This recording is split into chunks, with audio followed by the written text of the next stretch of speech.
Chapter 1466. The inner core. Wang Wei was about to close his eyes to share senses with the clone when he sensed something, so he looked in the distance. His eyes did not just see the void with cracks. Instead, his spatial sense saw a large sphere surrounded by smaller cubes. All personal dimensions are blocked? That's good news for Cong, he thought.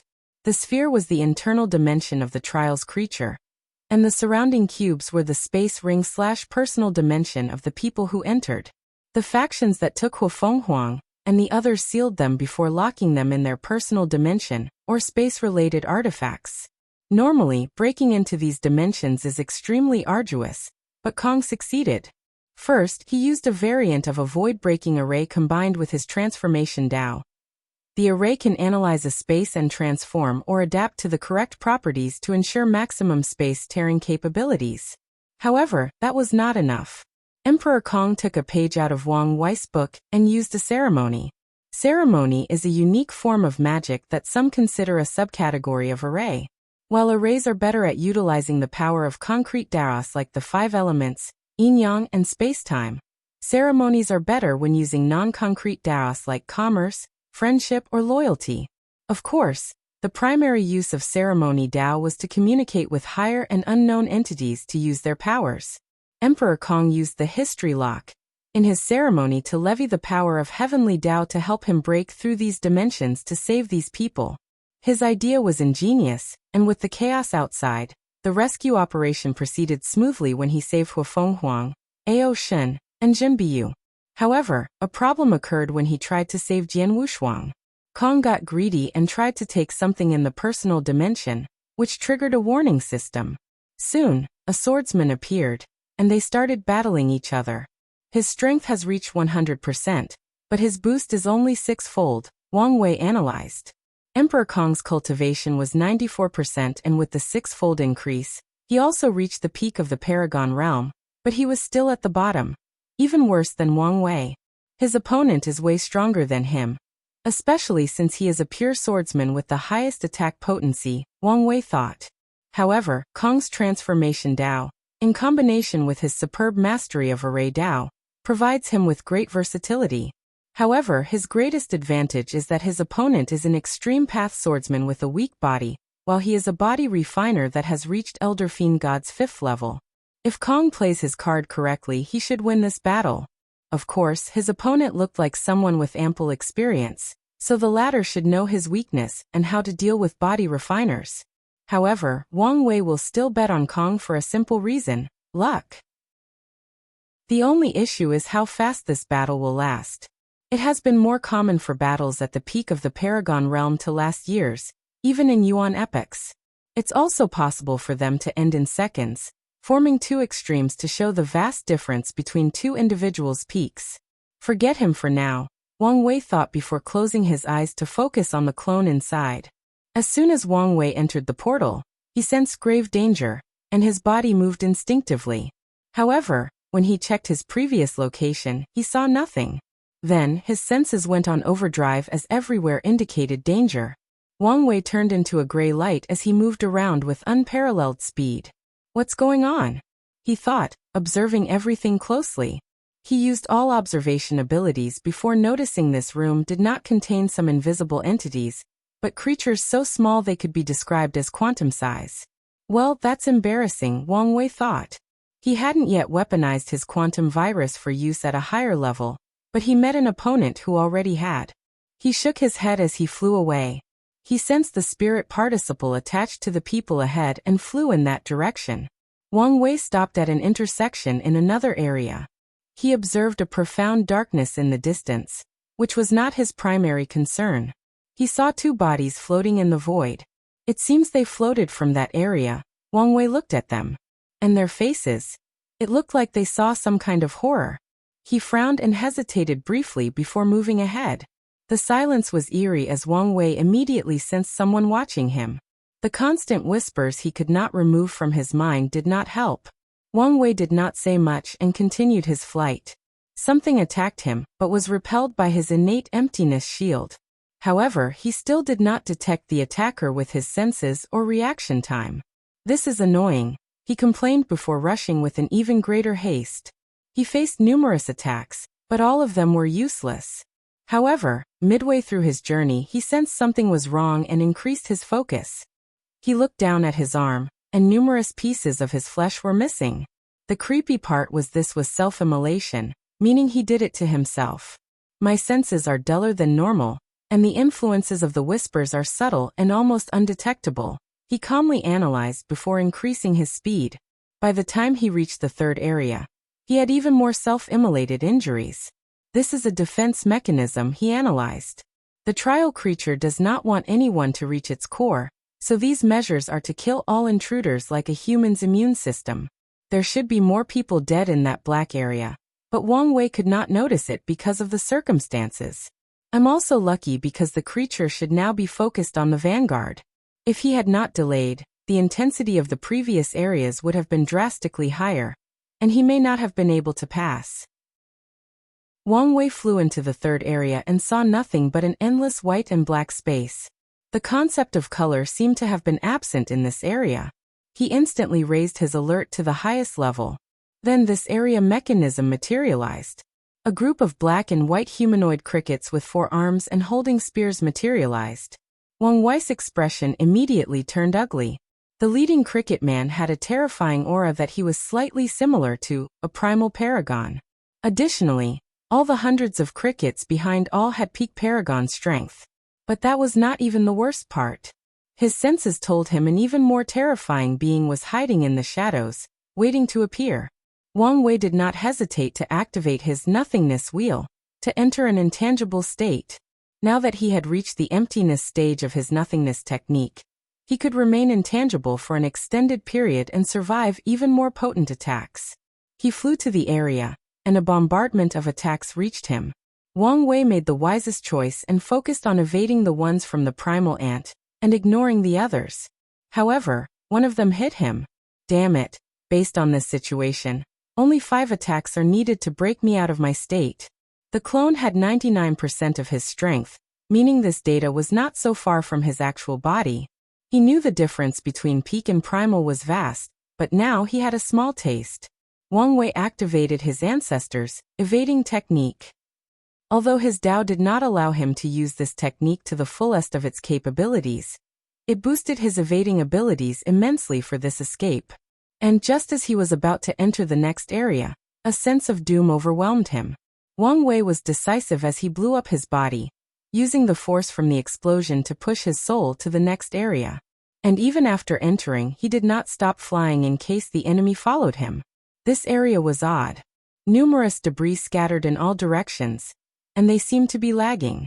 One moment they looked normal. The next second they disappeared.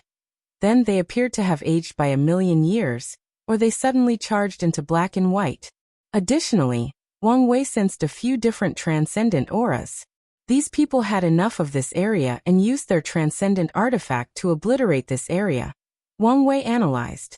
Such news was great for him as that meant less trouble. It should not be far. He sensed his spirit was closed and rushed to the next area. He did not immediately enter but used his nothingness wheel a second time to enter an intangible and invisible mode. Nothingness was invisible in the first place, so he only needed to copy that characteristic. Then he entered the next area. Wang Wei sensed he passed through a film before reaching the true inner core of this creature. The first thing he heard was the sounds of roaring, fighting, and chains clinking, so he looked at the source. If you find any errors, ads pop up, ads redirect, broken links, non-standard content, etc., please let us know. Report so we can fix it as soon as possible. Chapter 1467 The Hinted Solution. 1467 The Hinted Solution. Wang Wei's first order of business was to secretly recover his spirit particle and read the memories of the voyage. The initial host of the particle died, so it had to sneakily find a new host to ensure it could reach the inner core. And once inside, it had to stay out of the way to hide its presence. Once he retrieved it, Wang Wei glanced toward these people. A white deer more than 5 meters tall with purple horns and a purple crystal on its forehead stood at the center, with chains all over its body. It fought desperately, but the chains, which were attached to the transcendent artifacts, were unbreakable. Ji Jingjing and her people formed a circle around the creature. Meanwhile, Sir Lu and the other spirits floated in the sky, hurling attacks at the aggressor, trying to stop them. This should be the new consciousness, Wang Wei thought as he glanced at the deer. The creature's eyes were confused and panicked as it tried to fight for its life. However, the way it moved indicated it was a new life and had little to no experience. What kind eyes? Wang Wei commented. As he glanced at the creature's eyes, he felt a strong desire for protection. It was as if this creature was his child, and Wang Wei had a motherly instinct to protect it. He had to steel his mind to regain his bearing and observe impartially. Madman Chu told me every creature from the Genesis Age had their own power capable of breaking the rules of the current era. Wang Wei thought as he focused intently, trying to feel the power of this creature. He sensed an old, archaic power with a similar origin to the Grand Tao source but utterly different in its essence. The power of nurturing, Wang Wei thought. This creature can nurture all things. That's why it can help people reach a higher level. It nurtures the body, soul, mind, and even comprehension of law. The heaven and earth wonder that Emperor Cong used had time-related powers. The one from the Golden Era had a birthing power or a subcategory of yin-yang. And this trial had the concept of nurturing. And even if there is no such thing as transcendent herbs that can help them reach a higher level, some of these factions should have used flawed abilities from the ultimate taboo. They should definitely be able to refine a transcendent herb that helped them become true half-step transcendent, Wang Wei analyzed.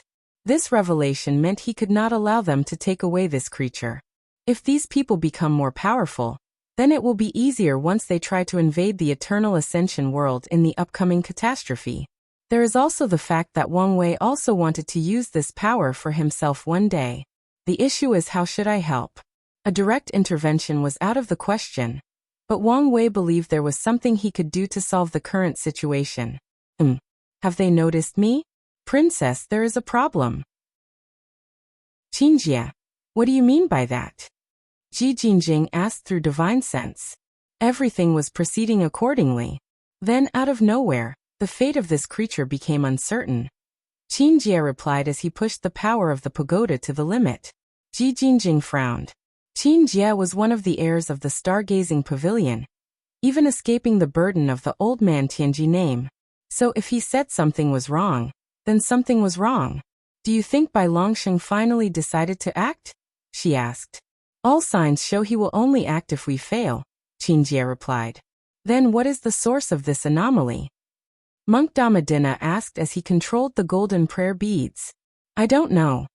Do you think there is an intruder? The Supreme Thrust Paragon asked. Someone who came after Bai Longsheng. I didn't detect anything, Monk Damadina replied as he activated his mind-eye technique to scan the area. Unfortunately, there was nothing in sight. Qingjie, can't you divine or calculate anything? Asked the fifth member, an odd-looking man wearing a tattered black robe and bandages that covered every inch of his body. Everyone called Death's Breath. All I see is this all-encompassing nothingness. Qingjie replied in a strange voice. It's vast, beautiful, and the place all things, including all Daos, will eventually return to. I can feel its embrace. It's calling me. I must return. It is where we come from, and where we will return. Bang. His pagoda trembled, releasing a slight light that instantly woke him from his strange daze. Damn it, Qingjie said with gritted teeth, angered for many reasons. His divination failed, and he was embarrassed by his peers. A deep fear flashed in his eyes before he exhaled to control his emotions. Are you all right? Monk Damadina asked. I'm fine, Qingjie replied bluntly. Whoever the intruder is, he has mastered a profound counter-divination method. Do you think it's someone from the all-seeing temple? Death Breath asked. Are you insulting me? Qingjie asked. You might look down on their temple, but you should not ignore the fact they have some extraordinary means. I know the temple's means and it's not them. The others looked at him, but no one believed him. Qingjie can act out his disdain and prejudice against the all-seeing temple, and they would not make such a mistake. Regardless, we must be on the lookout for a sneak attack or other means of interference, Ji Jingjing said. That was closed, Wang Wei thought silently to himself. He had never worked so hard for a counter-divination attempt in his life. Usually, his fate physique and fateless status meant almost no one could divine information about him. However, that person from the stargazing pavilion was so close to success due to being boosted by a transcendent artifact. Luckily, Wang Wei reacted in time and used his emptiness power to hide his information. Wang Wei gazed at Sir Lu and the other spirits and communicated with them. "Hello, Sir Lu. Do you remember me?" Sir Lu frowned before answering. "I don't know how you got lucky and came here, but I warned you to leave this place as soon as possible." "That's mighty kind of you, but I came here to help." "Boy, you are probably one of the most talented individuals this trial has ever cultivated. You have a bright future ahead, so don't ruin it here. This battle is beyond your capabilities." "I know this fight is beyond my physical capabilities. But Sir Lu, you seem to have forgotten what my greatest asset is. You're a Tao overlord. Now you're following. Do you have a solution to the current situation? Tell me quickly." "I may have an idea, but..." Sir Lu's lips twitched. "What do you want?" "One question first. Did you artificially inflate the difficulty of the battle tower?" "I'm sorry about that," Sir Lu responded in embarrassment. "The only way to accelerate the growth of the main mind was to have you guys spend more points. So, what was my real record?" Wang Wei asked. 10 years. "That's not long," Wang Wei murmured. "In just a short 10 years, the absolute killer would have bypassed his chrono spirit and discovered his time mark. Now can you tell me? Before that, we must negotiate my price. First, I want to use the trial until my cultivation reaches the Paragon Peak," Wang Wei stated. "I'm afraid that's not possible," Sir Lu replied. "Don't get us wrong, it's not because we don't want to. We've used much power to fight these people, but the remaining is insufficient to support your cultivation to the peak." "Then, how far can I go?" "Probably the 7th heaven, maybe the 8 if we pushed it." Wang Wei frowned. "What if I only train my soul?" "Your soul is already on par with the 8th heaven.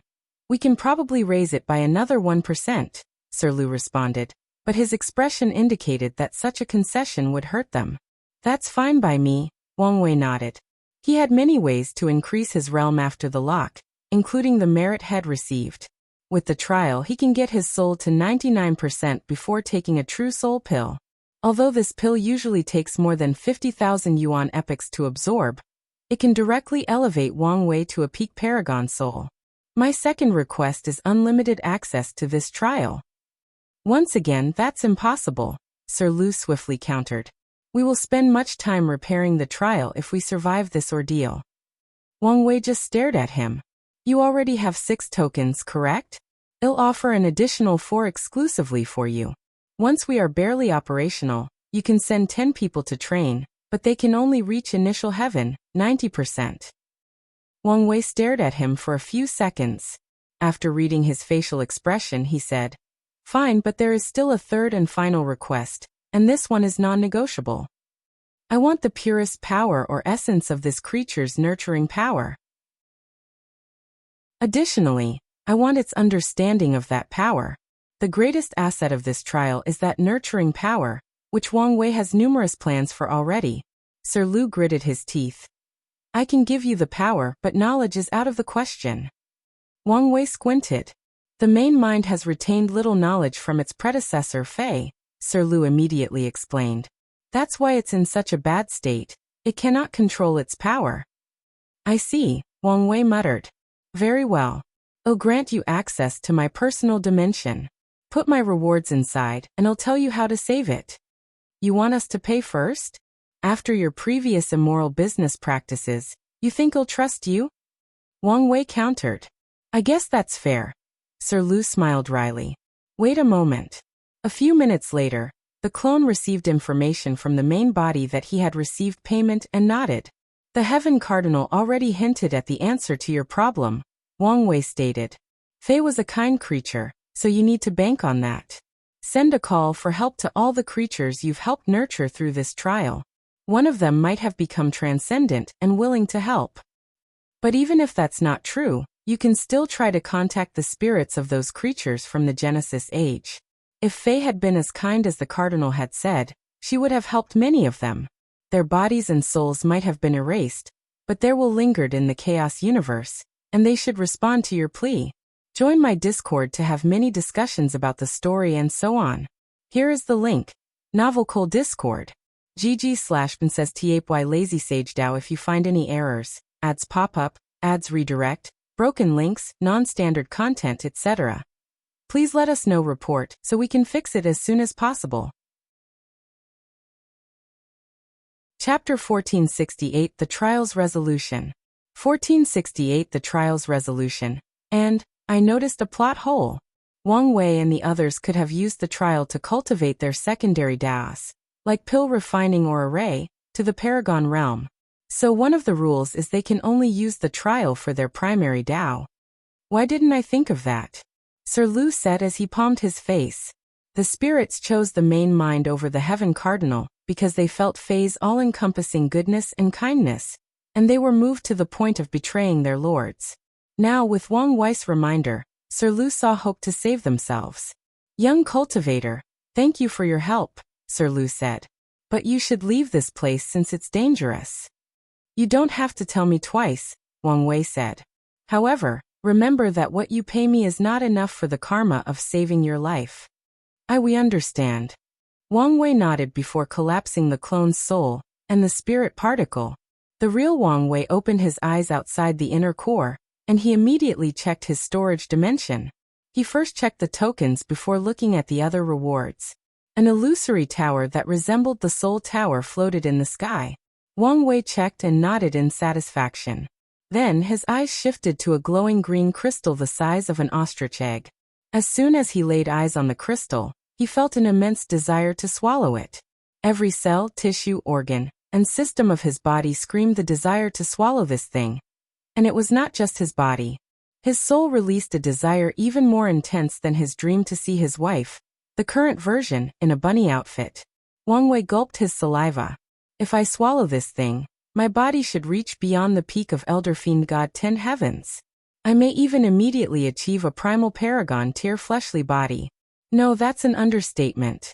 My body might be on par with those pseudo-transcendents, as I called them. The temptation was beyond words Wang Wei could describe. But he resisted the urge and controlled himself. Although this thing would allow him instant power, it would be a significant waste since he probably cannot fully absorb the effect. I need to think long-term, Wang Wei reminded himself.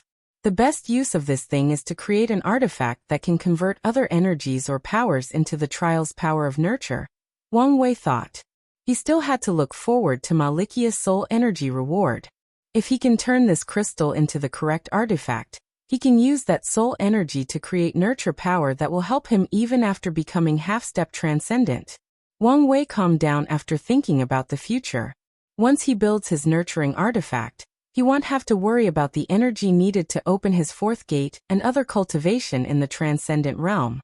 This nurturing power might also be the key to building my Zerg army, Wang Wei thought. This crystal resembled endless possibilities as long as he fully utilized its power. Wang Wei immediately placed countless seals around the crystal to prevent any power from leaking. Although he couldn't sense anything, he did not want to take the risk. Wang Wei looked in the distance to check on Cong. It appeared their battles had ended and Cong was the victor. Wang Wei did not say much and looked at the inner core one more time. There was no way the Heaven Cardinal said these words without reason. Was it he giving me or the spirits the hint? It seems more like he was talking to me, but why? Is he preparing for his future? He would not be surprised if the Heaven Cardinal was planning on choosing his side in the confrontation with Grand Dao. At the very least, the latter prepared for Grand Dao's possible failure. Wang Wei raised his head as his intuition warned him of incoming danger. It's time to go. He first killed the kidnapped loose cultivators before entering the River of Time, heading directly to the Eternal Ascension world. Wang Wei was careful since he was once attacked while swimming in this place. Not long after leaving, countless mighty conscious descended into the trial, alarming the 5 transcendents. They immediately stopped these people after guessing their objective. However, a being on par with the 5 showed up, directly confronting them. Unfortunately, he was alone against 5, making his approach useless. Sir Lu was on the verge of ripping out his hair. The appearance of these paragons and that entity brought them hope before these 5 bastards crushed it. A look of despair flashed in his eyes before things suddenly took an unexpected turn. A bunch of ancient and primordial wills seemed to have awakened, alarming countless powerhouses throughout the chaos universes. These primordial spirits of a time long gone cast their gaze on the trial. Ji Li Yuan, Old Man Tianji, and the others paused as they sensed these ancient and powerful entities. They glanced at each other, secretly communicating. They soon realized these were the spirits or thoughts of creatures long dead, meaning their powers were only a fraction of their peak. However, they might suffer if they continue this fight. Do we just give up like that? The above heaven sword master said. We can still get a piece of this thing if we fight these old things. Old Man Tianji sighed. Don't you understand? This is just the cardinal using the rules to stop us. Ultimately, if we take down this creature, we will offend him. So, the question is whether it's worth offending him.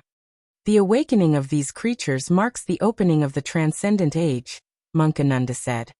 There will be plenty of other opportunities, so this poor monk will not offend such a being before I'm certain. The corpse-selling sect has been increasing their offensive against us, so I cannot be injured here, Deathmark said. Everyone looked at him. They were suspicious that his death cult had some relationship with death reverence and the corpse-selling sect, so they did not wholly trust them even with these words. Jiliuyu, how about you use one of your clan's foundations? Old Man Tianji suggested. What foundation? Jiliuyu asked in an exaggerated manner that made everyone roll their eyes. However, he did not care. The clan or palace's trump cards can only be used for life and death matters, or things genuinely worth the price. This endeavor to the trial mainly was his private affair. Since that's how everyone feels, let's consider this matter a failure, Old Man Tianji said calmly. The above heaven sword master snorted coldly. I'll remember these people.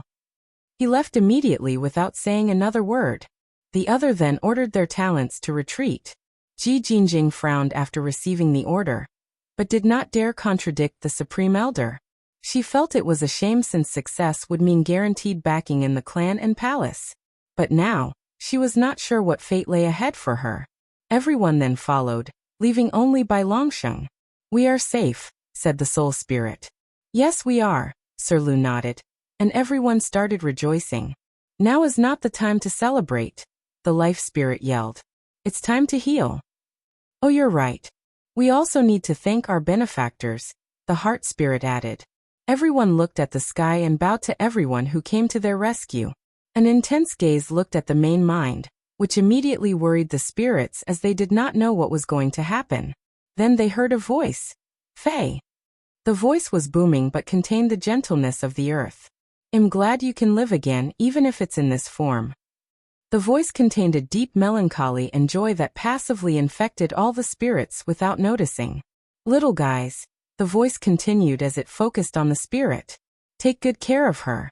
And if you need something, don't hesitate to ask. We will help you even beyond the grave. We will do our best, Sir Lord Your Excellency, Sir Lu said, his face red in embarrassment. He couldn't help it, as this was a natural instinct of lower life forms when confronted with higher dimension creatures. His mind was not working correctly, and coming up with words was harder than cultivating from a mortal to the pinnacle of the Paragon realm. The booming voice chuckled. What a funny little guy. Well, see you again. The spirits remained in their bowing position for a good 30 minutes after these spirits and consciousness disappeared.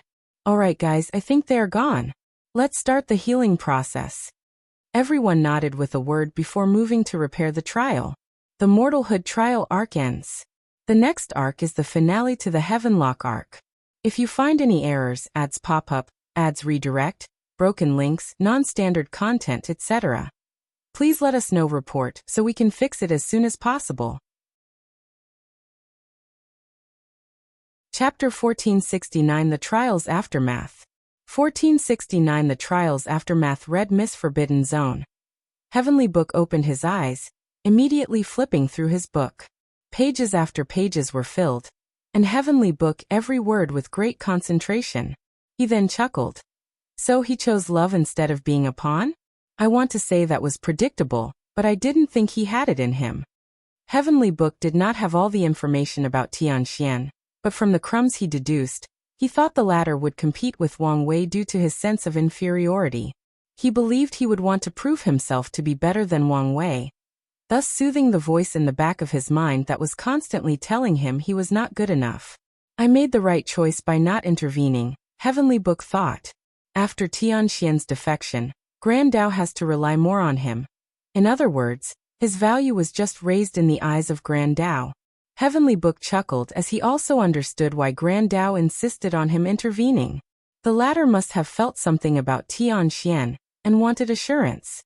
The book's new update soon finished, and Heavenly Book analyzed all the latest information. The most crucial news is the fact that the Eternal Ascension world will soon be accessible. There is also a chance I won't need to fulfill the deal with Supreme Unity. However, I can use it as a trump card if necessary. Heavenly Book stood up.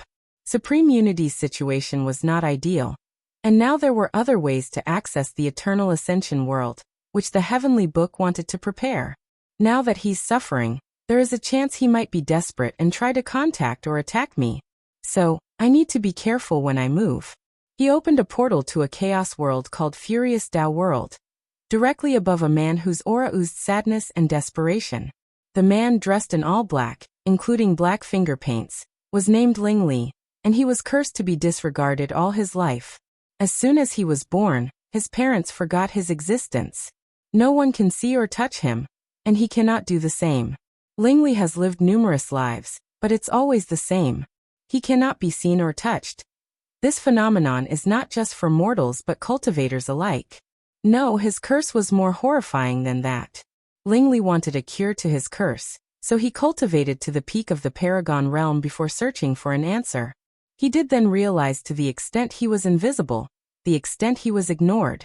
The Book of Life forgot his name, meaning not only does he have no status in the world, he cannot even die. Fate does not have a string for him, meaning his fate should be his own, but it's not. Time cannot wash away his youth or longevity. Everything in the world has discarded Ling Li, except for one thing, the Grand Dao Source. His connection to it and his ability to cultivate it are his only sources of tetheredness to this universe. However, Ling Li has discovered that even such a truth was slowly changing. Although it's really slow, he knows it is only a matter of time before the Dao also abandons him. Heavenly Book appeared above Ling Li, and with a wave of his hand, the depressed young man turned into a black coat. Can this thing be considered a failure? Heavenly Book created this artifact to avoid Grand Dao's protection. He called it the Heaven Disregard Robe, and it's significant to his plan. It will need a significant boost before it can be complicated. However, it's enough now to hide in front of these half-baked transcendents. He thought before putting the robe over his shoulder. Heavenly Book immediately entered a state in which all things in existence instinctively or naturally disregard his existence. Let's move. The all-seeing temple was an artifact shaped like a gray temple with motifs of the river of fate floating in primordial chaos. Today the Destiny Council, a primal, supreme, and first-class seer meeting, occurred due to Grandma Just' return. The meeting had a strange atmosphere, especially if viewed from an outside perspective.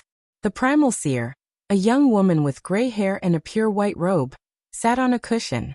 On her right and left stood 5 people in gray robes, followed by another group in black. Although everyone stood in line on the right and left of the primal seer, there was a slight gap between the gray and black seers. Meanwhile, Grandma Ju was at the end of the lines, in the middle of the room about 20 meters from the primal seer, kneeling on the ground with her head on the floor. I did not expect the Eternal Ascension world to be so prepared. The primal seer uttered in a melodious voice full of vicissitude. Temple Lord, I have done my best, Grandma Ju stated. I can see that, the primal seer nodded. Although you failed your mission, you have brought valuable news.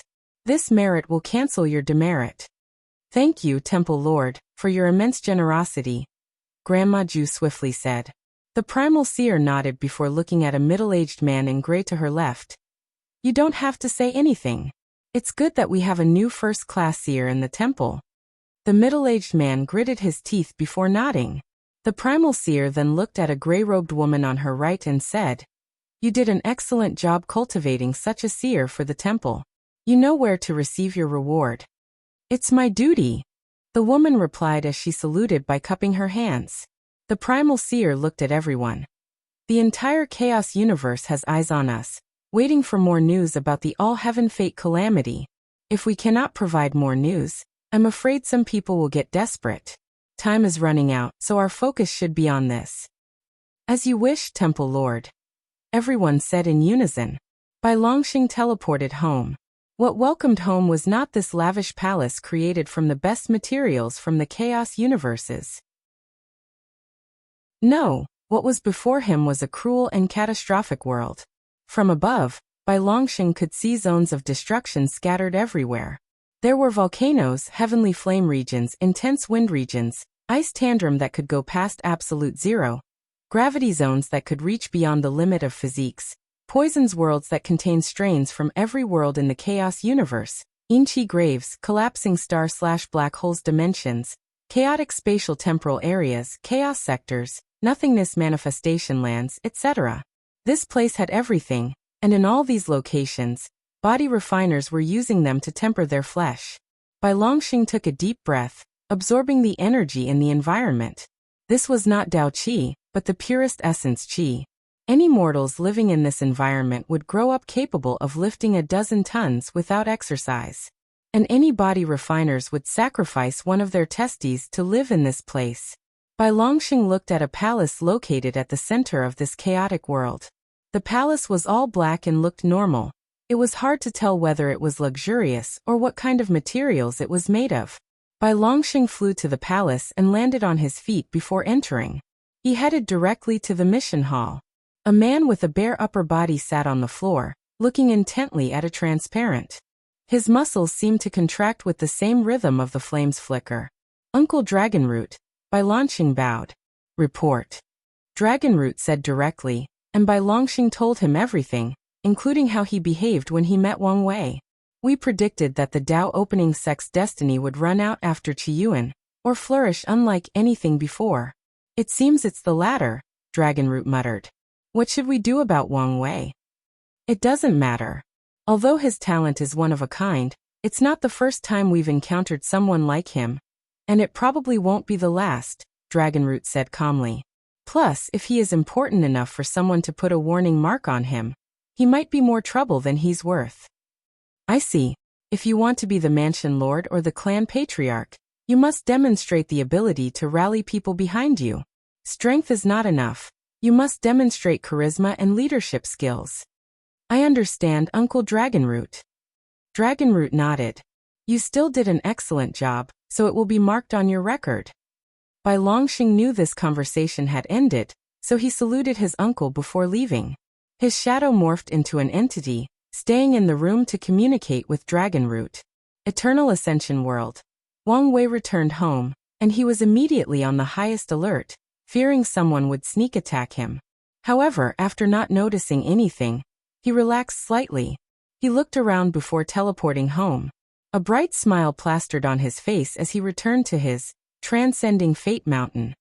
However, his peace did not last long as Wang Qi and Yu Kai rushed toward him. Join my Discord to have many discussions about the story and so on. Here is the link. Novelcole Discord. GG/PrincessTapy Lazy Sage Dao. If you find any errors, ads pop up, ads redirect, broken links, non-standard content, etc. Please let us know report so we can fix it as soon as possible. Chapter 1470 A Mother's Love. 1470 A Mother's Love. Patriarch, you're okay, right? Wang Qi said before running around him, touching him to ensure he was real. I'm fine and stop touching me. Wang Wei controlled him so he remained standing before him. You disappeared after the others returned, so we thought something had happened to you. Yu Kai said with relief. I'm glad you're all right. Wang Wei was about to say something when numerous talismans suddenly rushed from the void. He received all of them, and they were from his acquaintances all over the world. They also noticed the disappearance of his karma, and its reappearance a few minutes later, so they wanted to know what had happened. Wang Wei waved his hand to send a return communication to everyone. You're quite popular, aren't you? Wang Qi teased. Should the madam be worried? Wang Wei ignored him and asked Yu Kai. Did the ancestors contact us during my death state? No, but a depressing atmosphere loomed over the sect during that period. I reckoned it was them, Yu Kai explained. I see, Wang Wei nodded. What exactly happened? Yu Kai asked curiously. I met a troublesome opponent and had to fake my death. Wang Wei replied truthfully. And how strong are you exactly? Strong enough to be a supreme elder. Yu Kai smiled wryly. Although I expected it, I was still surprised. Yu Kai sighed. The man was worthy of his position as a primal seed. In such a short period, his strength has reached such a realm. Patriarch, the people in the lower dimension must be freaking out about your disappearance, Wang Qi warned. I know, but there isn't much I can do now, Wang Wei sighed. The lower dimension is still one of Heavenly Daos' last bastions of resistance against supreme unity in case it loses this war. This also means access from the upper dimension is wholly cut off. Your soul flame should have been relit like ours, so it should be fine, Yu Kai reassured them. Hopefully. The three let the silence linger before Yu Kai spoke again. Now that you've returned, what do you plan to do? Wang Wei did not immediately answer him but looked at the sky. It's time to end this era. Yu Kai's eyes sparkled. Many people have been waiting for this moment for too long. Do you need anything? I'll ask if I do, Wang Wei nodded. Yu Kai did not overstay his welcome and soon left. Not long after, Grand Elder Yan Shui came to check on him, but the latter only stayed a few minutes. Wang Wei and Wang Qi soon arrived at the manor. Wang Wei did not enter, but headed for his garden and fishing pool. How long have you been gone? He asked. 9,789 years, Wang Qi replied. The ratio to the trial is not too bad, Wang Wei nodded. Anything happened that I need to know? There are a few things, Wang Qi reported. Firstly, a few loose cultivators tried to use this opportunity to cause trouble. Did they think the peak lineages sent all their best powerhouses and now were vulnerable? Exactly. Were they eradicated? Wang Wei asked. Not exactly. Oh, Paragon Jimin interfered. He also used this opportunity to recruit many of them into his new faction, the Thousand Faces Valley. We've always known Jimin was ambitious, so it made sense he would use this opportunity. I would wager he probably secretly instigated them in the first place. Wang Wei calmly commented as he played with a deep blue flower. You said he interfered. How? He first tried to mediate on behalf of these cultivators, and used the fact he was the only surviving paragon left in the world. Threats, huh? Wang Wei muttered. I thought he would be more tactful than that. He knew whom to threaten, Wang Qi emphasized. Jimin threw his paragon weight to the overlords, but did not dare threaten them. So he's smart, Wang Wei nodded. What else happened? The Divine Faith Haven threw a fit after learning their people died, Wang Qi continued. They said some nasty words publicly against us, and even sent an ambassador to ask for an explanation. Did the sect deny it? Of course, we even fought back by saying we won't take kindly to unsubstantiated rumors. That's the right approach, Wang Wei nodded.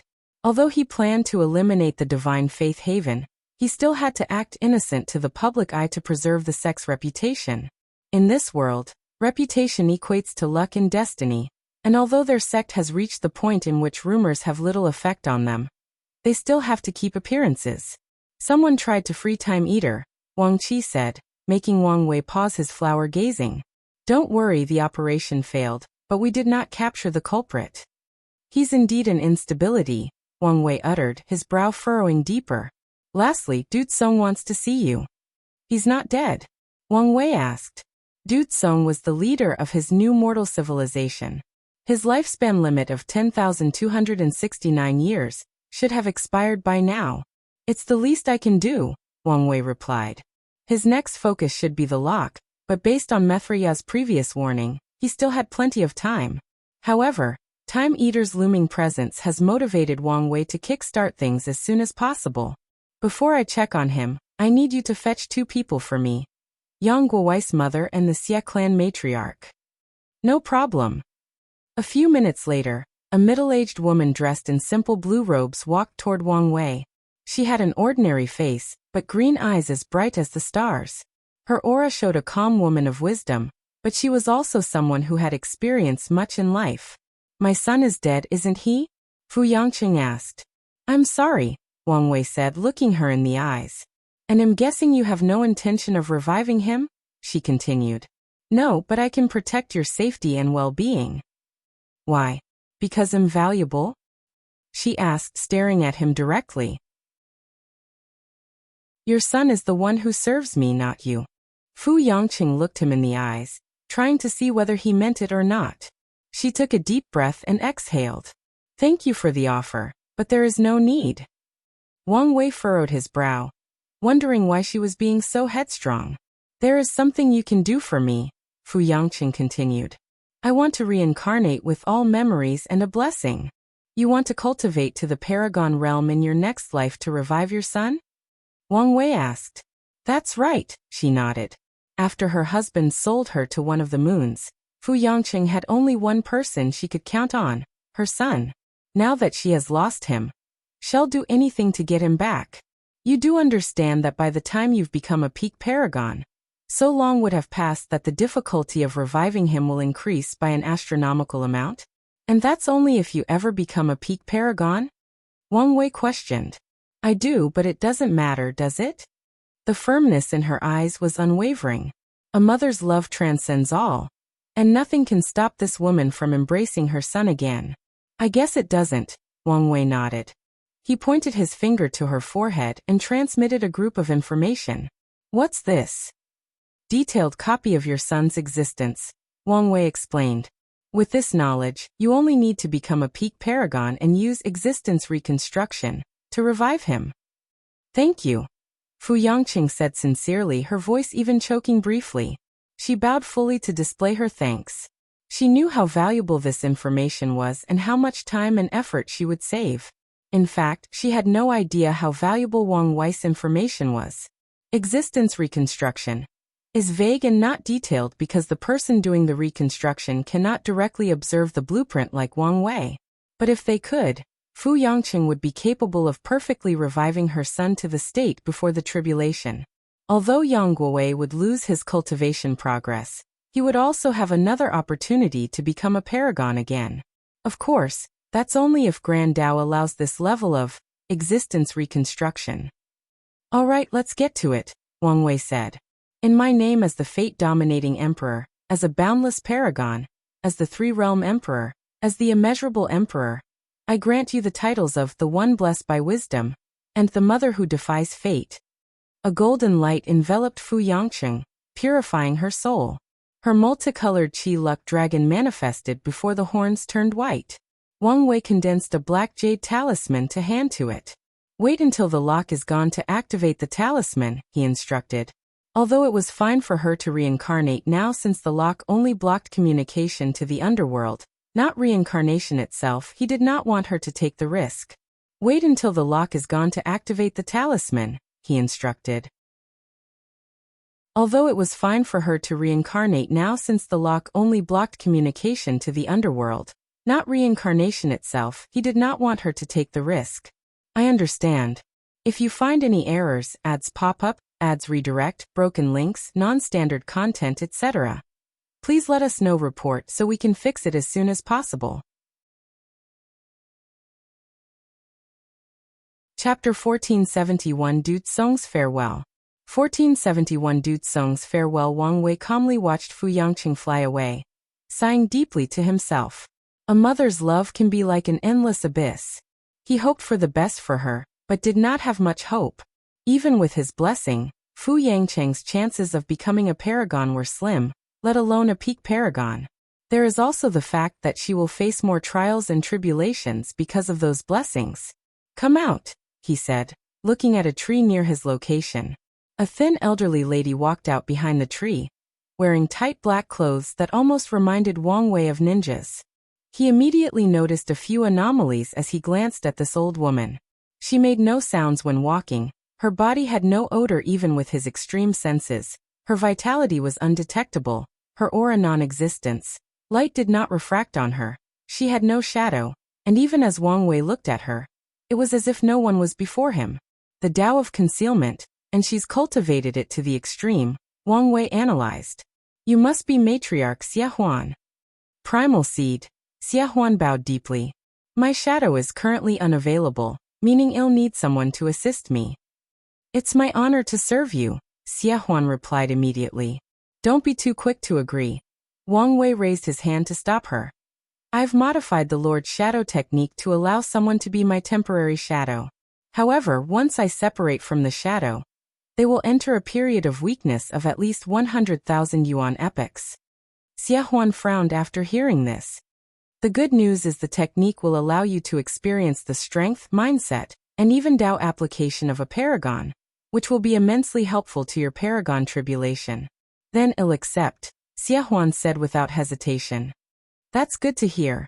Wang Wei nodded as he manipulated his shadow to take a humanoid form. Then, the shadow condensed a black crystal to hand to Xia Huan. Wang Wei also gave her a token. This should help you control my fate shadow guard. I will do my best to serve you, Xia Huan bowed deeply. Wang Wei dismissed her before looking in the distance. He teleported to a small, isolated village in the Central Origin domain. A young girl was pushing an elderly man in a wooden wheelchair. The elderly was old.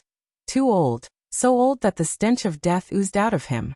As soon as Wang Wei appeared, the young girl took a defensive stand. A black and slim armor materialized on her body, followed by 2 shadow daggers. Shiner, be at ease, Du Tsong said, raising her hand to signal her to back down. Lord Guardian, I'm glad you came to see me before I leave this mortal coil. It's the least I can do after everything you've done for me, Wang Wei replied. The mortal civilization no longer had to hide and spread everywhere under the Tao opening sex territory.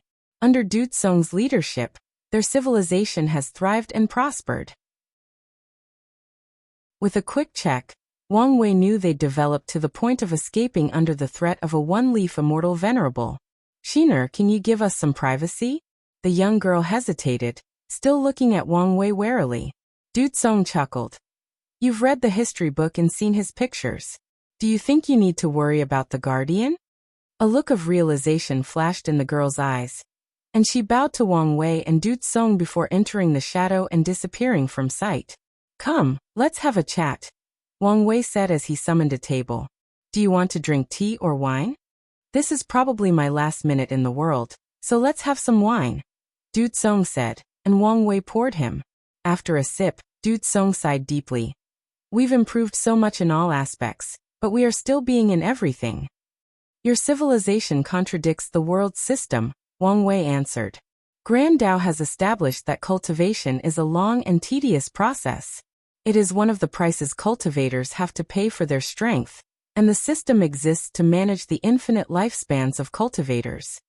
If the system allowed your civilization to have the power on par with, let's say, Paragon, this would mean you can achieve the pinnacle of power relatively quickly. Grand Tao will not allow that. After becoming a Paragon, Wang Wei had a better understanding of heaven and earth, so he could comment on the situation without reservation. Can't Grand Tao just remove the limit on our lifespans? Make it harder and longer for us to build more powerful armors and constructs, Du Tsong stated. In that case, you would just become cultivators, Wang Wei explained. To be precise, you would become an alternate refining Tao cultivation path. So in the end, everything comes down to the fact we are mortals, Du Tsong said with gritted teeth. That's right. In Grand Taoist design, there needs to be a hierarchy, with mortals at the bottom and cultivators at the top, to motivate people to climb up. What a shit system, Du Tsong cursed. All that suffering, all the pain, all the inequalities, all the injustices, it was all to motivate others? How is that fair? Why can't everyone be immortal?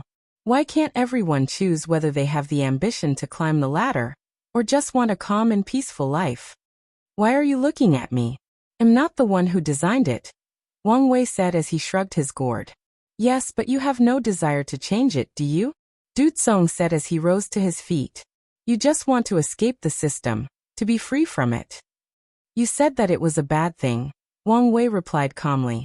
But you could do so much more. Du Tsong banged his fist on the table. Like what? Wang Wei asked. I've laid the foundation for your civilization.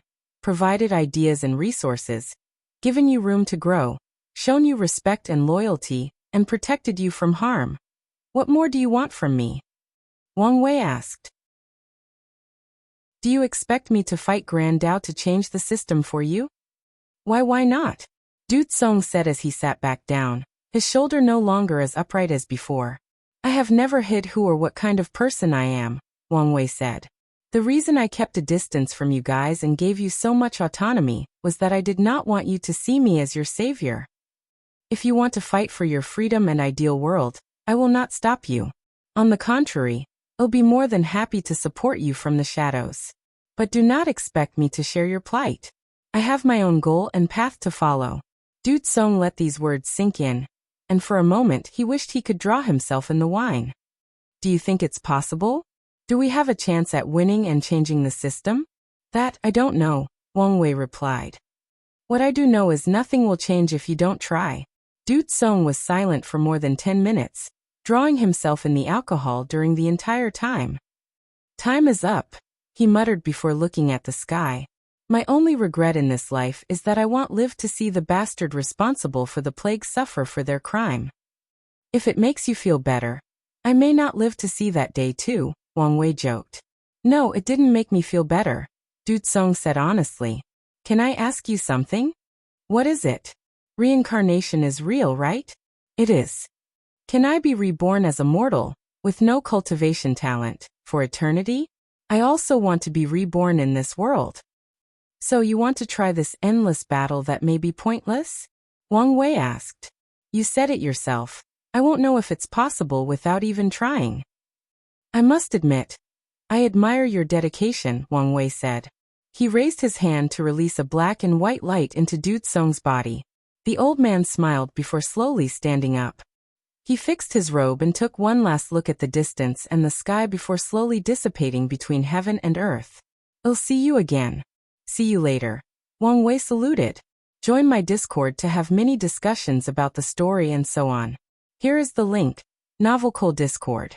GG/bin says TAPY Lazy Sage DAO. If you find any errors, ads pop up, ads redirect, broken links, non-standard content, etc. Please let us know report so we can fix it as soon as possible. Chapter 1472 The Four Pieces. 1472 The Four Pieces, author note. A reader reminded me of a plot hole. I said only 2 factions have the word Dao in their name, the Dao opening sect and one faction long lost. However, I've been using the Skill Dao Association for a while. So from now on, their name will be the Occupation Skill Association. I'm open to better name suggestions. Lastly, I would like to apologize to that reader. It's been 4 months since they reminded me, and only today do I remember fixing it. Limbo. I'm glad the kid is okay, Chiyuan said. I told you he had a hard life and wouldn't die so easily, Desolate added. You were the one freaking out the most, Yanhai sneered. Said the person who almost cried because he would lose the opportunity to tease Wu Hong, Desolate countered. Do you even care about the kid? It's not my fault if his greatest achievement in my eyes is getting together with her, Yanhai answered casually. It's good that he's all right, Battle Maniac nodded. Yes, the plan can continue as normal, Chiyuan sighed in relief. Are you sure about this plan? Yanhai asked. Normally, she doesn't question his plan, but this one was too simple. You didn't see it during the taboo, but I saw a glimpse of her power. We only need to give her the opportunity to use it, Chiyuan reassured. If you say so. We should focus on the future. To be precise, how we will return to our peak, Battle Maniac suggested. The kid brought enough memorialized luck for all of us to return to the Paragon realm, but the rest have to rely on us. What about your proxy avatars? Desolate asked. We can't use those, Chiyuan immediately answered. Before entering the ultimate taboo, they took a few of their proxy avatars and left one in the world. After so long, it wouldn't be surprising if those transcendents found those avatars and tempered with them. Chiyuan continued. Proxy avatars are supposed to be almost impossible to find, but not impossible. So, it would be foolish to risk their lives and use these things as a means of their revival. That makes sense, Desolate nodded. Should we warn the others? Battle Maniac asked. They should figure it out themselves, and if they don't, that's their problem, Qiyuan said calmly. Although they worked together, ultimately, they were competing factions. If you say so. Eternal Ascension World, Central Origin Domain, Southern Area, Yellow Tree Village. Wang Wei calmly looked at the new grave he had constructed himself. The young girl, Shiner, stood behind him, trying and failing to control her tears. Besides reincarnation with his memories and ensuring he returned to the Eternal Ascension World, Wang Wei provided no additional help to do. Cong non-immortal cultivators can only reincarnate 9 times before their souls are recycled to create a new soul or life with a completely different existence. As for mortals, less than 0.1% can retain the memories of their past selves, meaning they are recycled after 1 reincarnation. Du Tsong's soul as an enlightened human is different, meaning he may survive 2 or 3 reincarnations if he's lucky, but that's his limit. This is the first hurdle in your endless battle. If you cannot overcome this obstacle, then you better give up this fight, Wang Wei thought. Du Tsong's situation is reminiscent of Sage Duanru from the lower dimension. The only difference is Sage Duanru's soul will be nourished by his mortal Dao art. Maybe these two's lives will be intertwined, Wang Wei suddenly thought.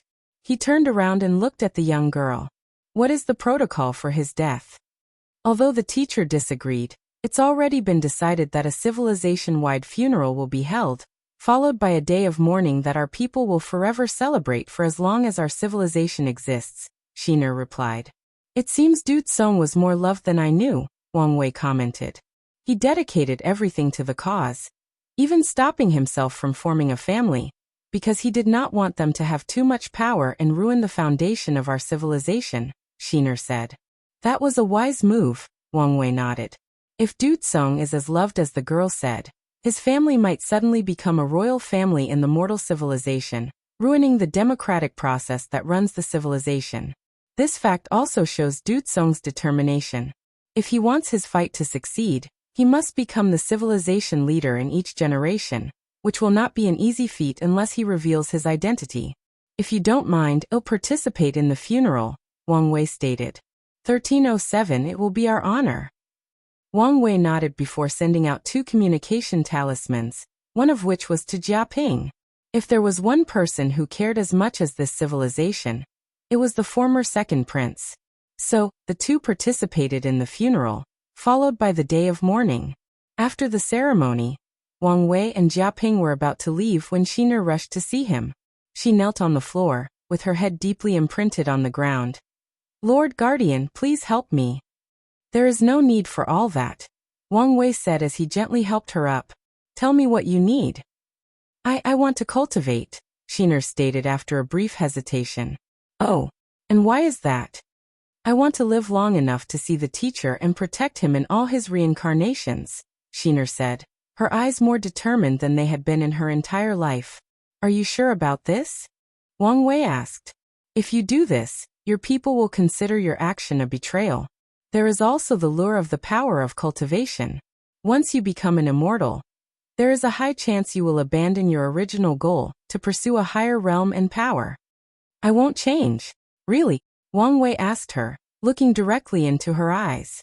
Can you promise to serve a weak and lowly mortal for the rest of eternity? Can you promise your heart won't waver as you watch him grow old and die over and over? Can you promise to remain unwavering as he fights a battle that is probably fruitless? I promise. Wang Wei looked at her. Although I could, I won't bind you with any spells to keep your oath. I'll leave the judgment to your heart. He pointed his finger at her, manifesting her fate line. Then, Wang Wei changed her fate, granting her a talent for cultivation. Finally, he handed her a token. Go to my sect, and they will train you until the great emperor realm. Be mindful you won't receive any exceptional treatment. How far you can go depends on how much you're willing to fight for. I want to build a dynasty with enlightened humans and their rune technology, Jiaping said. That's fine, Wang Wei nodded. Although he granted these people free-range development, he still has access to all their products and developments. I will also need territory.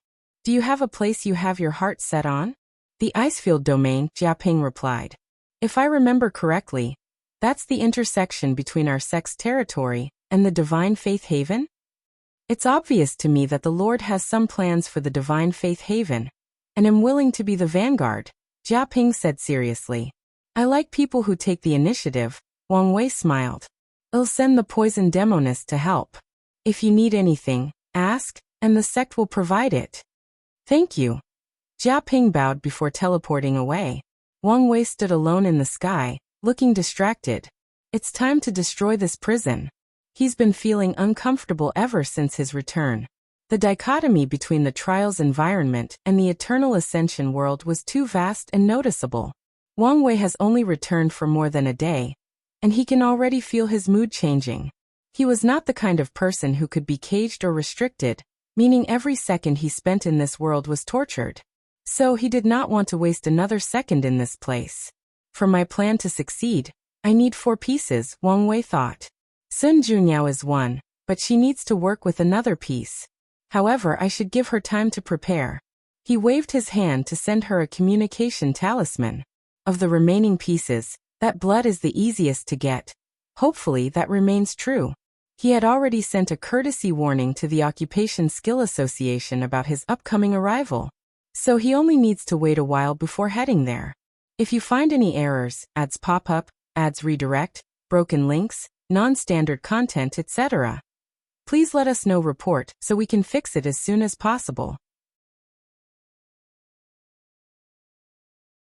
Chapter 1473 The First Piece. 1473 The First Piece. While Wang Wei waited for the association to receive him, an invited guest came to see him. Prime Minister Zhu, what brings you here?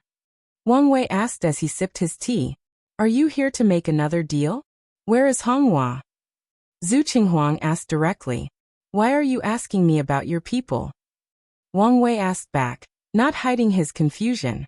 This is not a joking matter. Where is she? Watch your tone, Wang Wei said with squinted eyes, sending chills down the latter's back. However, the Prime Minister did not back down. I can tell you honestly that we are prepared for an all-out war for her, Zhu Qinghuang warned. First of all, you are accusing me of something that I haven't done, nor do you have any proof of, Wang Wei said calmly. But if you want a war, I can give you one. How about I take this opportunity to slaughter all of you? I probably couldn't get through your dynasty's main array, but it should be no issue slaughtering all your citizens and ruining your luck, Wang Wei stated calmly, and Zhu Qinghuang stared at him with flaming eyes. You see that? That's how you make a threat. Wang Wei continued before slowly sipping his tea. He let his words marinate, increasing the pressure on the Prime Minister. The last time we spoke, you were confident, nay arrogant, you could protect her. But now that she has escaped your grasp, you come barking at me like a mad dog. How does that make sense? We know you did it. Besides you, who could remove our tracking method? Zhu Qinghuang countered. As much as I'm flattered that you think so highly of me, haven't you received the information of what happened in the trial? Wang Wei asked. There were so many factions with powerhouses on the level of the two suns. You don't think your method can hide from them, right? From what you know, Honghua might have surrendered to them in exchange for her freedom. Or worse, someone noticed your so-called tracking method and was interested, so they captured her. Cong would have rescued her if she was captured, Zhu Qinghuang fought back. That's true, Wang Wei nodded. So, she left of her own volition? Well, I can't blame the poor girl. Zhu Qinghuang took a deep breath to calm down. I'm going to need you to hand over Hua Shui. Wang Wei chuckled in response. Let me tell you what's going to happen. You'll stay here as our guest until your dynasty comes to get you. The Prime Minister was about to display another bout of outage, but found himself unable to move or speak. Sect Master. Wang Wei called out, and Yu Kai's projection appeared before them. Send news to the Qin court that their Prime Minister has wrongly accused us of something we have not done and, in the process, offended a paragon. If they want his return, they must pay remuneration. Our sect's face cannot be trampled like that for no reason. I understand, Yu Kai nodded. How much are we speaking of? We only want to save face and show our attitude, so one piece of Paragon tier material is enough, Wang Wei said. But you can negotiate for more, just don't go too far. It will be done. Yu Kai bowed before dissipating. Wang Wei's gaze shifted to the Prime Minister. You're lucky I'm not putting you in a prison. He waved her hand to send him to the Ambassador Mountain reserved for the Qin dynasty. But this time around, the mountain was isolated by a raise to display his status as a prisoner. Once Zhu Chenghuang was out of sight, Wang Wei forgot about him. He knew how to play the political game of these overlords. As for the Qin court's remark about war, he believed it was a bluff, but even if it were real, Wang Wei would still not back down. The only advantage the Qin court had over the Dao opening sect was Hongjun's butterfly jade pendant, which is supposedly a transcendent artifact. As long as they planned for that, the only result of an all-out war would be Qin's destruction. Or things would develop into an all-out war of the overlords, forcing everybody to come to the table to make peace. A few days later, Wang Wei teleported to the Rune source domain, the location of the Occupation Skill Association's headquarters. Unlike before, when the overlords hid their headquarters in hidden dimensions, they were now in the open. Tong Ruobing led a small team of delegates in receiving him. The Empyrean Battle Taboo Realm? Wang Wei commented as soon as she saw him, and Tong Ruobing sighed to herself. She tried to hide it and all her other information, but it was useless. It kind of happened, Tong Ruobing said. When she was helping Mu Lei become unique to increase his status in the primeval mansion, she thought maybe she could also benefit from his improvement, and thought of a method of Dao companions to share life and death together. While trying to devise such a method, Tong Ruobing discovered a rare yin-yang material from the refining tower and used it. The result was that both couples managed to share their foundation, allowing them to link their existence and benefit from each other's advantages. In other words, Mu Lei and Tong Ruobing entered the battle taboo realm before becoming paragons. It seems like luck was on your side, Wang Wei commented. A few of his peers were also lucky as Tong Ruobing, including Xiao Tiandi and Sun Junyao. Meanwhile, others like Yi Dafu and Lin Fan had to rush to increase their strength. The rest, like Jian Wushuang and Ao Shen, were not so lucky and became paragons first. And you could have figured it out yourself, Wang Wei replied. We are no longer heaven-chosen competing for one chance at immortality. By now you should know the importance of being slow and steady. Isn't that hypocritical coming from you? How so? Wang Wei asked, quite confused.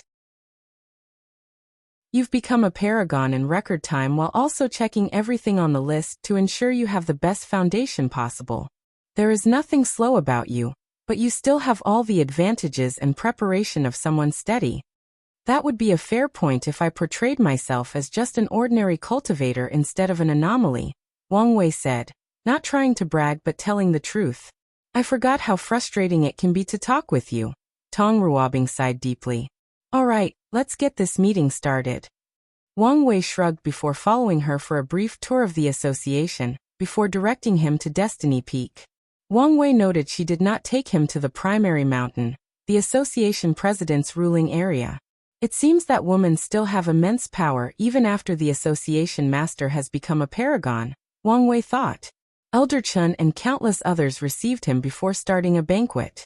The food and wine were out of this world, especially since they were from the cooking and winery mountain. Although these professions were not so famous, the association still trained a few talents, especially in the wine department. Many people dabbled in wine as a secondary Dao, with swordsmen being the majority. Then, after a few hours of tedious conversation about nothing, the real talk started. So what brought you here for this visit? Elder Chen asked politely. I'm here for the abomination creature's blood, Wang Wei said. He now knew the old ones were not called as such in the Chaos universe, but referred to as the abomination. 2331. It is in our hands, Elder Chen admitted before waving her hand to signal someone.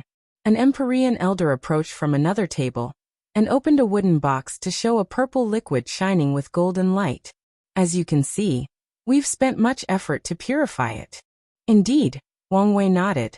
We have no problem handing it over, but would you mind telling us what you plan to do with it? Elder Chen asked. Not possible, Wang Wei answered without hesitation, and his refusal made the previous joyous atmosphere slightly tense. We understand you plan to utilize it to destroy the lock, Elder Chen said, her soothing voice easily eliminating the tension. You know a lot, Wang Wei commented casually. We just want to know your plan and see how we can help. The answer is still no. So you don't trust us? The president asked. Now you're getting it, Wang Wei replied, and the president was slightly shocked by such a direct answer. Listen, I've only survived so long despite being its target. Wang Wei pointed at the sky. Is because I'm overly cautious. I don't know your association, and whether you have been infiltrated.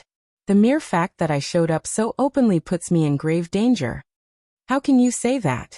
No, he has a point, Tong Ruobing added. We cannot be too careful when dealing with beings on that level.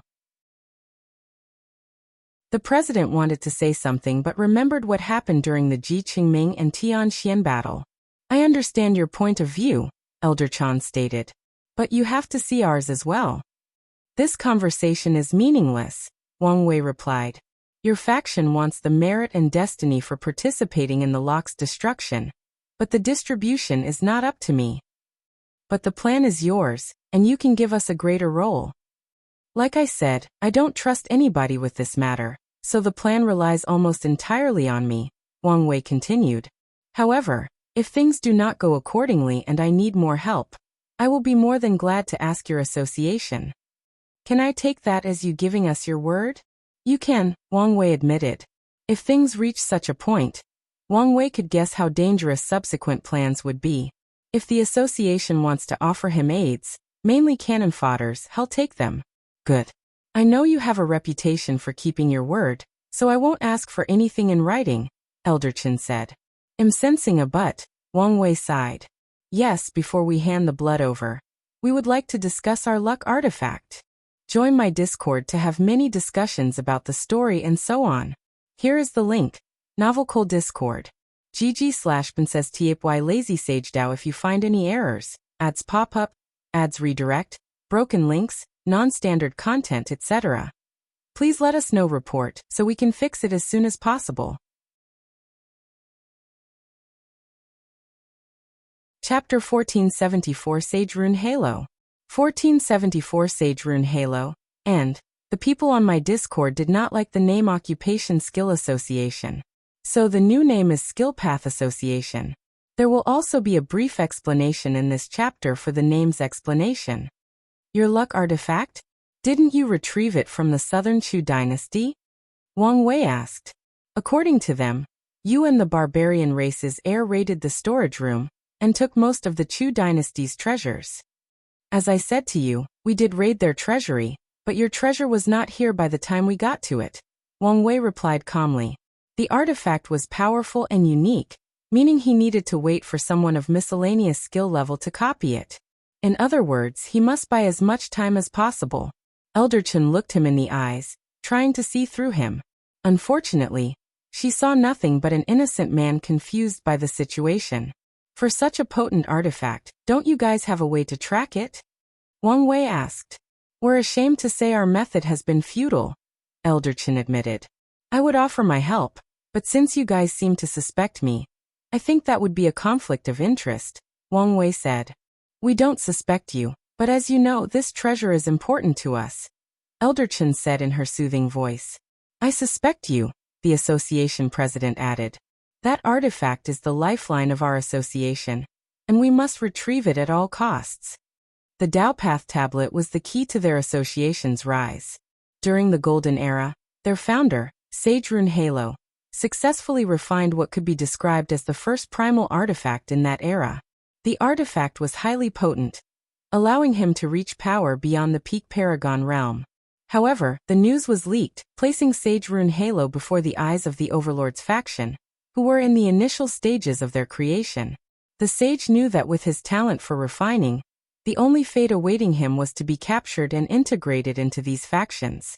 The ability to create primal artifact meant he could mass-produce more than one of the three primary requirements to become a primal paragon.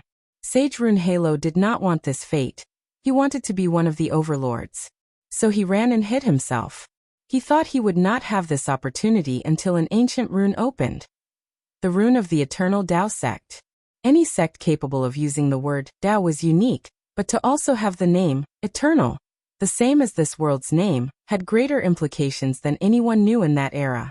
Little knowledge from this sect remained in the Golden Era, but people started scrambling for information. The resulting information indicated that the sect appeared in the Second Era, or the era corresponding to the beginning of the Paragon Age. They grew into a faction that dominated the entire Eternal Ascension world alone. In other words, at its peak, the Eternal Tao sect achieved something that all overlords desired: absolute control. Of course, it's hard to say whether that faction was more powerful than the overlords of this era. After all, the Golden Era was the pinnacle of luck and destiny of the Eternal Ascension world, meaning the Eternal Tao sect was most likely lucky and ruled during an era without much competition. Regardless, everyone was excited for the rune of such an ancient and powerful lineage. Many people benefited from that expedition, including Sage Rune Halo. He discovered the refining hall of the Eternal Tao sect, recuperating lost knowledge and inheritance.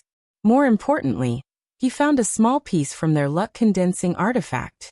He used it to build the Tao Path Tablet, inheriting a small portion of the Eternal Tao sect's chi luck. Ever since that, his destiny has changed, and he rose like a comet, securing his spot as one of the overlords. In the universal Tao language, the character for Tao can be translated as avenue or path. Depending on how you write, these words can also serve as synonyms. I understand how you feel, Wang Wei answered. He almost lost control of himself as he realized the president and Elder Chun were using the tactic of good and bad cop that he used to watch in Western movies back on Earth. But as I said, your artifact is not in my hands. You said the Southern Chu dynasty might have handed it to the Qin court, Elder Chun asked slowly. More like claimed, the president added, not hiding his suspicions. According to our information, you confronted the human emperor's projection from limbo. Elder Chun continued. Was it over the artifact? No, it was over Shu Ren's nether hell. Why would the human emperor want such a thing? I don't know, but the fact he was willing to appear from limbo showed how much he valued it, Wang Wei said truthfully. And do you have proof of that? The president asked. I do, Wang Wei nodded. But I won't show it since this meeting is starting to feel like an interview I did not sign up for. Wang Wei squinted his eyes, suddenly increasing the tension in the room to the highest alert. I've exhausted my patient. Are you going to hand over the blood, or do I have to take it myself? The chill behind these words made everybody's hair stand straight. Elder Chun acted swiftly to defuse this situation. There is no need for all that. It's just that this item is too important for us. I understand this, but I think I've been quite forthcoming with your inquiry, Wang Wei responded. And if I have to be honest, I don't understand why, back then, your association succumbed to Time Eater's pressure and handed over the artifact. It's your fault you're in the current situation. The president immediately lowered his head. His, and the association's greatest shame, was handing over that artifact. Back then, Elder Chun had just injured her existence, to fall to the Empyrean realm, and he was a young and inexperienced association president.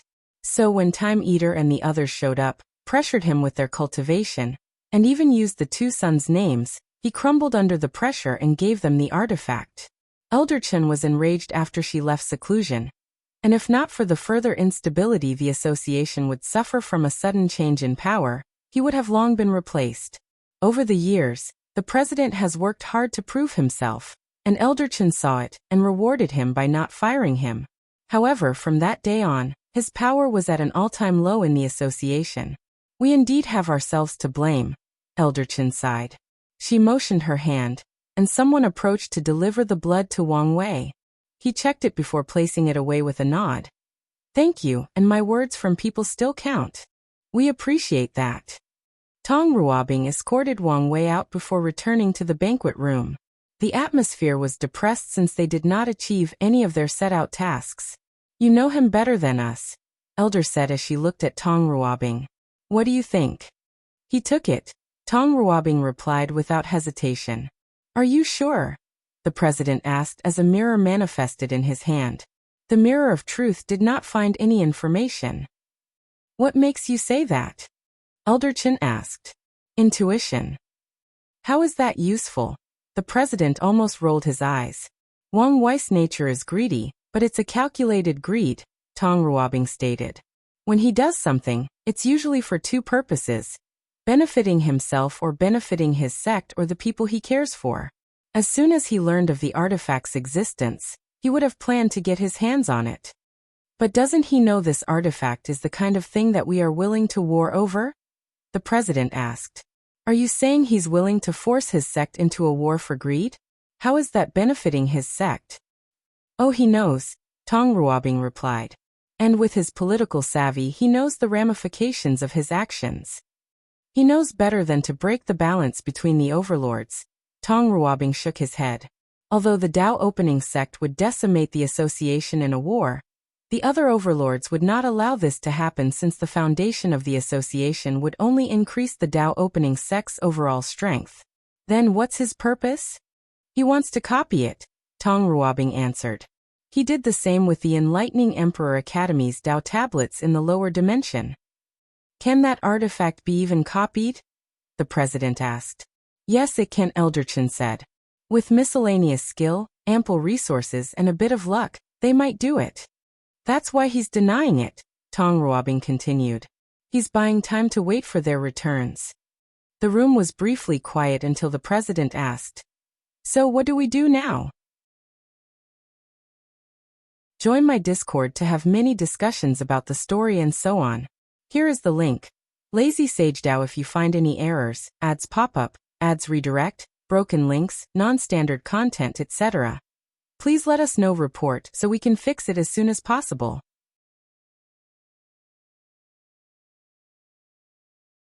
Chapter 1475. A Little Restless. 1475. A Little Restless. Since we know he has it, can we demand its return? An elder asked. Don't say such a stupid thing. We know he has it, but where is the proof? So that's it. Do we have to wait until the ancestor returns to get it back? But even then, will he hand it over before he copies it? No, we must do something, Elder Chen said before looking at Tong Ruobing. How strong are you compared to Wang Wei? His strength has always been higher, and given that his cultivation is much higher than mine, I doubt I have a chance at winning. Tong Ruobing replied truthfully. What about if you have a primal weapon? Elder Chen asked.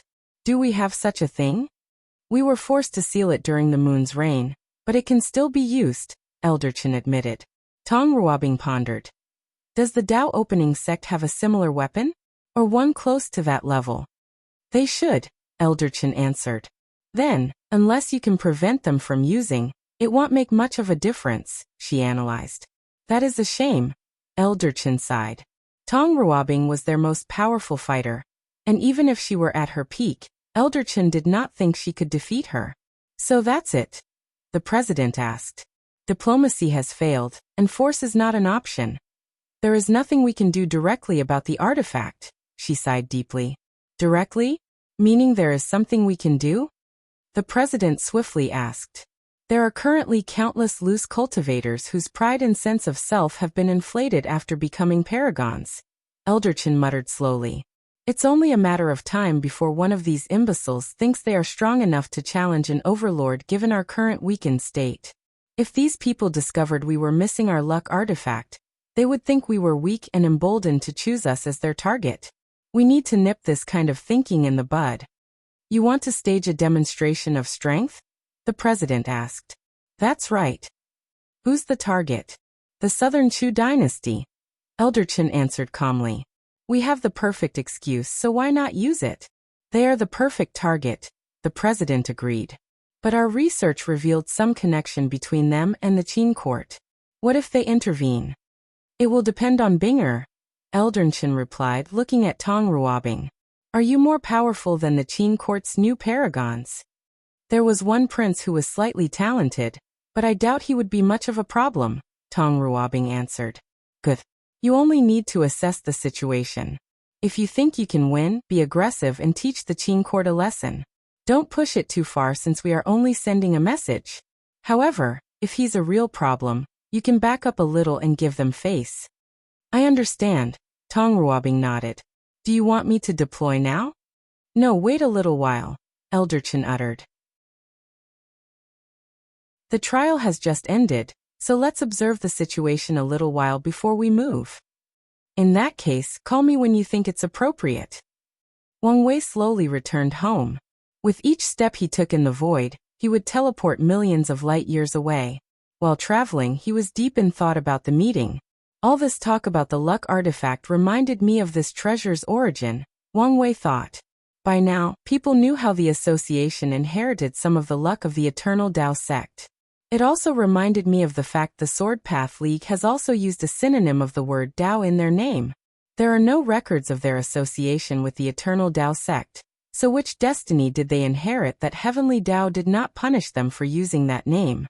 Wang Wei remembered the League's request to Yan Hai and how they seemed almost desperate. At first, I was a little tempted to convince the ancestor. But now, I'm starting to think a greater secret is at play here. Wang Wei shook his head.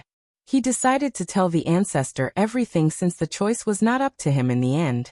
The future wife said she participated in the Eternal Tao sect's ruin. Wang Wei contemplated. During that time, the First Origin War had long ended. A few of the older generations were already primal. And Wu Hong was a young and promising paragon. She said she received a book that was a comprehensive analysis of runes, but she didn't mention any luck, Wang Wei analyzed. However, given her relationship with the Skill Path Association, there is a chance she also inherited a small part, hence the primary source of their confrontation. Wang Wei's eyes lit up. If that's true, she may be able to absorb the association into the Origin Seal continent. If Wu Hong becomes the catastrophe's first transcendent, she will need to increase the foundation of the Origin Seal continent. And what better way to do it than swallowing the Skill Path Association? I'm sure she's thought of that and maybe even planned for it, Wang Wei thought with a smirk before rushing home. As soon as he arrived, Wang Wei did not rush to utilize the blood. Instead, he turned invisible and undetectable before approaching the flame blacksmith. Without the latter's awareness, Wang Wei cast a spiritual hint into his soul to slowly forget about the existence of the Tao Path tablet.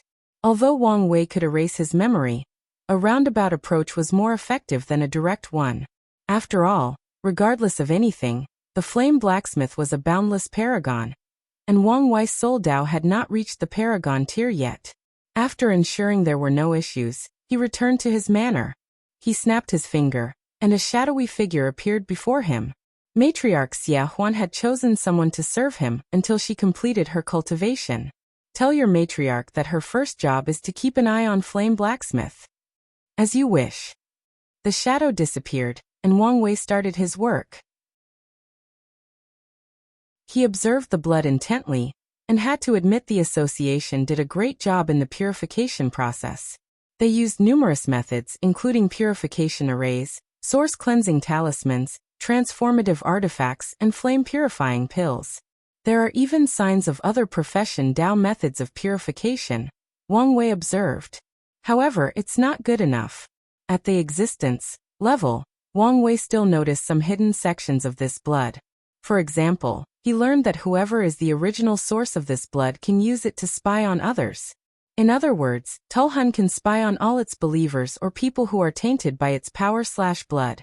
We can't have that, Wang Wei muttered before starting his own purification.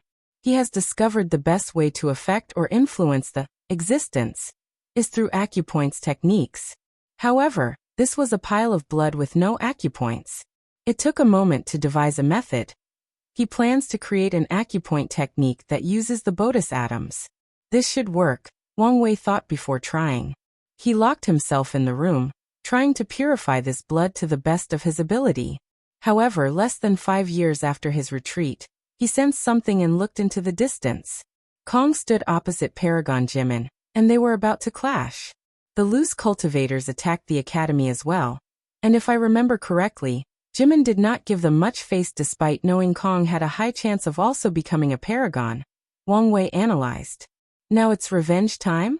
He observed these two closely with squinted eyes. No, I have a feeling that it's not that simple.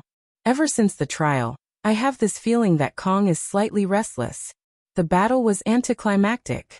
Cong easily suppressed Jimin and Old Ma, forcing the prideful paragon to ask for help from Shu Niwanzu, the current ruler of the Southern Chu dynasty. The former third prince came to repay his karma, but his presence made no difference. Cong defeated 3 paragons in a shocking display of power. Furthermore, he even captured Jimin and Old Ma, leaving the third prince to run away and hide under the protection of his dynasty's Chi-Luk. Cong did not run after him, but made a public declaration.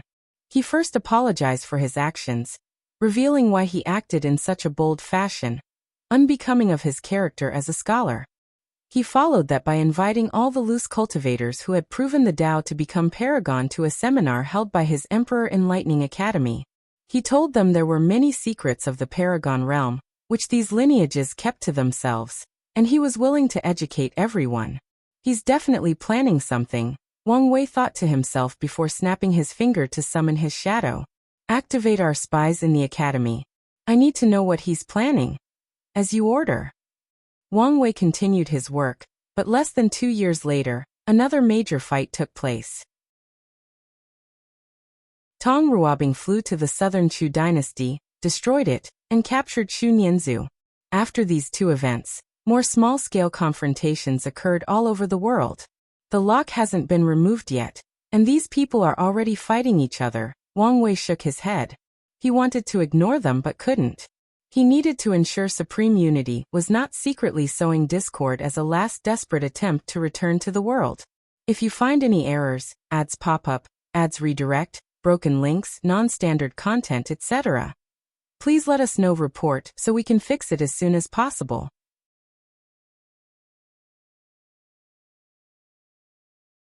Chapter 1476 The Steelers and Lin Fan's Woe. 1476 The Steelers and Lin Fan's Woe. Emperor Cong teleported to a hidden jail underneath the academy. He slowly walked toward Paragon Jimin's location. The latter was hung in the hair with 2 chains connected to his left and right hands. Jimin was in a terrible state, but his aura remained fierce and steadfast. Well, have you changed your mind?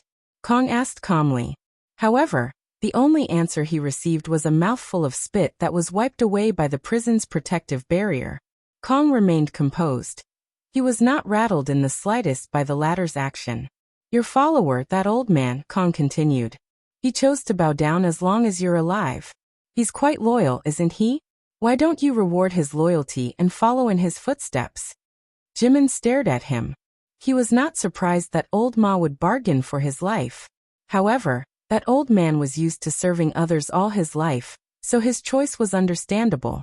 However, Jimin refused to bow down to anyone. He did not bow down to the moons or the 2 suns, so he would not bow down to Cong of all people. Oh Jimin, you are an ambitious man who wants to rise to the top of this world with your own talent and effort. Cong stated in a strangely eerie but calm voice.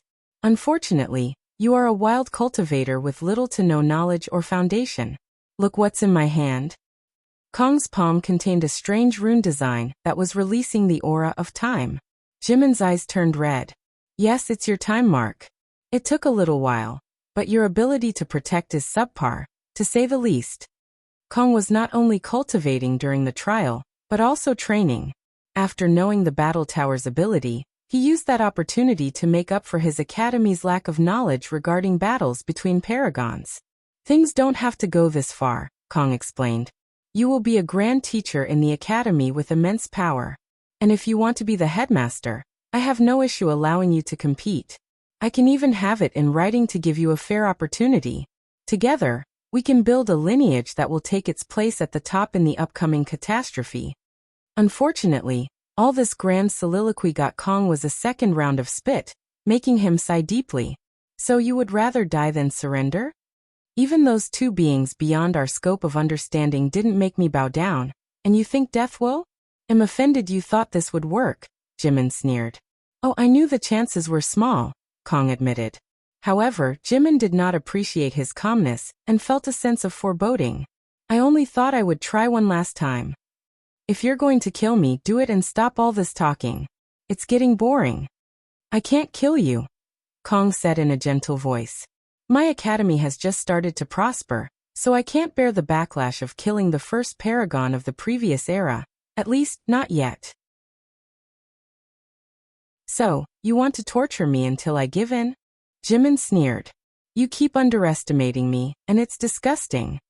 You and I know there are fates worse than death, and while torture is one of them, it will not be my approach, Cong continued.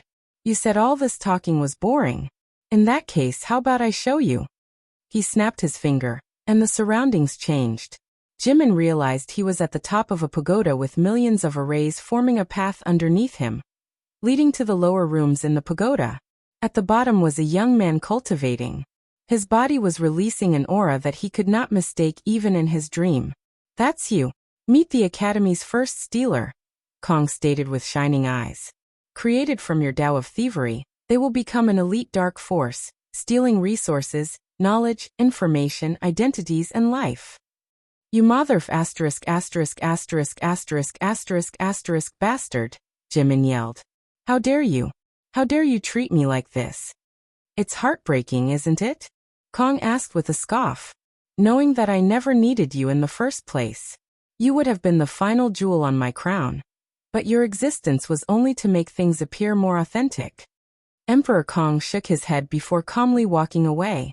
Once someone meets the requirement, they will swallow everything you have, including your luck and destiny. Only then will you truly become useless, and he'll grant you your wish of death. Cong's parting words echoed in the pagoda, even suppressing the sound of rattling chains. Those spies are getting annoying, Sushir sighed. The Academy currently has 4 boundless paragons, technically 5, including her. Her teacher is the headmaster and is busy with his affairs.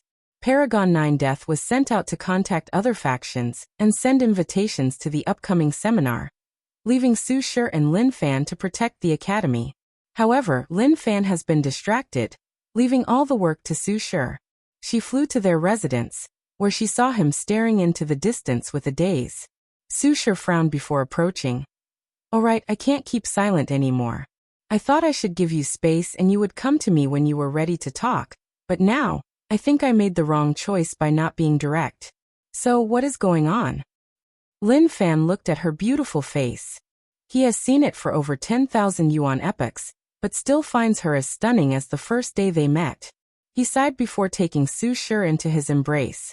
I can feel it. She's about to ascend. You're talking about Suya? Is that why you've been in a hurry? Did something happen during your time-washing tribulation? No, you were in this state before the tribulation. Yes and no, Lin Fan answered. My hatred for her was almost exploited during the tribulation, but it only fueled my drive and hatred for her. Su Shi did not want hatred and rage to drive him, but she understood that some things cannot be forgiven. Is that it? Is that why you've been acting differently? I know you hate her, but if you let her existence affect you so much, I'm afraid it won't be long before you develop a heart demon. It's incredibly difficult for people of their cultivation realm to develop heart demons, but it will be a nightmare once they do. The heart demon will literally turn Lin Fan into a mad devil cultivator driven only by his desire to kill Suya. And if he succeeds in this endeavor, he won't magically turn back. He will blame someone else for his problems instead and transfer that hatred to them. Then he will repeat the pattern, trying to fill an emptiness in his soul for all of eternity. The teacher already talked to me about that. Lin Fan shook his head. So what is it? During the trial, I've been thinking about my child, Lin Fan said, tightening his embrace slightly. I was looking forward to the Paragon realm because it meant I could see her again. However, I had a prophetic dream that something terrible would happen to her after the revival. That's why I've been so desperate to increase my realm and be as strong as fast as possible. Su Shi listened attentively, her brow furrowed deeply. Prophetic dream? My intuition warned me of something wrong, so I tried to look into the future. After failing, I considered combining dream and time Tao for a better divination. What did you see exactly? It was vague, but I was fighting desperately to protect someone. I could see what the person looked like, or I was fighting, but I knew she was my daughter. You were also there, fighting by my side, but I couldn't see anyone else. Su Shi's brow furrowed deeper. I'm afraid things are not so simple. 2333. Remember what Wang Wei said about your connection with the Chaos Demon Gods? Are you saying they've been influencing me? Lin Fan asked in a severe tone. All signs have shown that the upcoming catastrophe will involve beings on their level. meaning this is the best opportunity for their return, Su Shi analyzed. And what better way to prepare than to start activating their pawns? What better way to control you than through your hatred of Suya and love for your daughter? Lin Fan clenched his hands so tightly that the space around him twisted. Su Shi even felt some of the power. Luckily, they were both body refiners in the Elder Fiend God realm. Calm down, she said as she turned to face him. She gently caressed his face. Getting angry and losing control will not help us. I know, Lin Fan sighed. But what am I supposed to do?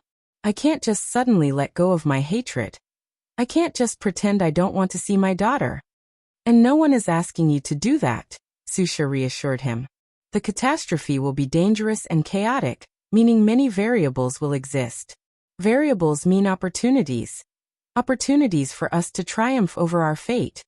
Lin Fan looked her in the eyes before gently placing his forehead on hers. I don't know what I would do without you.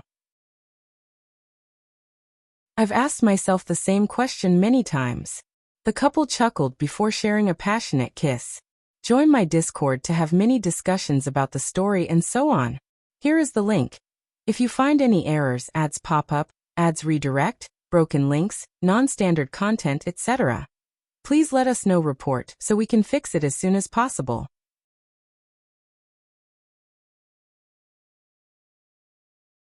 Chapter 1477 The Second Piece. 1477 The second piece. Wang Wei's atom acupoint technique was successful, but he was not satisfied with the final outcome. He noticed a few places in the blood's existence that he could not understand, let alone remove. Things never go as planned, Wang Wei complained before thinking of Plan B. Numerous magic circles materialized in front of him before entering his body. The best solution to this problem was to sacrifice his body. He will accelerate the effect of the blood from his soul before abandoning his body and recondensing a new one. 3 million years passed outside, but Wang Wei spent 30 million years with this project using the sect's best time acceleration array. Of these 30 million years, he only spent 2 million years purifying the blood, and the rest was spent placing magic circles on his body to isolate the blood's effect on his soul. Now everything is ready, Wang Wei muttered as he walked out of his cultivation room. As soon as he left, two people came to see him, Wang Qi and Shi Huan. Let's start with you, he said, looking at Wang Qi. Is everything prepared? Yes, the sect has prepared a grand source pool for you to condense a new body. Grand source pool? I thought they would use some qi from the source qi space, Wang Wei commented. Grand source pool can only be artificially created by Emperor Path cultivators by gathering and preserving the power from the Grand Tao source. It's the purest form of energy/power in the world, but it takes too long to make these pools. Only the best for you, Wang Qi replied with a smile. Good. What about the unsoiled body pill? It's ready, Wang Qi nodded. But what do you need that for? Wang Qi only recently learned this pill was something Supreme Elders, Peak Paragons, used, so he was intrigued. I'm just being cautious, Wang Wei replied. He may not need the pill, but he needed to prepare just in case. What about you? Anything to report? A few noteworthy things, Xia Huan answered. Our spy could not get much information from the academy since Cong has kept everything tight. We know that Old Ma has surrendered, and he captured Jimin for a grand plan, but that's all. I'm getting intrigued about what he's planning, Wang Wei commented. Isn't it obvious? He's trying to build his academy, Wang Qi commented. That's just surface level, Wang Wei shook his head. He has something planned that will make achieving his goal easier. He did not have enough information to deduce something concrete, so Wang Wei was left with simulating thousands of possibilities. How did the seminar go? He asked. By all measures it was a success, Xia Huan answered. He recruited many loose cultivators, and the rest owed him a karmic debt. The academy's luck thrived afterward. Did anyone try to interfere? Yes, there was a small disruption, but Cong showed his might by easily suppressing it, Xia Huan replied. Were there people behind the disruptors? Yes, but they left no traces, Xia Huan continued. The way there was absolutely no trace does indicate that it was likely one of the 13. In any other era, They would not allow Cong to so easily spread knowledge that can improve the overall strength of these loose cultivators, Wang Wei commented before sneezing. Especially the limitless exchange hall. Cong's stunt has prevented them from exploiting these loose cultivators with that knowledge. Isn't Cong worried about offending so many people? A shuffle is coming and the overlords, especially the weaker ones, are wary of any faction with potential to reach their level, Wang Qi said. They will be wary of him whether he likes it or not, so why worry? Wang Wei chuckled. On the contrary, now that the overlords are in a weakened state, it is the perfect time for him to act with impunity. Are you saying he'll do even more? Wang Qi asked. Most definitely, Wang Wei nodded. He's just waiting for the right time, which I'm about to give him. He's waiting for you to be occupied, Wang Qi said with shining eyes. If I guess correctly, his next target should be the weaker academies with little to no affiliations. And if he has the balls, he'll also target the large academies. But those are affiliations of the Grand Sect Alliance, Wang Qi asked. It's a calculated move, Wang Wei said. The Grand Sect Alliance will need to recuperate after the lock. Their primals will take some time to return to their peak, time that Cong will need to become a primal. That seems a little too bold, Wang Qi frowned. Even if he succeeds, he'll only be one primal against 5. He alone is enough, Wang Wei replied. As long as he used the threat of possibly joining another overlord, especially us, it should be enough to stop the Grand Sect Alliance and buy him enough time. However, a bolder approach would be for Lin Fan, Su Shi, and Nine Death to become primal around the same time as him. Wang Wei's brow furrowed as he caught an inspiration. He remembered the conversation he had with Cong at the academy. So, that's what he is planning. That explains why he was so eager to rapidly increase his realm or save these people. He wanted to build momentum for his case. Have you figured it out? Wang Qi asked. Well, what is it? Wang Wei did not answer him, but looked in the distance instead. Want to fight with me? Lucky for you. I never planned to continue holding that burden again. Wang Qi wanted an answer, but he knew the patriarch long enough to know when he's willing to talk, and when he won't. So he could only sigh to himself. Lord, do you need me to put more people in Cong's academy? Yes, Wang Wei nodded. He wanted to give Cong the illusion that he knew nothing of his goal, and wanted to find out at all costs. Anything else to report? There have been small-scale confrontations between the demon race and the innate demon gods. Already. They've controlled themselves, but it appeared war might immediately start after the lock. Those two factions know destiny has arrived to finally determine victory between them, Wang Wei sighed. However, it's a stupid move to start fighting before we know what the upcoming catastrophe is. Wang Wei realized he may have to play peacemaker between these two.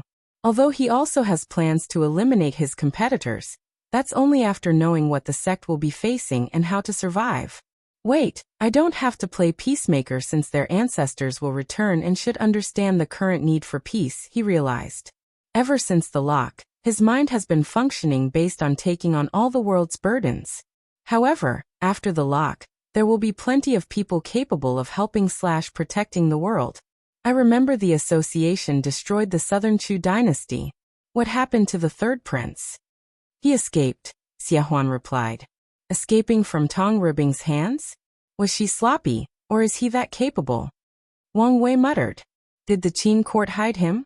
Our spy did not send news of any changes in the court, Xia Huan replied truthfully. Keep an eye out, Wang Wei ordered. Since they had nothing else to report, Wang Wei dismissed them. A few minutes later, Yu Tsong came to report to him about the Qin Prime Minister. The Qin court bowed their heads and paid to get their Prime Minister back.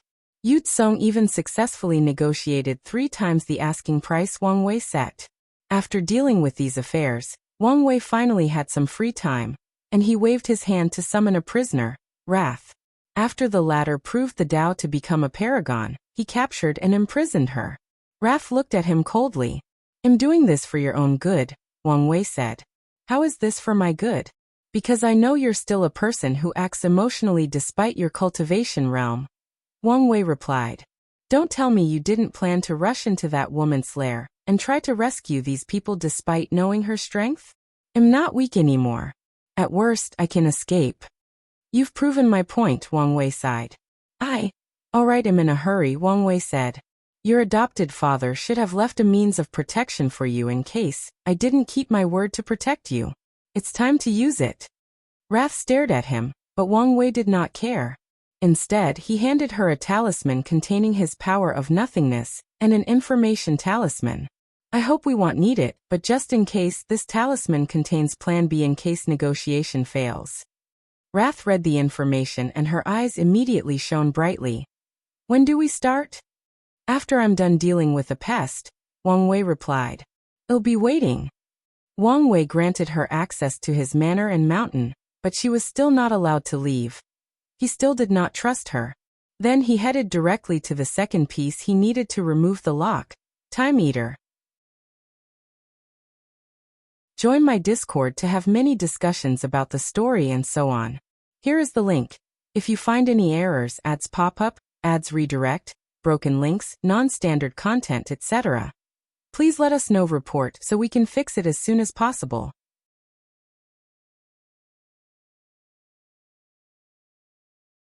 Chapter 1478 The Battle of Time Wielders begin. 1478 The Battle of Time Wielders begin. Void battlefield. Mithriya and Supreme Unity's vessels were crashing, but suddenly stopped. They simultaneously checked on the Eternal Ascension world, watching as Wang Wei flew toward Time Eater. It has begun, Mithriya said with a smile. To be exact, Monk Wuji was the one who smiled, but his demeanor or mannerism was that of his teacher. What? Unwilling now that you're about to lose the game. No one knows who will be the final winner until the end, Seven Cauldron replied coldly.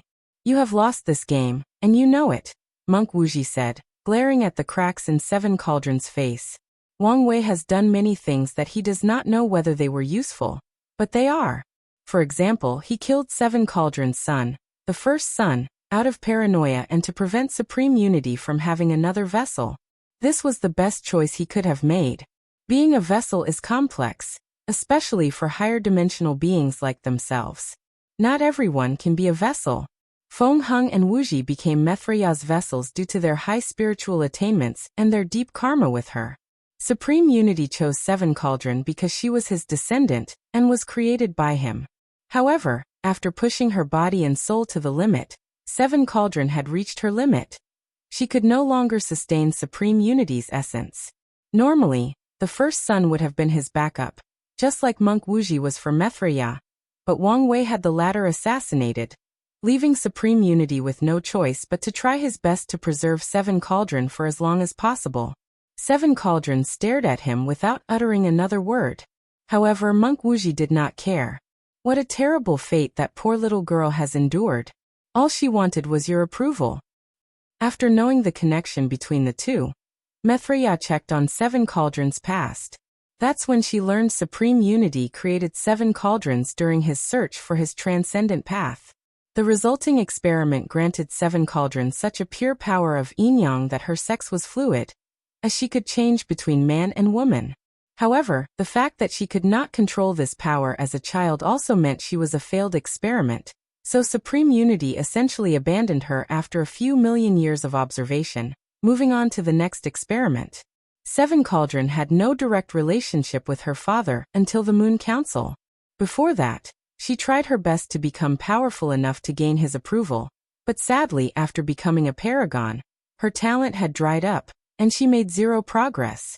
So, when Supreme Unity called her to join the castle, she readily agreed despite knowing he probably only needed someone he could control. Seven Cauldron thought they would gain Supreme Unity's acknowledgement as long as they did a good enough job at the council, but the next time they met, their father had fused with Heavenly Tao, becoming even colder and more indifferent. After everything, her fate is to be used by you before being discarded. In the end, the poor lad could not escape the sea of suffering known as this world. Monk Wuji sighed. Are you done? Seven Cauldron asked coldly. Yes, and it's time to end this. Mithriya knew she had made a mistake in how she handled everything. However, a small part of her is not sorry for the decision she made. The sense of dread she felt after realizing that Time Eater would bring catastrophe to the world is something she would never forgive. The only reason she regrets her decision to put all her focus into searching the infinite trichiliocosm is that she failed to find the source of that danger. Regardless of how she felt about that decision or the consequences, Mithriya knew she had to focus and ensure she made no mistakes from now on. So she glanced at Seven Cauldron, no supreme unity, and rushed in. She had one goal: to force this vessel to its end. Supreme Unity knew what fate awaited this vessel and tried to turn the situation, but it was useless. Even his desperate attempt to take Mithriya's vessel with him failed. As Mithriya watched, Seven Cauldron's body disappeared, followed by her soul and existence. She sighed in relief. Then a look of grief flashed in her eyes. "I'm sorry, disciple, but I must also sacrifice you." Her only objective for preserving the vessel was to help Wang Wei with his plan to destroy the lock. Wang Wei arrived before the seal. He saluted the guards before looking at the enormous creature before him. Two enormous eyes opened, glancing at him. "So it has finally come to this," Time Eater said. His body slowly reduced in size as he transformed into his human shape. "It appears so," Wang Wei nodded. "A battle to determine the fate of the world, huh? I'm not the kind of person who chases after excitement, but I must say, this is quite exciting," Time Eater chuckled. The amusement on his face strengthened his calmness and confidence.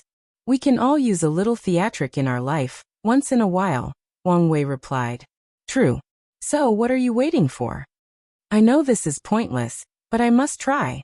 After all, I consider myself a man of words before actions," Wang Wei stated. "Is it too late to ask you to stop all this nonsense? There is still a chance you can save your life. Confident, aren't you?" Time Eater smiled. "Unfortunately, I know I won't lose." "Are you in too deep?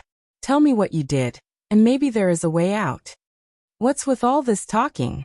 Let's get this fight started." Wang Wei frowned. "All right, how about a different approach? Let's make a wager. If I win this fight, you tell me what you did." "You're an expert at fishing for information," Time Eater laughed. "Unfortunately, your methods are useless to me." "Is that so?" Wang Wei sighed. Communication was useless, so that only left fighting to resolve this situation. Wang Wei slowly flew into the seal, facing Time Eater directly.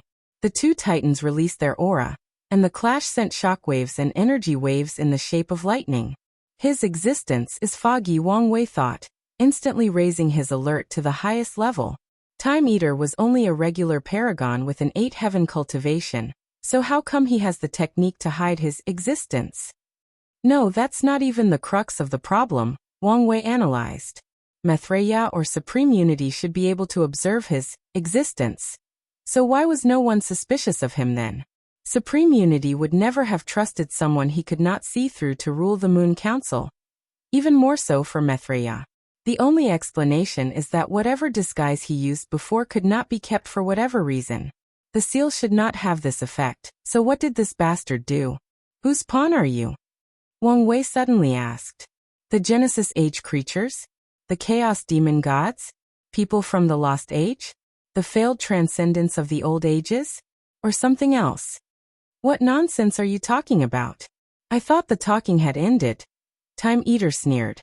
He did not wait for Wang Wei to continue speaking, and went on the offensive. Time Eater teleported before Wang Wei and punched him. Wang Wei felt a tremendous pressure and he evaded. Elder Fiend God 10 Heaven, he hid deeply, Wang Wei analyzed. He used a technique to boost his fleshly body strength before clashing directly with Time Eater. "I am so envious," Time Eater said. "I searched everywhere for the Mortalhood Trials token, or any token to these rare trials in primordial chaos, but I found nothing. Do you know how hard it is to thrive in the world when destiny is against you?" Their clashes opened the earth, tore the sky apart, destroyed the environment, and crushed all signs of civilization. Luckily, Time Eater's seal removed all the inhabitants living in his domain to prevent him from using them to escape. Without any life to worry about, and the seal isolated their battle to one area. These two fought without restraints. "What happened to no more talk?" Wang Wei asked. "I can't help it. I've held so much in for so long, and now that everything is about to come to fruition, I can't help but release some of the pressure," Time Eater replied. "Don't worry, I'm still in control. I won't release any useful information. Wang Wei sneered to himself. Unless they have personal and deep experience, most people, even extremely intelligent ones, cannot fathom the true horror of a Tao overlord. What people perceive as useless information can turn into the most profound mysteries or secrets in the hands of a Tao overlord. So, if Time Eater wanted to talk, he would not stop him. Join my Discord to have many discussions about the story and so on. Here is the link. Lazy Sage Dao. If you find any errors, ads pop up, ads redirect, broken links, non-standard content, etc., please let us know. Report so we can fix it as soon as possible.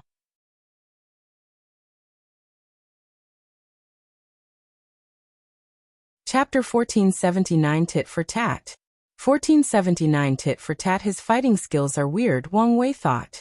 Are they from another chaos world? Chaos worlds have different cultivation systems, and even after Tier 10, where everything blends together, the influence of the mortal stages of cultivation has not disappeared. That's why Wang Wei felt Time Eater's skills were odd. It's as if he had spent most of his time influenced by a foreign cultivation system and skill set. No, I've seen other worlds' fighting skills, and by their standard, there is something still odd about Time Eater, Wang Wei analyzed. How can I describe it? Foreign? Ancient? It would make sense if those ancient powerhouses trained him. Wang Wei's theory that he was one of these creatures' pawns is getting more attractive. The clashes continued, each individual analyzing the other. He's powerful with well-mastered skills, Time Eater thought. However, it's apparent that he's young and lacks fighting experience. The number of worthy opponents he's faced in the same realm can be counted on one hand. He's made up for his lack of experience with his ability to learn and adapt to any situation, meaning the longer this fight goes on, the lesser chance I have at winning. Now that Time Eater had an inkling of his opponent's capabilities, it was time to stop testing the water. He waved his hand to manifest time chains that surrounded Wang Wei, with each string capable of aging the essence of their target. In other words, Wang Wei's body and soul will age, thus weakening him in the process. Wang Wei calmly watched the chains, deciding his next course of action. Instead of evading, he chose to counter, or to be precise, bouncing and returning them to their creators. However, Time Eater seemed to have predicted his move. As soon as he countered, Time Eater countered his counter, even increasing the string's potency in the first place. Wang Wei did not hesitate to redirect these chains by opening space-time tears that led to other dimensions. However, with a thought, a time corridor appeared to guide these chains to their original destination. Wang Wei changed tactics to evading, but the chain's number drastically increased and instantly cornered him, leaving no room for any escape maneuver. So he used Tao freedom to be free of any chains, shackles, or restraints from time. Wang Wei's reaction was excellent, but not good enough. Right before the chains touched him, they suddenly changed their properties. They switched from a pure time Tao technique to a physical technique powered by time Tao. The chains became tangible materials powered by the energy from the river of time. Wang Wei's body flew a few meters away, but before he could hit anything or even react, another chain hit him. For a few seconds, his body was swung away worse than children playing with ragdolls. How terrifying was the weight of the river of time. Wang Wei did not know, but given how easily it tore apart his nothingness skin shield and devastated his body, it was a terrifying number. Despite his terrible situation or the pain, Wang Wei's mind did not falter. Since the opponent could use the weight of the river of time, couldn't he too? Wang Wei went even further and added the river of fate in the equation. With one punch, he tore apart these chains. The intensity of his attack did not stop here as it rushed toward Time Eater. The former ruler of the Moon Council displayed his mastery of time. He channeled twice the amount of power from the river of time than Wang Wei to counter this punch. While doing all this, he also condensed new time chains to entangle Wang Wei, who copied him by creating time chains of his own. The chains confront each other, sending temporal waves with devastating effects on the surrounding environment. Trees suddenly aged and withered, the temperature changed due to a sudden change in season, houses suddenly disappeared after being lost to time, new landscapes materialized out of nowhere, and time echoes of different eras superimposed on certain areas. Fast learner, isn't he? Time Eater thought as he watched Wang Wei stole his technique by learning from him.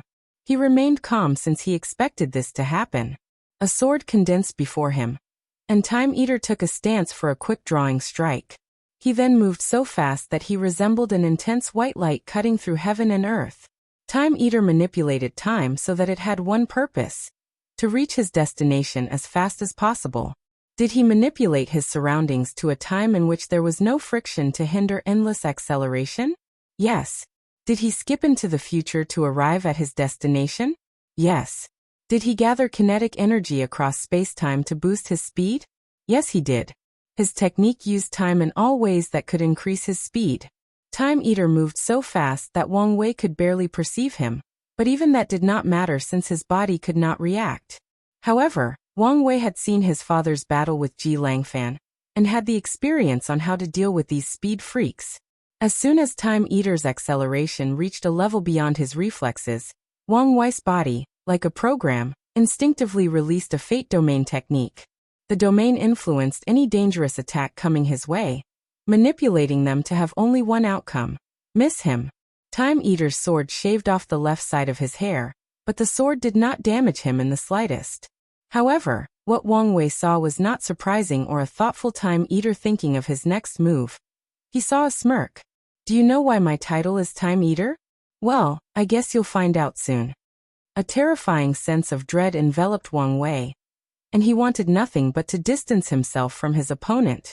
His body even tried to move on its own to protect him, but it was useless. A large mouth materialized from Time Eater's body, and ate a mouthful of white clouds from Wang Wei's body. Time Eater was not playing around. As soon as the creature succeeded in its sneak attack, 13 white swords more than 15 meters tall materialized above the sky, positioning themselves in what appeared to be a ceiling formation. Wang Wei looked at these swords, panic flashing in his eyes. What should I do? What should I do? Is this an attack? Or a seal? Which is it, and how do I respond to either? As the panic was about to settle in, his intuition, not the one built from his long cultivation journey but the innate talent he had even back on Earth, kicked in, and he realized something. His thoughts were weird. Wang Wei believed in his situation, so he calmed down and analyzed his thoughts. Then it hit him. Damn it, this bastard ate my experience. Time Eater's attack essentially ate all of the battle experience Wang Wei had gathered during his cultivation journey. Such a subtle manipulation of time and history was truly brilliant, mainly since it targeted one of Wang Wei's weaknesses. Without his experience, Wang Wei was similar to a recluse cultivator who focuses only on increasing their realm, and has fought less than 20 battles in their entire life. He had numerous spells, skills, and techniques at his disposal, but he did not know which was the best to use in any situation. What a frustrating feeling, Wang Wei complained. He knew time was running out, and he understood he should have a way to deal with the situation, but his mind immediately became chaotic when he tried. He became indecisive and full of fear of making the wrong choice.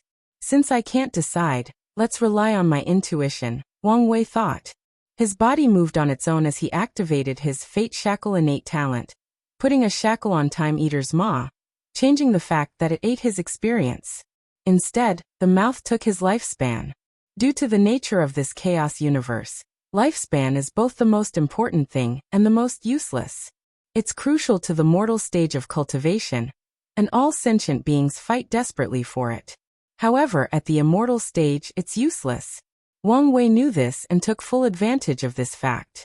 His action was correct for the situation, but there were repercussions.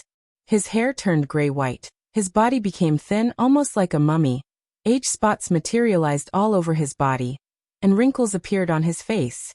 Even his eyes became slightly murky. Additionally, his action only dealt with the time-eating technique, not the time-sealing swords heading toward him with unparalleled speed. Wang Wei calmly raised his head to look at these swords. His eyes seemed to contain endless wisdom. Was he wise, or just the result of his current appearance? Well, it didn't matter. All things must come to an end, including time, Wang Wei uttered. The sealed domain turned black, and the 13 swords slowly dissipated. Join my Discord to have many discussions about the story and so on. Here is the link. Lazy SageDAO creators thought if you find any errors, ads pop up, ads redirect, broken links, non-standard content, etc., please let us know report so we can fix it as soon as possible.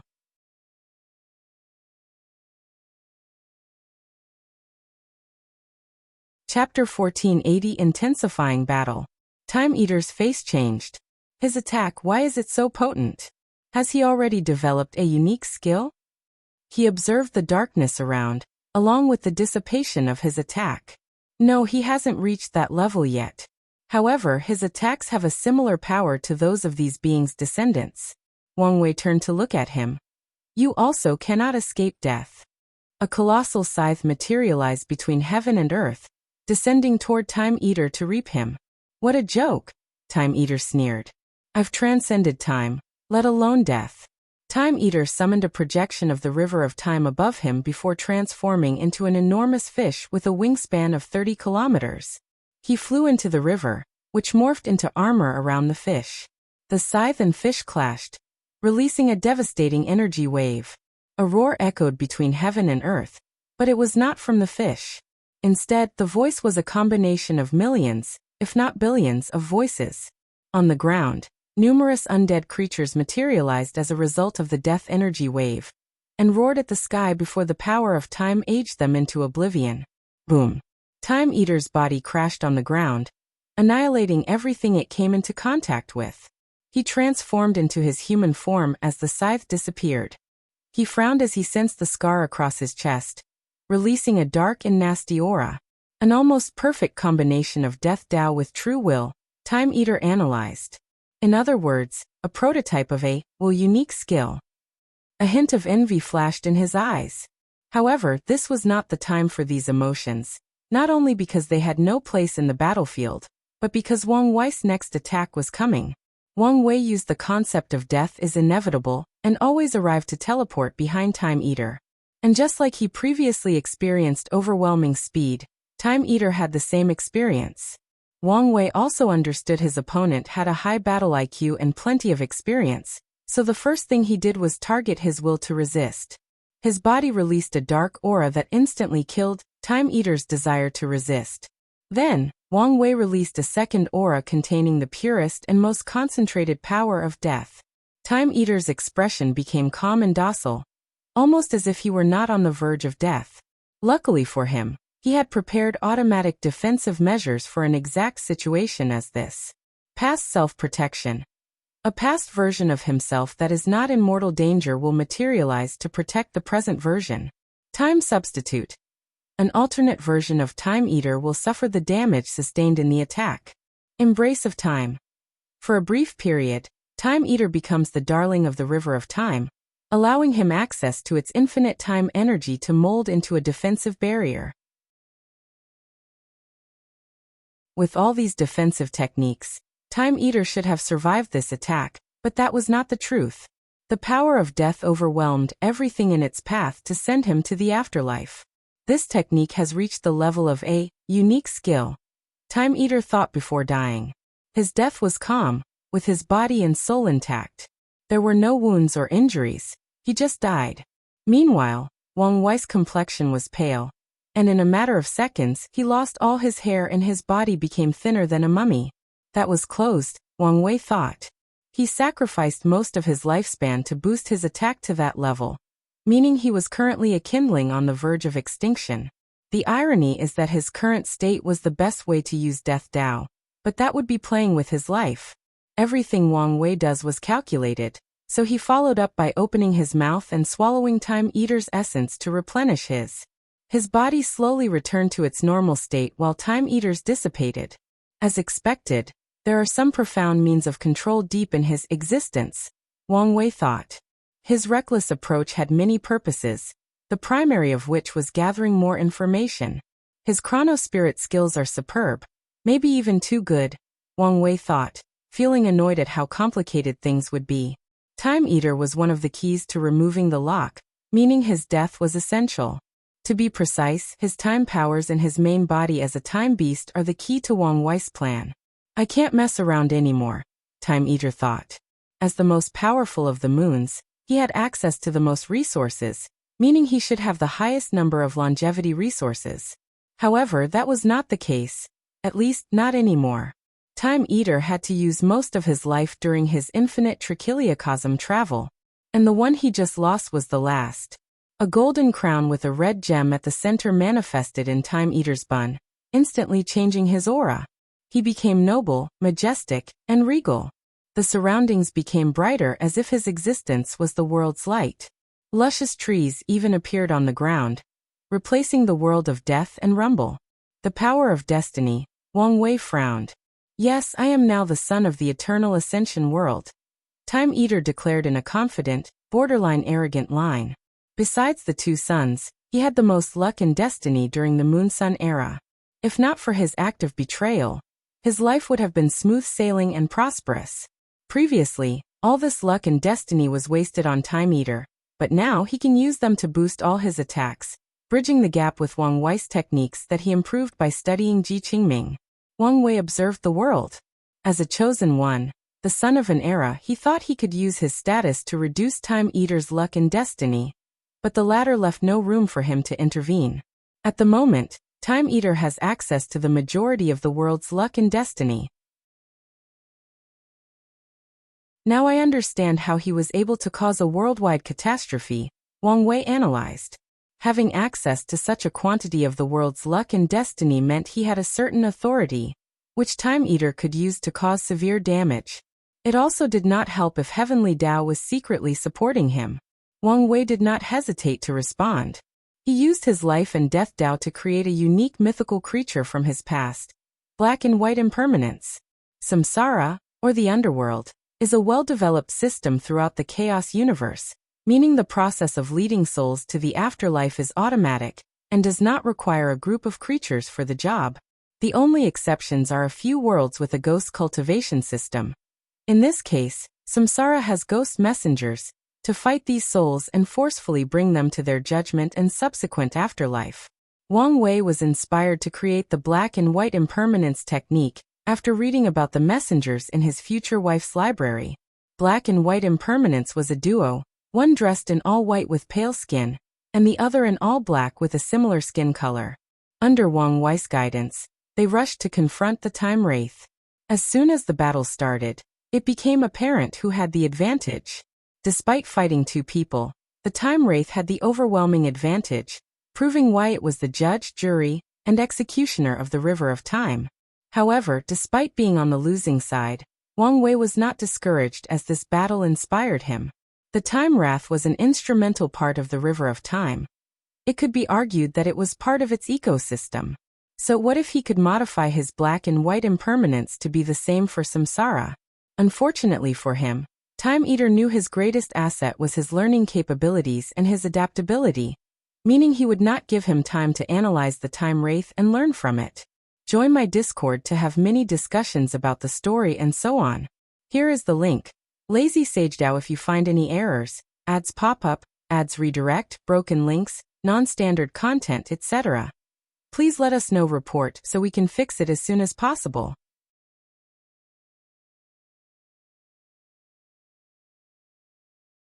Chapter 1481 Push to the limit. Time Eater snapped his finger to manifest chains, but this time his target was not Wang Wei but the Time Wraith. The creature gave him the dirtiest look, its facial expression indicating Time Eater was committing an act of blasphemy on par with Wang Wei. However, Time Eater ignored him and continued his actions. The Time Wraith struggled, but it was useless. Wang Wei ordered his white and black impermanence to interfere, but Time Eater used his Grand Mist Wheel to create layers of universe as blockage. Everywhere the impermanence passed, these universes died, but it was still useless as Time Eater achieved his objective. The Time Wraith turned into a small gem embedded into his forehead. Time Eater's aura became more ancient, primordial, and noble. His connection to the River of Time had reached the highest level. His strength is reaching the limit of peak paragon, Wang Wei thought. He knew he could not be outdone, so he also started artificially boosting his strength. He first fused the white and black impermanence. In many of their iterations, these two are a single individual, so the concept of unity was already built into the technique that created them. Then, Wang Wei summoned his Earth Emperor crown before putting on the new white and black impermanence. Let's call this false Yama King, Wang Wei thought as he swallowed this artificially created Yama King. His aura also changed, becoming more primordial and deadly. Wang Wei's connection to samsara had increased. However, this was not the end. Since Time Eater could increase his connection to the river of time, couldn't he do the same? Without hesitation, Wang Wei summoned his future Buddha self, before using them as a medium to access more power or authority of the river of time. No, you won't, Time Eater said before making a slashing sign with his fingers. A terrifying cut rushed toward the future Buddha self. Wang Wei teleported before the slash, and summoned a hungry ghost to swallow it. However, the attack suddenly became intangible by entering a parallel dimension, leaving a projection. Wang Wei reacted, trying to use his time Dao to intercept the attack, but it was too late. The slash cut off the future Buddha self's connection before turning into a seal that blocked Wang Wei's future action of synchronizing to the river of time. Wang Wei was angry, but this emotion lasted less than a microsecond before he controlled it. Instead, he materialized a black gate behind him, and once the thing opened, an ocean of dark red blood rushed out. The Azura Slaughter Ocean contained numerous powers: death, killing, slaughter, and corruption. Wang Wei controlled it to drown Time Eater, but the latter responded by manipulating time to return the ocean to its point of origin. However, Wang Wei showed him that two could play at this game. Before the latter's attack could activate, Wang Wei used his Freedom Dao to make the blood free from any time effect. The blood swallowed the Time Eater, but he reacted by protecting himself with the power of destiny, preventing his body or soul from being affected. However, Wang Wei's target was not him, but his connection to the river of time.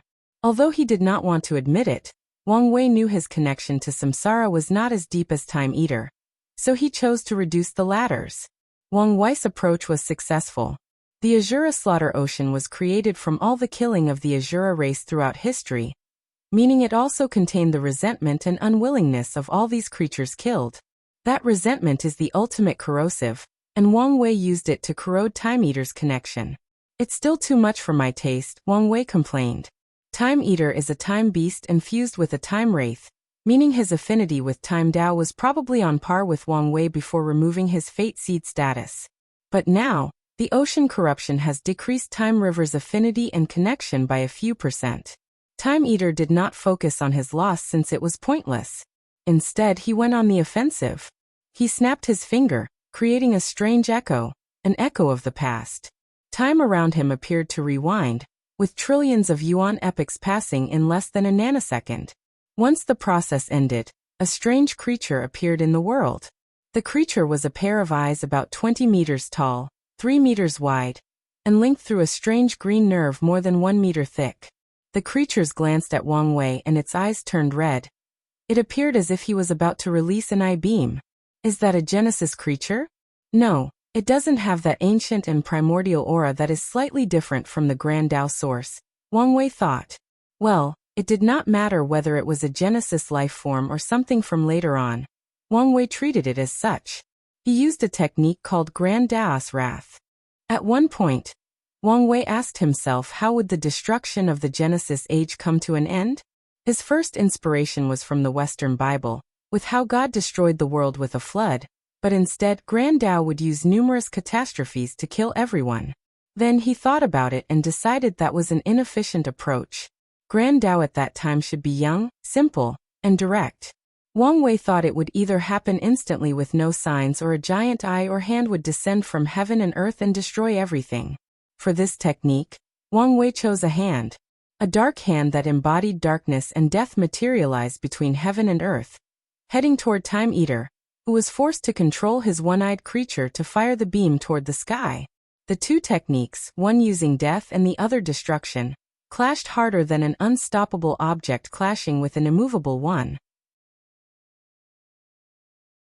Wang Wei and Time Eater had to move out of the way so as not to get hurt from the shockwaves. Wang Wei raised his hand to condense a black crystal above his palm. Time Eater's face turned ugly as he realized the latter was gathering the energy released from the clash of these two techniques and condensing them for his use. So he waved his hand to disperse the energy instead. However, Time Eater realized his opponent had the advantage because Wang Wei took the initiative and superb talent for chi manipulation. For a quick response, Time Eater then pushed his destiny blessing to the limit to instantly exile the energy into the river of time, and somewhere else in the infinite trichiliocosm. This move should have ended Wang Wei's advantage, but Time Eater saw the smirk on the ladders, and knew he had overlooked something. And he was right. Wang Wei's use of the energy was a misdirection. His real chess move was the source chi space. He did not just use the chi inside to boost his attack. Time Eater was much older than him, and even with access to his future wife's chi vault, they might only be on the same level. Wang Wei, instead, used his chi flower ability to increase his affinity and connection to the source chi space, thus allowing him greater control and access to energy. As soon as his plan succeeded, Wang Wei did not immediately attack. Instead, he rewrote the order disorder of this seal. Order. No one can ask for foreign aid of any strength to aid them in winning or surviving this battle. Disorder. If they do, the person with the least amount of link to a grand construct will suffer grand Daos wrath. The person with the highest link to a grand construct will suffer heavenly Daos wrath. Time Eater calmly looked at the chains of law embedded in this battle zone. He read Wang Wei's order, and he remained calm and composed, but only he knew what was going on internally. Grand constructs, also named grand framework, is not a major secret to paragons, so Time Eater knows them.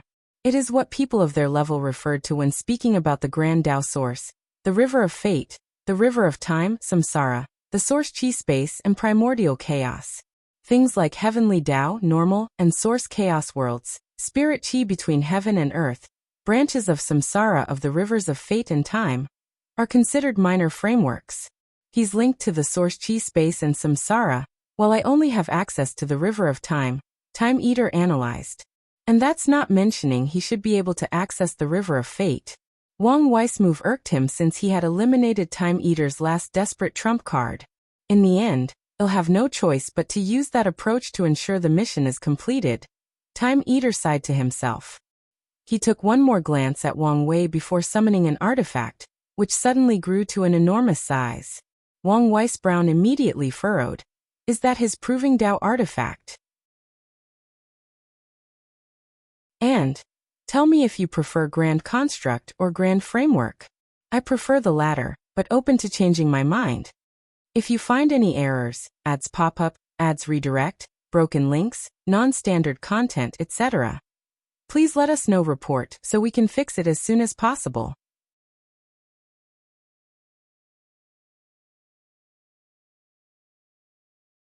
Chapter 1482 Trump cards. What appeared before Wang Wei was a massive copper ship that resembled ancient junk ships with a flat transom, sails made of horizontal panels composed of what seemed to be bamboo. He was confused because this artifact had the aura of time, and that of a Proving Tao artifact, but the information he knew about Time Eater said his artifact was a time ruler. Surprised, are you? Time Eater said. But this is just the beginning. Time Eater disappeared by teleporting to the ship, which trembled slightly, a sign of its activation. A projection of the river of time manifested under the boat, followed by a complex magic circle. Bang! The magic circle released a white beam that traveled so fast that Wang Wei barely had the chance to move, resulting in the left side of his body disappearing.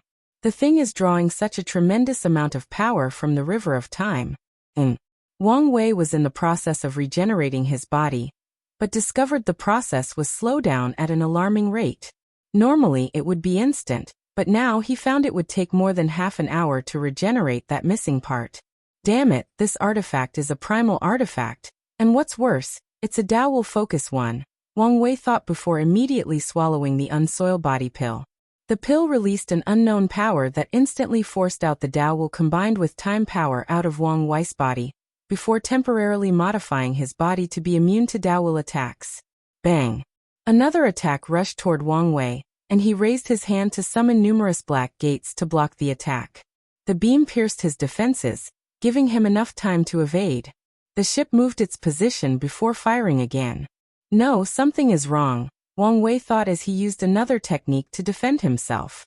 My intuition tells me this ship is capable of even greater destruction, but all these attacks seem to be measured, controlled, and with a purpose. Numerous thoughts flashed in his mind, analyzing the previous beams. In the meantime, Time Eater did not stop moving and attacking, slowly pushing Wang Wei to a corner. Damn it, his target is not me, but the seal, Wang Wei figured out. He immediately did something wild by creating an order disorder that affects the ship.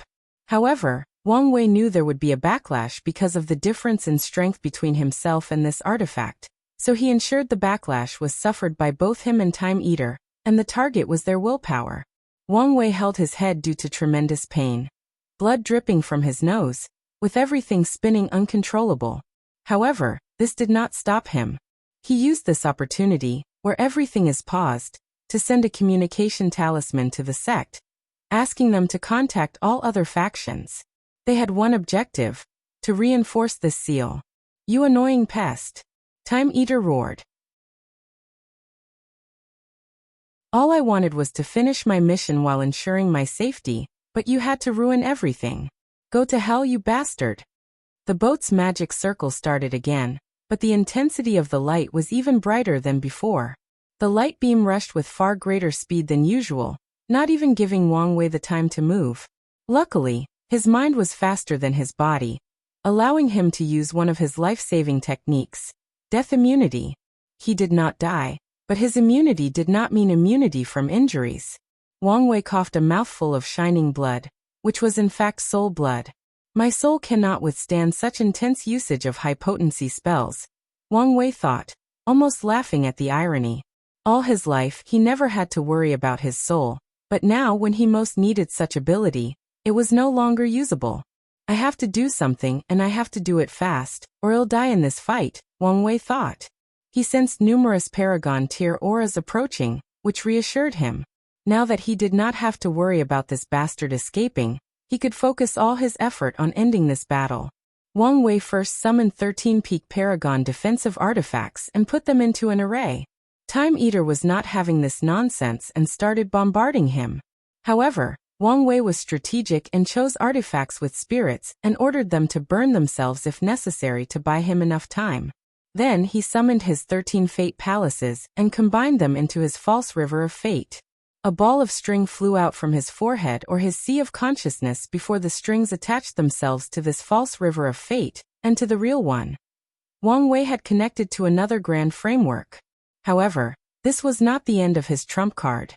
He linked himself to his Origin Seal Continent's River of Fate for an additional boost, amping him up to a level of power he had never felt before. Wang Wei did not let this power get to his head, instead he focused on the task at hand. Receive fate's judgment, he uttered. His false river of fate trembled before becoming a little less illusory. It had materialized a bit more. Then it released a gray light toward the ship. Time Eater fought back. The river of time underneath the boat also became more tangible before fighting back. The two beams clashed, releasing a pure destructive force that tore apart the void. In a matter of seconds, Wang Wei and Time Eater found themselves in all white space with no matter, no energy, gravity, and no space-time.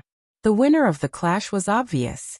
Wang Wei had connections to 3 frameworks, while Time Eater was holding on purely based on skills or excellent applications of his only framework.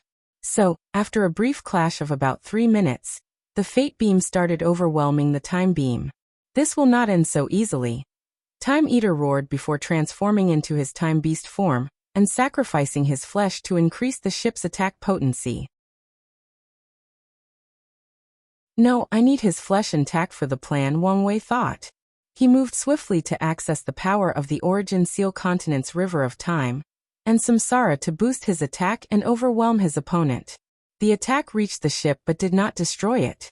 Instead, everything, including Time Eater, was placed in suspended animation. Wang Wei calmly watched the outcome, and sighed in relief. However, he almost fell from the sky as a terrible sense of weakness overwhelmed him. It's been a while since I felt this tired, he thought as he swallowed a mouthful of pills. While recuperating, Heavenly Tao rebuilds the surrounding temporospatial structure. However, this place was now barren, and would be so for a while. Wang Wei slowly flew to the boat. He could still feel this artifact fighting against his fate seal, which raised his alarm. However, his focus was soon directed to the chain Time Eater. "You look calm for someone about to die," Wang Wei said. "That's because this is not the end. On the contrary, this is just the beginning," Time Eater replied calmly. "I can't tell whether you're delusional, or you have something to rely on," Wang Wei said truthfully. "This will not be the last you see of me," Time Eater sneered before his eyes turned fierce. "And when you do, I will be a brand new man. I promise you, I will cut off your head and use your skull to make a wine cup." Not that you said this. I remember I promised to turn you into an artifact before making your consciousness into my dog," Wang Wei stated. "It's a shame I need you for something else, or I would have kept my promise. Mark my words," Time Eater said with gritted teeth before terminating his soul. Fate shackles appeared in his sea of consciousness, trying to prevent this, but it was useless. However, Wang Wei was not surprised by this outcome. From how Time Eater spoke, he knew he had something else up his sleeve. He was also protecting himself from a last-minute act of desperation. Wang Wei observed for a while before approaching the body. A white crystal flew from Time Eater's forehead, and he used his divine sense to check. "Most of the important memories are missing," Wang Wei sighed. As he was about to put the memory crystal away, he sensed a tremor. This was not a regular tremor from an earthquake or an intense use of energy or power, but a tremor from the very essence of the eternal ascension world. "This bastard did something," Wang Wei instantly thought before putting the body and boat away and flying away from the seal. Despite his weakness, Wang Wei used the Origin Sea Continent's fate powers to divine what was happening, but it was futile. "What did he do?" he muttered. "Did you sense that?" Monk Wuji said, talking directly into his mind. "Yes, but what exactly happened?" Wang Wei asked. "I don't know." "What do you mean you don't know?" "You know my control and influence over the world is at an all-time low. And whatever he did, the power used is on par with mine if not greater," Methrael explained. "Does Supreme Unity know?" Wang Wei asked with furrowed brows. "I'll ask and see if I can get some information from him," she replied. "If you find any errors, ads pop up, ads redirect, broken links, non-standard content, etc., please let us know. Report so we can fix it as soon as possible."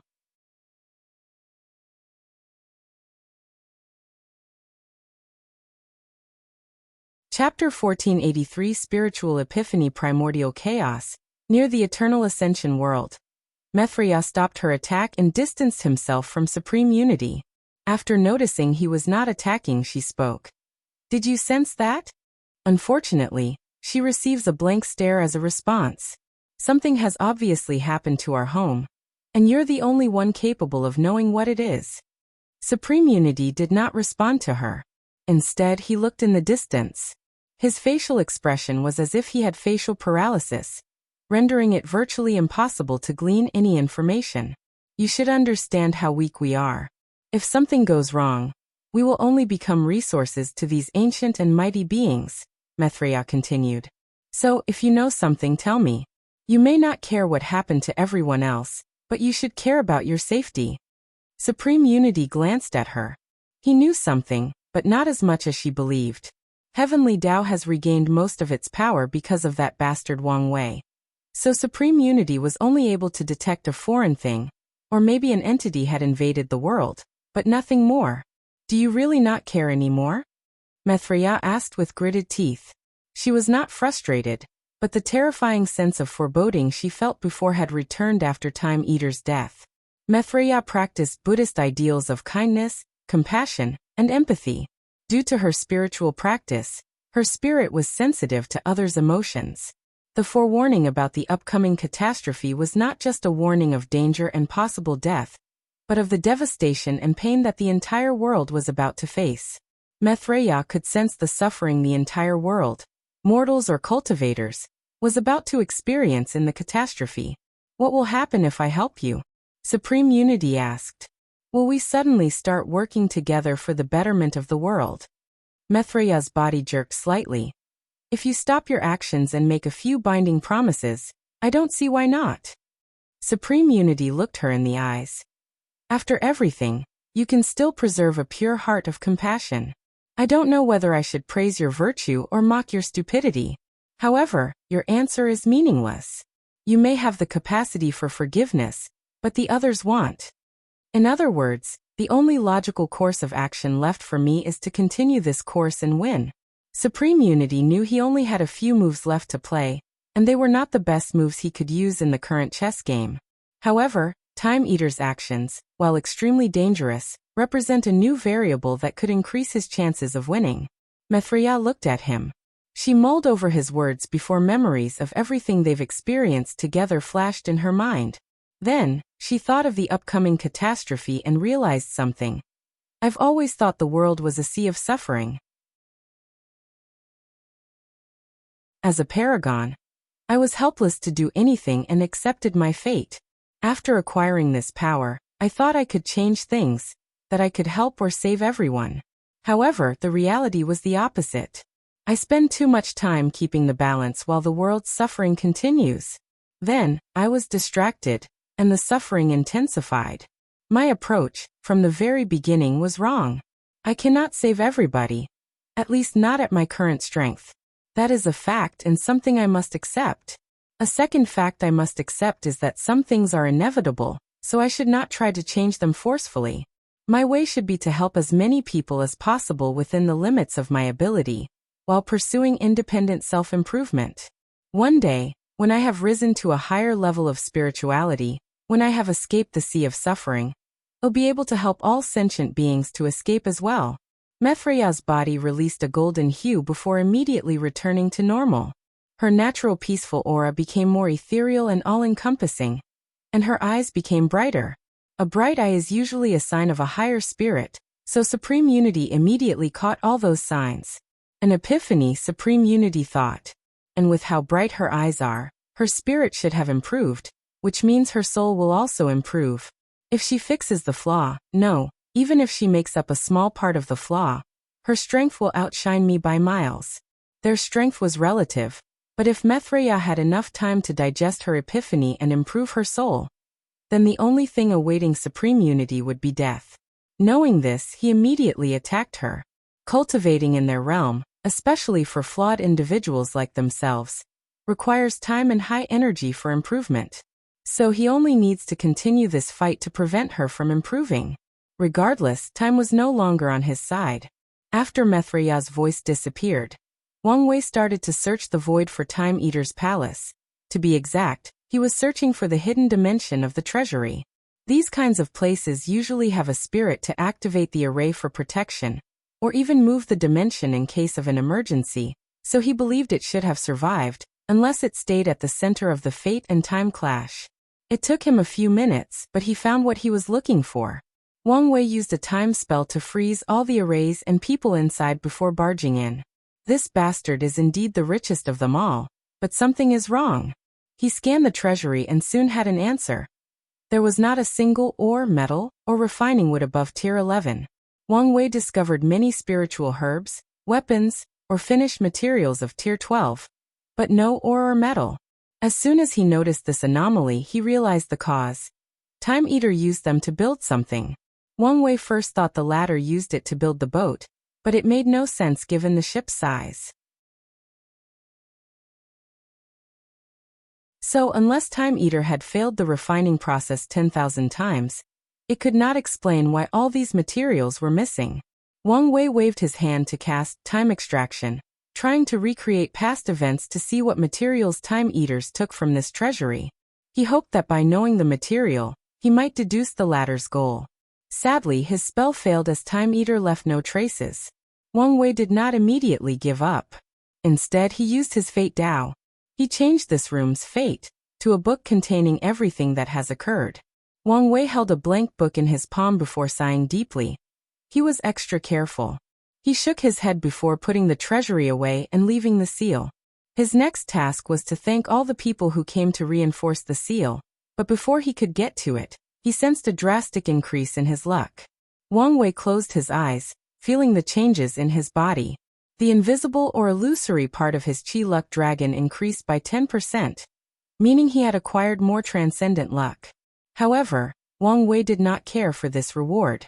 As he said to Bai Longsheng, The transcendent path must be walked alone, meaning he would not trust or rely on something like luck. It may help, but it will never be his priority or primary focus. When Wang Wei opened his eyes, a swamp of paragons rushed to meet him. He recognized many acquaintances, but the vast majority were loose cultivators, who Wang Wei believed showed up because they believed an opportunity to gain merit was here. Thank you all for showing up and providing your aid, Wang Wei said before cupping his hands to salute. The other paragons saluted in return. Although not everyone knew Wang Wei, his aura and intense residual energy/power from the previous battle made these paragon fearful. And before anyone asks, yes, you will be rewarded by heavenly Tao once the lock is gone, Wang Wei said. Although his words were slightly blunt, these people were all thick-skinned and did not care for such a minor faux pas. Lord Wang Wei, do you know when the lock will be gone? There are a lot of things needed for the process, but you can expect a solution in the next 20,000 yuan epochs, Wang Wei replied. That's good to hear. Wang Wei was about to send everyone on their way when Sun Junyao suddenly said, I sense a tremor between heaven and earth. What was that about? Wang Wei glanced at it. With her perfection essence, her senses were sharper than ever, so it made sense that she would notice. However, he did not want to spread news about the catastrophe before the lock was dealt with. It was Time Eater's last desperate attempt, Wang Wei explained. He tried using the power of his chess master. Wang Wei emphasized the word chess master to get his points across, and I stopped him. I see, Sun Junyao nodded. Only the power of the two suns could affect the entire world. While she was satisfied, the others who did not feel the tremor had a puzzling look on their faces, and a few people who knew Wang Wei did not completely trust his words. However, he did not explain. If you find any errors, ads pop up, ads redirect, broken links, non-standard content, etc., please let us know. Report so we can fix it as soon as possible.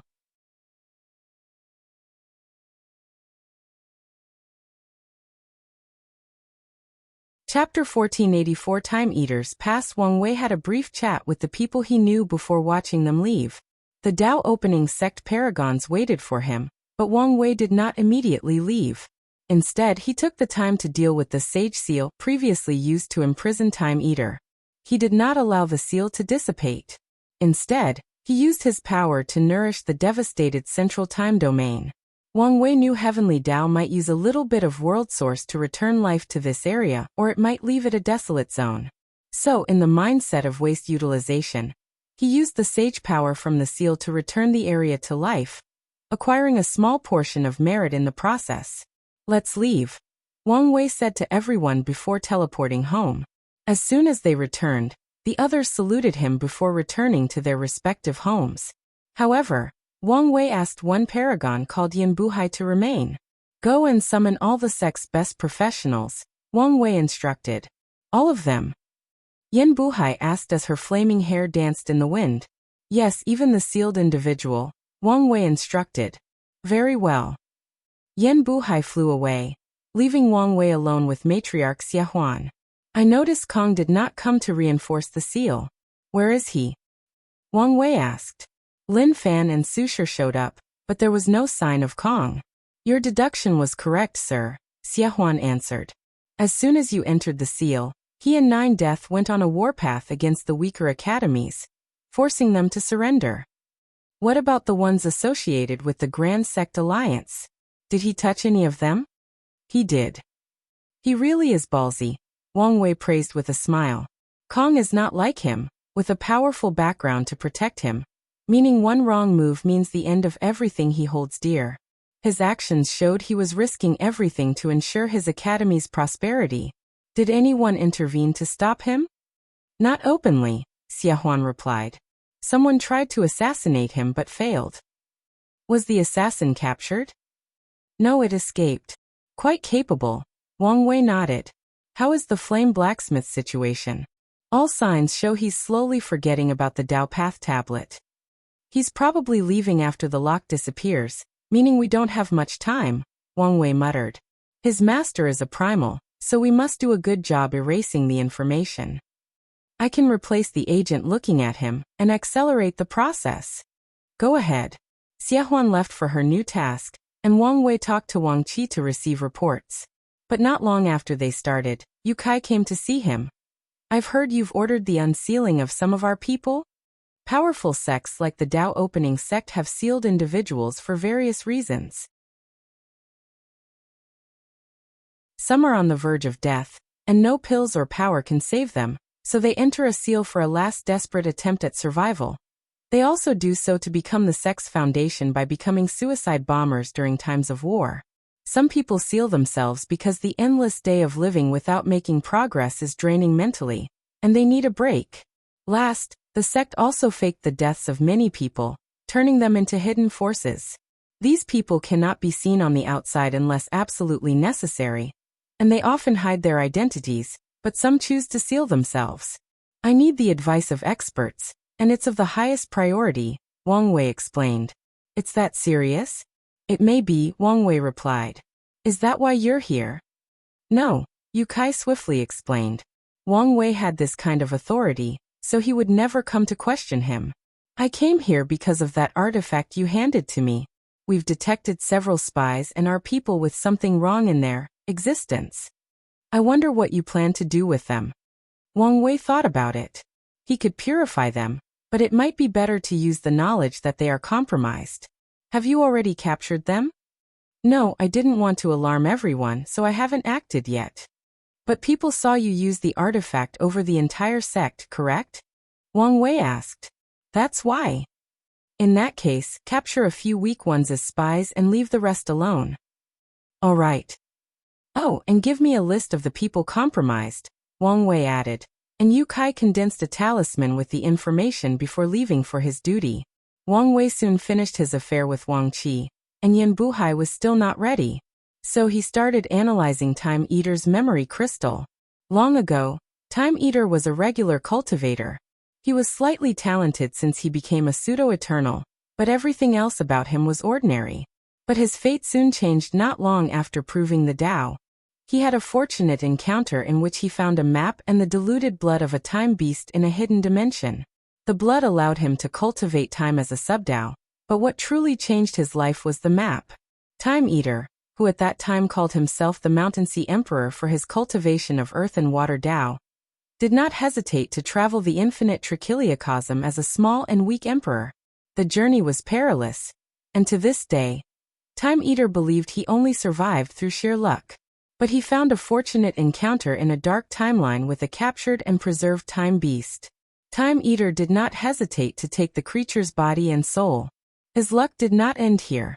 When he was returning home, he encountered a group of bandits who wanted to take his wealth. After killing them, Time Eater found a superb technique from one of the bandits that allowed him to condense a perfect human avatar to hide his time beast's true body. Wang Wei's brow furrowed after seeing the memories up to this point. From then on, the memories are only pieces with jumps in time counted in the thousands, sometimes millions of yuan epochs. He combed through it and only learned 2 slightly valuable news, and 1 significant one. For the somewhat valuable news, it was the fact that the hidden 8th moon, the disaster paragon, ran away. Secondly, Time Eater killed Monk Twinflower. He even hid the vision of his death. The valuable information was something Time Eater muttered in one of the random memories. He said, "My deduction is correct. My boundless path is possible." That fortunate encounter was a trap to lure Time Eater into becoming a pawn, Wang Wei analyzed. Unfortunately, he still could not determine who was being everything, or their objectives. Wang Wei assumed these people wanted to return to their world, but that could be true, or he could also be missing something. Time Eater spent a lot of time traveling throughout the infinite trichiliocosm. Was he searching for a way to change his fate and become a boundless paragon? Numerous thoughts flashed in his mind. He said that all he wanted was to finish his mission while protecting himself. Did he encounter the event that turned him into a pawn during his travels, and was forced to act on these people's behalf? No, his hope of becoming boundless might have also been a plan to lure and control him. Wang Wei could picture Time Eater's life trajectory. The time beast's body granted him a high enough talent, and allowed him access to an outlaw Tao. It also allowed him to cultivate in the Paragon realm without much issue. However, Time Eater wanted to make up for failing at the eternal path, and started searching for a method, probably inspired by the Dusk Emperor. However, little did he know that his very ambition and search for a method was a bait used to lure him into a trap. Time Eater then tried to accomplish his task while also accomplishing his goal. He was probably planning a way of escape once he became a boundless paragon, but Wang Wei killing him might have ruined his chances. Wang Wei shook his head.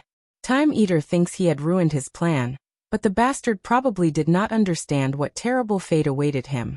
Heavenly Tao had long determined his existence and chose to use him as a pawn, meaning once Time Eater had fulfilled his purpose, Heavenly Tao would not allow him to live long because of his betrayal. Of course, Time Eater could have survived if he had willingly sold his soul to Heavenly Tao, acting as a double agent for the other people who were treating him as a pawn. The information in his memory is not much, but it's not entirely useless, Wang Wei thought. With more information, he could see the larger pictures and know what to expect in the catastrophe. He also believes Time Eater's words that they would meet again. Alright, let's see if I can get more information from the boat, Wang Wei thought before leaving to meet Yan Buhai. If you find any errors, ads pop up, ads redirect, broken links, non-standard content, etc., please let us know report so we can fix it as soon as possible.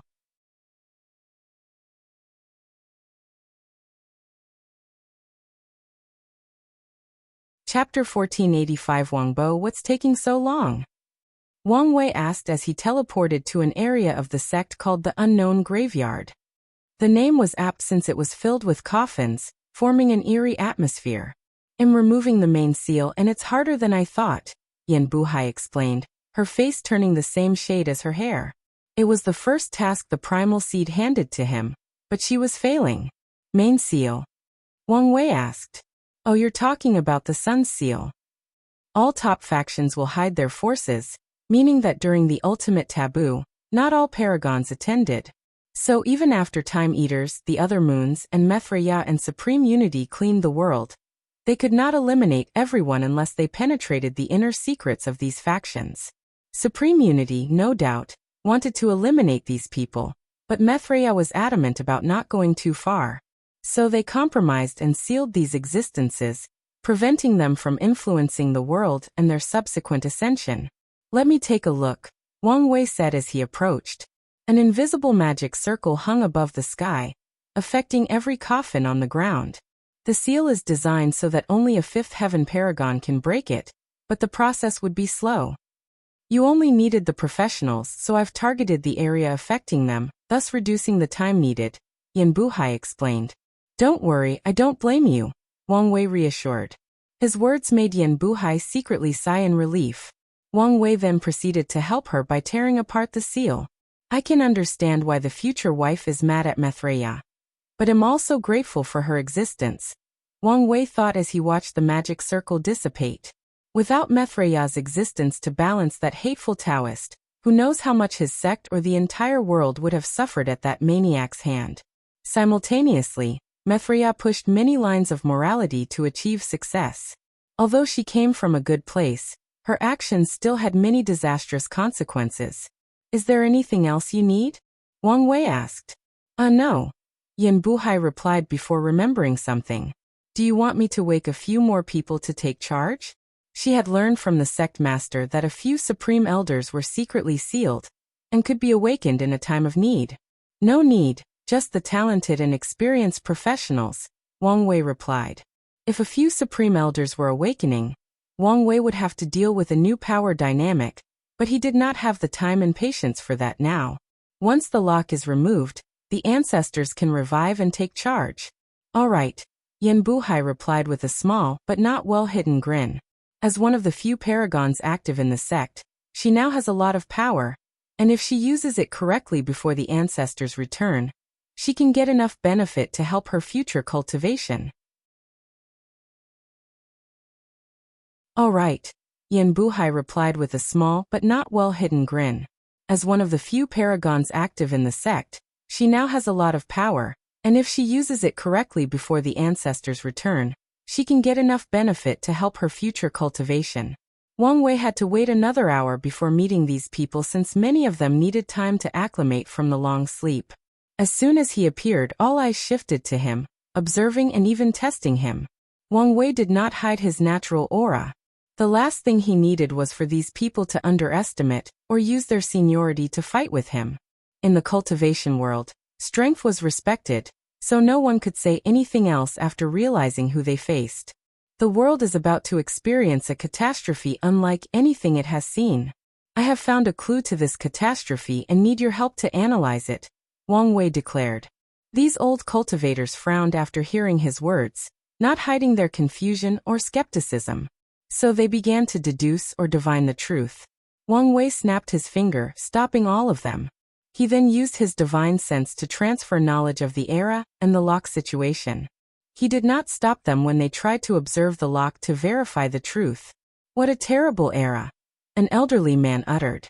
He was dressed in a casual black robe, and the odd thing about him was his missing front tooth. Boy, what's the evidence you speak of? You are? Wang Wei asked. Wang Bo, your sage origin rune, Wang Wei said. That's the stupid name that boy Qiyuan forced me to take, Wang Bo responded as he started picking his nose. It's an honor to meet you, ancestor, Wang Wei said, bowing deeply. This man's name may not be popular, but that's because he doesn't like fame. But even in the lower dimension, he is a legend in the Tao opening sect. When ancestor Qiyuan started the sect, Wang Bo was the person responsible for building the foundation of the sect's professional Daos. In other words, he built the alchemy halls, weapon mountains, and so on. And when Qiyuan ascended, he took Wang Bo with him. He first reincarnated to walk the Emperor path before slowly crawling to the Paragon realm, and redoing the same for the upper dimension branch. Unfortunately, Wang Bo's talent was lacking.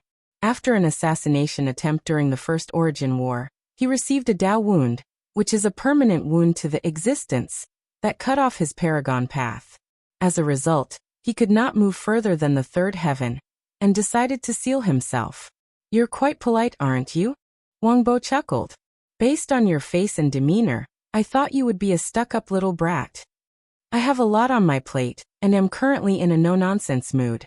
Otherwise, I'm a fun person to be around, Wang Wei replied truthfully. Yes, Wang Bo said with narrow eyes. I can see the burden of destiny on you, just like that brat Qiyuan back then. And just like Patriarch Heaven even before that. Heavenly Tao should really stop burdening our clan. The sect history never mentioned this old guy was alive during the heaven-opening emperor's era, Wang Wei thought. Well, there are some advantages to being blessed by destiny, Wang Wei uttered. Let's not talk about this. Let me show you what I found. He waved his hand to summon the ship, immediately drawing Wang Bo and everyone else who was listening in silence. They surrounded the boat and started discussing animatedly. Is that Blackheart bamboo? No, it resembled source steel bamboo from the Twin Peak world. Someone spit on the ship and observed. No, it's not source steel bamboo. Don't discount it yet. It may have been modified with runes or mixed with something else. They discussed countless possibilities, but each was rejected after analysis or testing. Finally, when everyone was frustrated, someone said, I don't think this is from our universe. Are you stupid? Did the long sleep dull your mind? Yes, what nonsense are you talking about? If it's not from our universe, where is it from? Damn you bastard. I mean, it's not from our timeline. Oh, then why didn't you clarify? You guys just attacked me before I even finish. It's not our fault you speak so slowly. We thought your brain was as slow as your speaking speed. Damn it, I'll fight all of you, bastard. None of you has shown me respect, even though you know I'm the best around. The best? Now I know something is wrong with your mind. Alright, let's have it out. We'll have the primal seed as the witness. Focus, people, don't forget what is at stake, someone yelled. That's right. Yanzi is correct. The material is probably from another timeline. Does anyone have any experience in that matter? The only time I've traveled to another timeline was to find materials that were rare in our timeline. I've never studied whether they have their own unique or fauna. Me too. I've never even been to another timeline. Yeah, I never saw the point. I've only been there once to save my beloved Pinger. Alas, I still lost her a second time. Since we don't know about the material, let's focus on the refining process. I have something. The flame technique used is a combination of our world and a technique from the wood cradle world. Isn't that where the venerable pill sage lives? Now that you mention it, I had the honor of watching the venerable pill sage refine an elixir, and the flame technique does resemble the one used on this ship. Are you saying the venerable is connected to this thing? Not him, but his home world. Isn't it a little too early to say that? Maybe not, Wang Bo suddenly said. Most of the runes and techniques used on this ship differ from our timeline, but if you look closer, you will see that they share a similar root to the refining technique from the wood cradle world. Are you saying the technique used on this ship is from an alternate world of the wood cradle world? Wang Wei asked. Exactly. Something must have happened to deviate the technique from our timeline, but their roots are similar, Wang Bo nodded. That is something, Wang Wei said with a furrowed brow. If you find any errors, ads pop up, ads redirect, broken links, non-standard content, etc., please let us know report so we can fix it as soon as possible.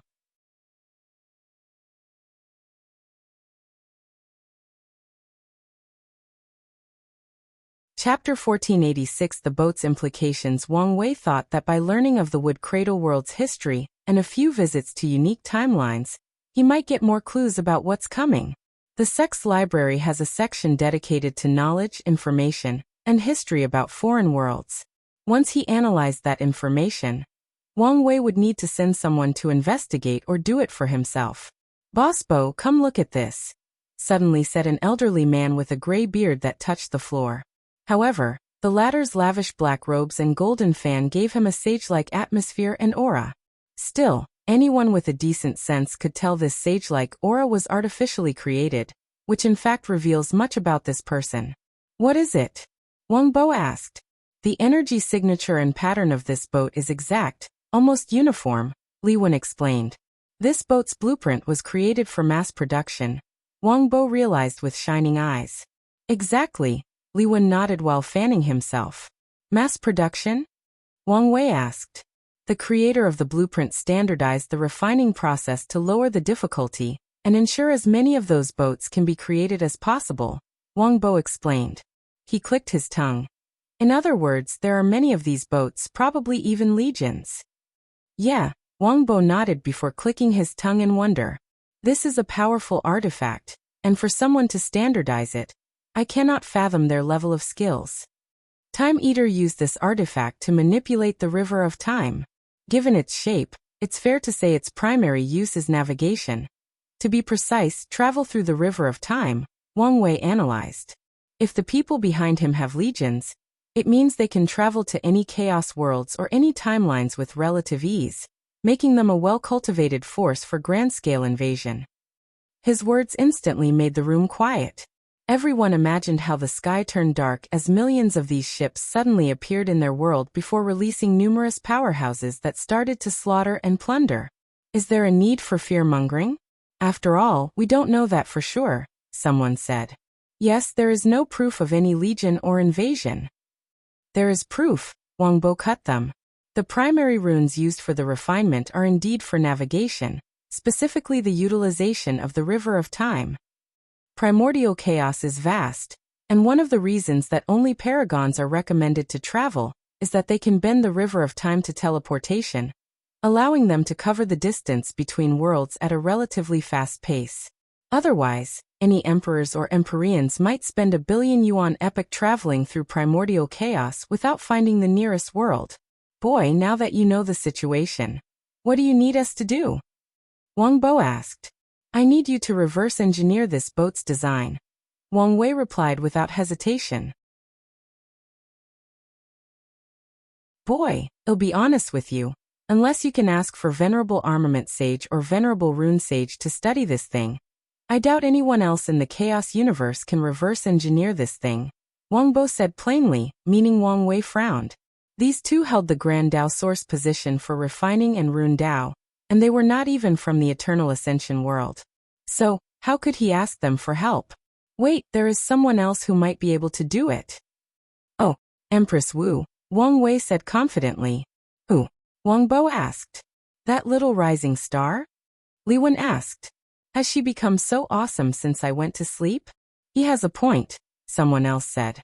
Although Empress Wu has the Grand Sorcier position, her understanding of runes might not be inferior to the venerable rune sage. Those are bold words, Wang Bo said, looking at the person who spoke with intense scrutiny. Not really. From what I know, they met during the Second Origin War and had a discussion. There is a rumor that they had a competition, and from the way the Venerable did not like to talk about the meeting, it's implied she defeated him. I didn't know such a great talent had appeared in the world, Wang Bo muttered. All his life he had one goal, the Rune Grand Source position. Unfortunately, he failed, leaving his dream to his beloved disciple, Miscellaneous. Sadly, the latter's Tao involved the study of countless subjects, and Rune was just one of them.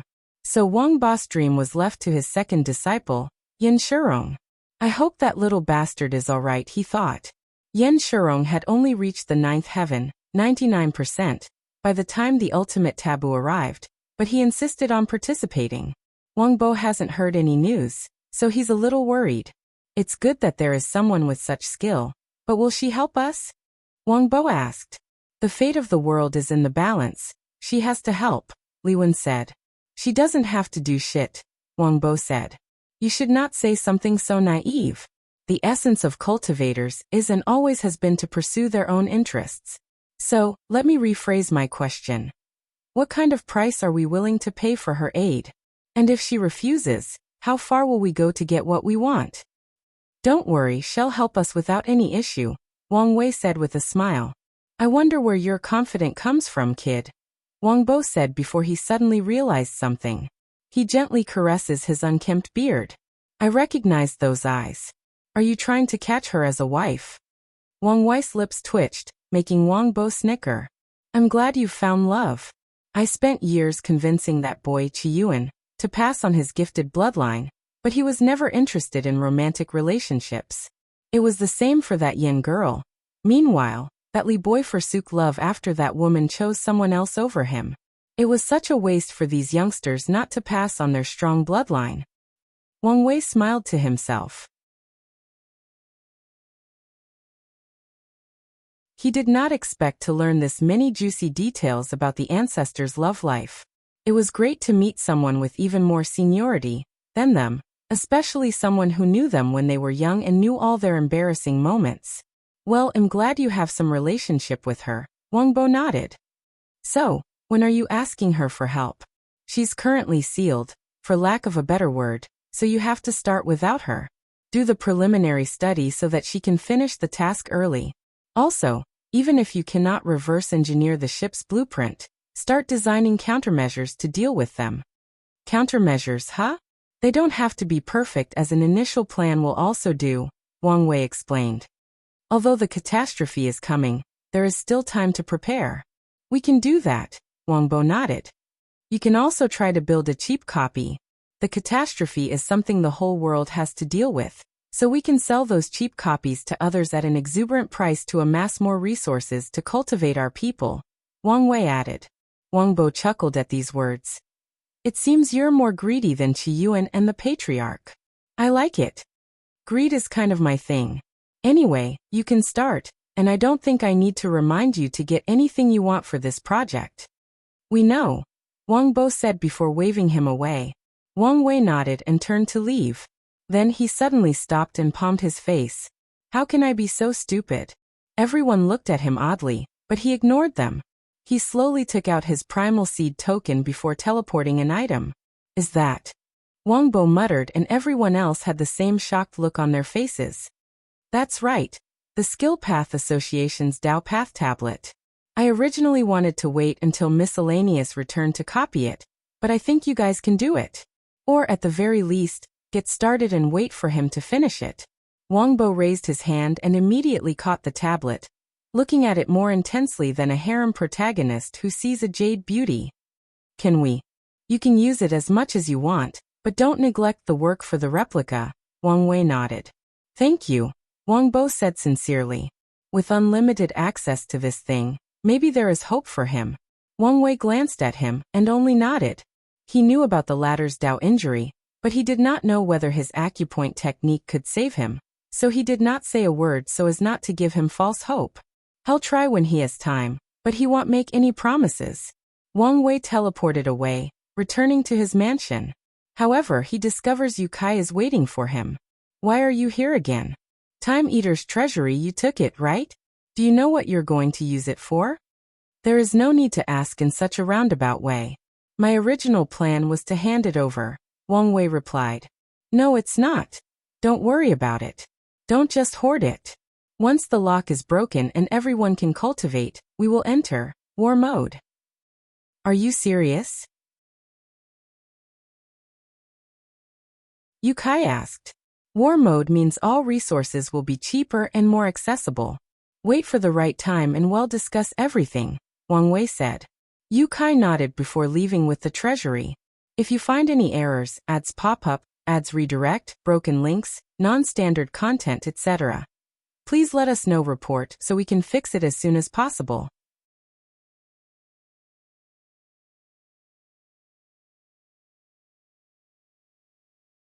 Chapter 1487. The fourth piece. Wang Wei sat cross-legged in his retreat room, thinking about the previous conversation with Wang Bo and the other professionals, trying to figure out if he missed something.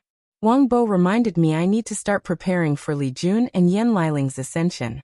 He needed to prepare the resources for these to cultivate the Empyrean Peak as soon as possible. Then he would hand over one of the trial's tokens to them.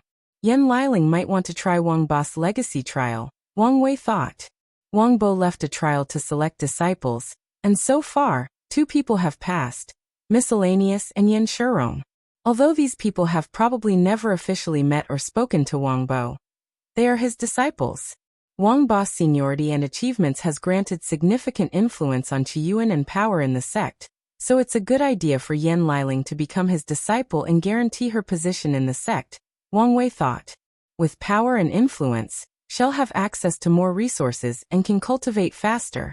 Wang Wei hopes he'll make some progress in creating his all-nurturing artifact from the source he received in the mortalhood trial. As long as he succeeds, he'll be able to drastically increase the time needed to cultivate paragons. Of course, he'll never be able to compete with the trial until he becomes a transcendent. His ambition is to reduce the time needed from millions of yuan epochs to hundreds of thousands. He doesn't know how long the catastrophe will last, but he knows it won't be short. Suppose the Dao opening sect and maybe the Eternal Ascension world have a method of rapidly cultivating paragons. In that case, they'll be able to recuperate their loss of upper echelon fighters and last longer in the catastrophe. Wang Wei shook his head to remove these thoughts. He then muttered, I wonder how little Jun and Linger are doing in the lower dimension. It's been a while, and he thought of them. However, Wang Wei knew this was not the time to be nostalgic and reined in his thoughts. Just as he was about to close his eyes to recuperate from the battle with Time Eater, Matriarch Xia Huan sent him a talisman about a matter that may be urgent, so she summoned him. What's the matter? A devil loose cultivator slaughtered a small mortal dynasty at the far end of our territory, Xia Huan reported. Is something wrong with the cultivator? After receiving the news, I felt something was wrong and investigated. I discovered an almost disappearing trace of incense in their soul. You think this is the Divine Faith Haven's retribution for what I did to them? Wang Wei asked. The proof is almost non-existent, but it looks like it's the case. Wang Wei ran his hand through his head as he mulled over these words. They only sent an Empyrean to the seal, correct? He remembered that the Divine Faith Haven's participant tried her best to remain inconspicuous among all these paragons. Yes, although she brought a paragon artifact, she was indeed just an Empyrean. Spread a rumor that their faction has secretly surrendered to the enemy and is working in secret to destroy any plan involving eliminating the lock. That's why they didn't send a paragon, Wang Wei ordered. What's the point of that? They can wash away their name as long as they reveal they had no active paragon, Xia Huan asked. Such an admission will embarrass them slightly, but it won't affect them in any meaningful manner. These loose cultivators are restless after acquiring power. They also know there is an intense power vacuum with the disappearance of the ancestors, and it won't be long before things return to normal once the lock is gone. They need to take advantage of the situation before it's too late. So, what do you think they will do after hearing the divine Faith Haven, admitting they had no paragons? Even if they don't admit it, the rumors are enough to embolden them, Wang Wei explained. He understood why Tong Ruobing destroyed the Southern Chu dynasty, and why she did it in such a public and grandiose manner. The weaker overlords have a higher chance of being attacked, and Wang Wei's actions are just to give them a target. I understand, Xie Huan said before bowing down and disappearing into the shadows. Wang Wei proceeded with his recuperation. Most of his injuries were minor due to the protection of the unsoiled body pill, but his soul was heavily drained and burdened, so he needed to alleviate the issue. It took a few pills and 250,000 years, but he finally returned to peak. After exiting his retreat, Wang Wei swiftly learned of what happened during his absence. Cong became bolder after realizing Wang Wei was not paying attention to him. About 50,000 years ago, a group of cultivators invaded the Divine Faith Haven and successfully retreated with one person severely injured and the others with minor injuries. Their attempt appeared unsuccessful, but the idea that they escaped from one of the overlords emboldened the other loose cultivators, prompting them to start testing other factions. Over the past 50,000 years, more incidents have occurred worldwide as the loose cultivators' actions had domino-like effects, affecting everyone else. Wang Wei did not focus too much on these affairs. Instead, he summoned Wrath. Are you ready? I am, Wrath nodded. And you know the risk? Don't worry about me, she reassured. Good, let's get started. Wrath activated the power of nothingness, becoming invisible. Then, she shrunk herself to be smaller than a quark before attaching herself to Wang Wei. Wang Wei found Yu Kai to get another unsoiled body pill before heading to get the fourth piece for his plan. The Primogenitor Devil's broken transcendent artifact. He sent a request for his visit before teleporting to the Heavenly Serpent Empress domain, waiting for an answer to the request. The most popular area of this domain was the City of Sin, which was called a city despite being an entire world, and also the primary residing area of the Heavenly Serpent Empress. As soon as Wang Wei arrived, his senses saw a world of pink due to all the intense emotional and lustful aura/energy of this place. He understood why people describe this place as where one can experience the most beautiful or vile form of pleasure the mind can concoct. As Wang Wei slowly visited this city, he could not describe what he saw. He thought he was pretty open-minded as a modern person, but what he saw challenged this notion. Even without the internet, people were sexual deviants, and adding cultivators' godly power is a recipe for disaster. In one corner of the street, he saw a young couple sweet-talking with each other by making poems, but after walking a little distance, he saw people partaking in blatant sexual activities. Some were flying in the air, others were transforming into different animals and races to test out possibilities. Not far from this area, a young emperor watched his partner enthralled in the passion of love with a flame elemental creature. Wang Wei only knew they were partners because the woman kept asking excitedly, "Husband, can you see me?" And the young man kept nodding with a grin on his face. Sir, wait up." Someone yelled at him to stop him. "You look like someone who understands pleasure derived from pain. Are you interested in visiting our lustful torture inn? You can inflict the pain, or have someone else inflict it on you. The choice is yours, but if you do choose the former, you sign a contract not to kill our girls. We've spent a lot of resources training them. Of course, it won't matter if you bring your own partner.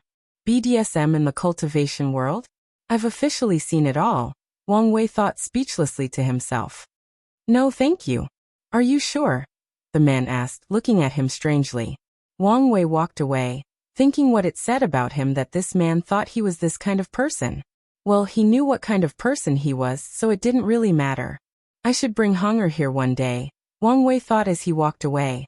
Unlike me, she's not too into public displays of affection, so she'll probably reject the offer.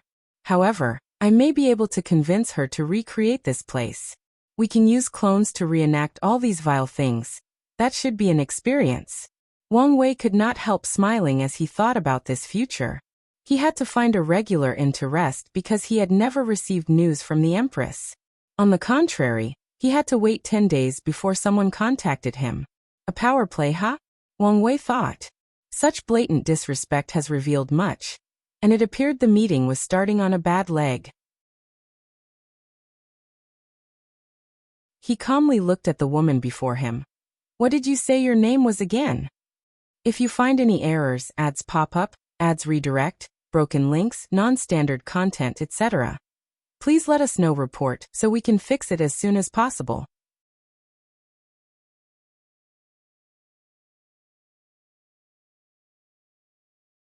Chapter 1488. An uncomfortable meeting.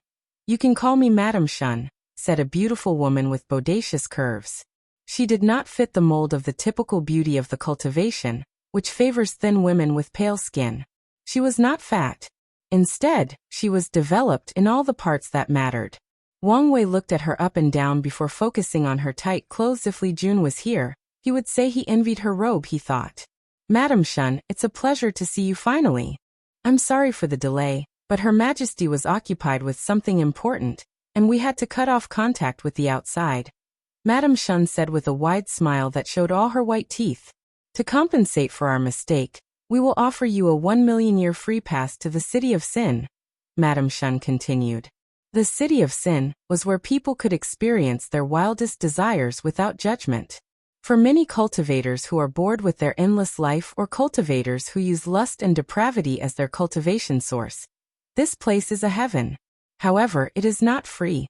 On the contrary, most ordinary cultivators cannot afford a 1-year stay in this place. So, a pass for 1 million years was considered a great reward. I'll accept the compensation. Wang Wei nodded, and he immediately detected surprise from Madam Shun's eyes. Not expecting me to accept? I must admit I didn't. Most outsiders who came here find this place disgusting. Even though many visit secretly under different names and appearances, Madam Shun admitted. I'm not the type of person to refuse something valuable offered to me. Plus, even if I don't use it myself, I'm sure I can exchange it for a hefty price if I found the right user, Wang Wei explained. As you wish. Madam Shun handed him a token with the character for 1 million before waving her hand to manifest a blue portal. Now follow me, the Empress is waiting for you. Wang Wei slowly stood up to walk through the portal. He found himself in this large dynasty-esque palace with numerous people walking in and out. The first thing he noticed was the perfect balance of woman and man. In most palaces, women are servants and are rare and few, but in this place, it was an ideal balance. However, Wang Wei noticed that all the people in eunuch uniforms were men. Throughout history, eunuchs were forced to be neutered to destroy their legitimacy at the throne in case they usurped it, and to prevent them from secretly sleeping with the emperor's wives and concubines. Is that why she chose only men? She didn't want anyone tempting her husbands and concubines? This heavenly serpent empress is a character, Wang Wei thought as he followed Madam Shun to somewhere deep in the palace. He noticed the color palette of this palace was purple. Is her favorite color also purple? If so, maybe I can use that as a conversation starter, Wang Wei thought. The walk lasted only 5 minutes, but they soon arrived. Madam Shun pointed to a room, and Wang Wei gave him a strange look. He only entered after she nodded. A woman lay on a bed surrounded by black transparent drapes. A small table with food and wine was strategically placed about 5 meters from the bed. The heavenly serpent empress slowly exited the bed, revealing her long legs and jade skin. If Wang Wei did not have incredible willpower, his nose would have immediately started bleeding. The empress was not wearing a hanfu, but what could be described as a barely transparent red sleeping dress, made of unknown silk with floating appendages. Her black nail polish, red clothes, and purple hair with black tips somehow perfectly matched to elevate her unearthly beauty and unworldly sexiness. Wang Wei did not shy from looking, but while he was enjoying the view, he was also observing. As expected, there is a slight transcendent power protecting her. No, it seems to be hiding her true strength. You won't even hide the fact you're peeping? The heavenly serpent empress asked. If your majesty is willing to show, I'm willing to watch and appreciate it. Bold, aren't you? She chuckled. So I've been told. The way you looked at me, the Heavenly Serpent Empress said, her eyes and mouth appearing to be smiling. It's almost as if you can see through my clothes. I tend to have this effect on people, especially women, so please don't mind, Wang Wei replied. Bold and funny, aren't you something? She smiled charmingly. Tell me, are you also daring? I'd like to think I am. Then show me. Come to me and boldly rip my clothes before letting your instinct dictate what comes next. Wang Wei's mouth opened for a few seconds as he stared motionlessly. He smiled wryly. As tempting as that is, I'm afraid I have to decline the offer. So, you're not as daring as you claim? Maybe not to this extent. The Heavenly Serpent Empress' eyes became more tender. A man who can admit his fault? I'm liking you even more. Come, sit and let's talk. Wang Wei accepted her offer and sat at the dining table. The Heavenly Serpent Empress poured him some wine before filling her cup. You're Wang Wei, right? That's right, Your Majesty, Wang Wei nodded.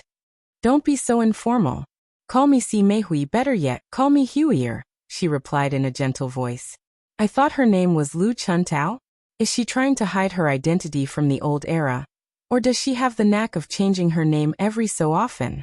Wang Wei thought. I wouldn't dare call you so intimately, so how about we compromise and I call you Lady C? Lady C, huh? I've never been called that. I think I like it, she replied before sipping her wine. So, Wire, what do you think of my kingdom of sin? Wang Wei's lips twitched. Can this woman be more shameless? Regardless of his thoughts, he still responded. It's a great idea. So many cultivators are sexually repressed, so I'm glad there is a safe space for them to explore their fantasies. Otherwise, heaven knows what these people would do. This has been one of my objectives from the beginning, but everyone else looked down on him, and some of these scholars even tried to label me as a devil cultivator. The Heavenly Serpent Empress smiled. I'm glad we think alike. The literary way has done irreparable damage to the world's culture and development. Wang Wei nodded. Confucianism has fundamentally dictated China's cultural identity for thousands of years, and in this world, the literary way did the same thing. It seems you get it, the Heavenly Serpent Empress replied as she gently moved her hair behind her ears. Back to the topic. Is there something that caught your eye during your visit? Something you would maybe want to try? Wang Wei sipped his tea while cursing his life and existence. This conversation is any protagonist's wet dream, but he has to control himself because of an undetermined relationship. I feel so aggrieved. He mentally slaps himself. Come on, Wang Wei. Your mother raised you better than that. Controlling yourself and not cheating is the bare minimum in a relationship. There are quite a few things that intrigued me, Wang Wei replied. I'm hoping to convince my wife to try them. Oh, and do you think it will work? The Heavenly Serpent Empress asked with a slight smirk on the corner of her mouth. Although she's not open to trying almost everything as I am, she's pretty open-minded and experimental. So, I like my odds. Pretty open-minded, you say? Is she open enough for another woman to join your bedroom? She asked while looking him in the eyes and slowly sipping her wine, ensuring her creamy tongue was on display. She's pretty rigid about that kind of thing, Wang Wei hurriedly said. She's even willing to go to extreme lengths to prevent me from getting with other women. Aren't you the man of your relationship? Can't you just order her to do it? The Heavenly Serpent Empress insisted. Sadly, she's the one wearing the pants in the relationship. I'm working hard to regain my manhood, but I still have a long way to go, Wang Wei admitted with pure eyes, making the Heavenly Serpent Empress body paused. She chuckled with an angelic voice before saying, I don't know whether I should look at you with disdain or respect for admitting this. I think you should respect it. After all, honesty is the best way to live life, Wang Wei replied. If only that were true, the Heavenly Serpent Empress sighed. It appears you're not interested in a wonderful night of passion with me. It's your loss since it would have been the most memorable night of your life. I'm sure it would have been. Tell me, why are you here? The Heavenly Serpent Empress said while looking at him directly as her eyes turned reptilian. However, her allure was gone, replaced by the majesty of a terrifying ruler. If you find any errors, ads pop up, ads redirect, broken links, non-standard content, etc., Please let us know report so we can fix it as soon as possible.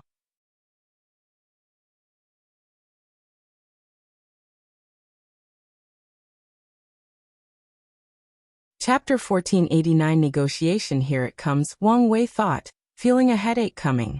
In his short conversation with the Heavenly Empress Serpent, he could tell what kind of person she was. Unpredictable. She does not follow societal norms and can change her mood, as if she were changing her clothes. Crazy people and her kind are the two types that Wang Wei least likes to deal with since it's challenging to map out their behaviors. I'm here for the primogenitor devil's weapon, Wang Wei revealed, and the atmosphere immediately became even more tense. I had a feeling this would be the case, the Empress replied. It is the last key to remove the lock, so I must get it. However, I understand this is your property, so I promise to return it upon succeeding my goal, Wang Wei explained. How do you know it's in my hands? She asked. She has kept that secret for countless yuan epochs, and even hid the weapon from the two sons. So, how did this little brat know about it? Wang Wei thought about how to answer. I met the primogenitor in the lower dimension. After promising to save the remaining members of his clan, he told me about it. Isn't he dead? Oh, it should be an obsession, the Empress nodded. Your Highness, what's on your mind? Wang Wei asked. Now that it's business, I'm no longer Lady C. Si Meihui rolled her eyes, making Wang Wei roll his eyes. Who was the one who made the atmosphere tense and stiff? Sadly, he had to control himself and retain his business smile. Well, unfortunately for you, I can't do that. Why not? I believe everyone, including you, does not want to live forever in this cage, right? Wang Wei asked. You have a point, but my answer remains the same. Lady C, be reasonable. The lock's destruction will benefit everyone, including you. If you give the weapon, Heavenly Tao will reward you with purple merit. Reasonable? Why does everyone want me to be reasonable? Does it look like I want to be sensible? I go out of my way not to be reasonable, she snapped back. Wang Wei could see the madness seep through as her nail elongated and her hair dancing behind her like living snakes. What you're saying is you purposely act unreasonable. It sounds like you allow other people's view or criticism to affect how you behave, Wang Wei swiftly said. Si Meihui's pupil dilated. Her snake hair paused, and her aura diminished slightly. The state lasted a few seconds before she suddenly smiled, acting like the previous volatile state was someone else. I guess I never thought about that. You're right. I can be reasonable. I'm glad to hear this. I promise to return the weapon and willing to sign a binding agreement, Wang Wei said as his body relaxed a little. Come back in about 500,000 yuan epoch, Si Meihui nodded. Pardon me. Come back in 500,000 yuan epoch and I'll lend you the weapon, she uttered, almost making Wang Wei lose his composure. He controlled the urge to call and ask if she was mad. Do you understand the consequences of waiting for so long? All the advantages we have so far will be gone. 250,000 yuan epoch is enough time for that bastard to recuperate and concoct another fucked up plan. By then, we will all be doomed. You are underestimating the people of the world, Si Meihui replied while dismissively waving her hand. The world will suffer, true, but we will survive and become stronger afterward.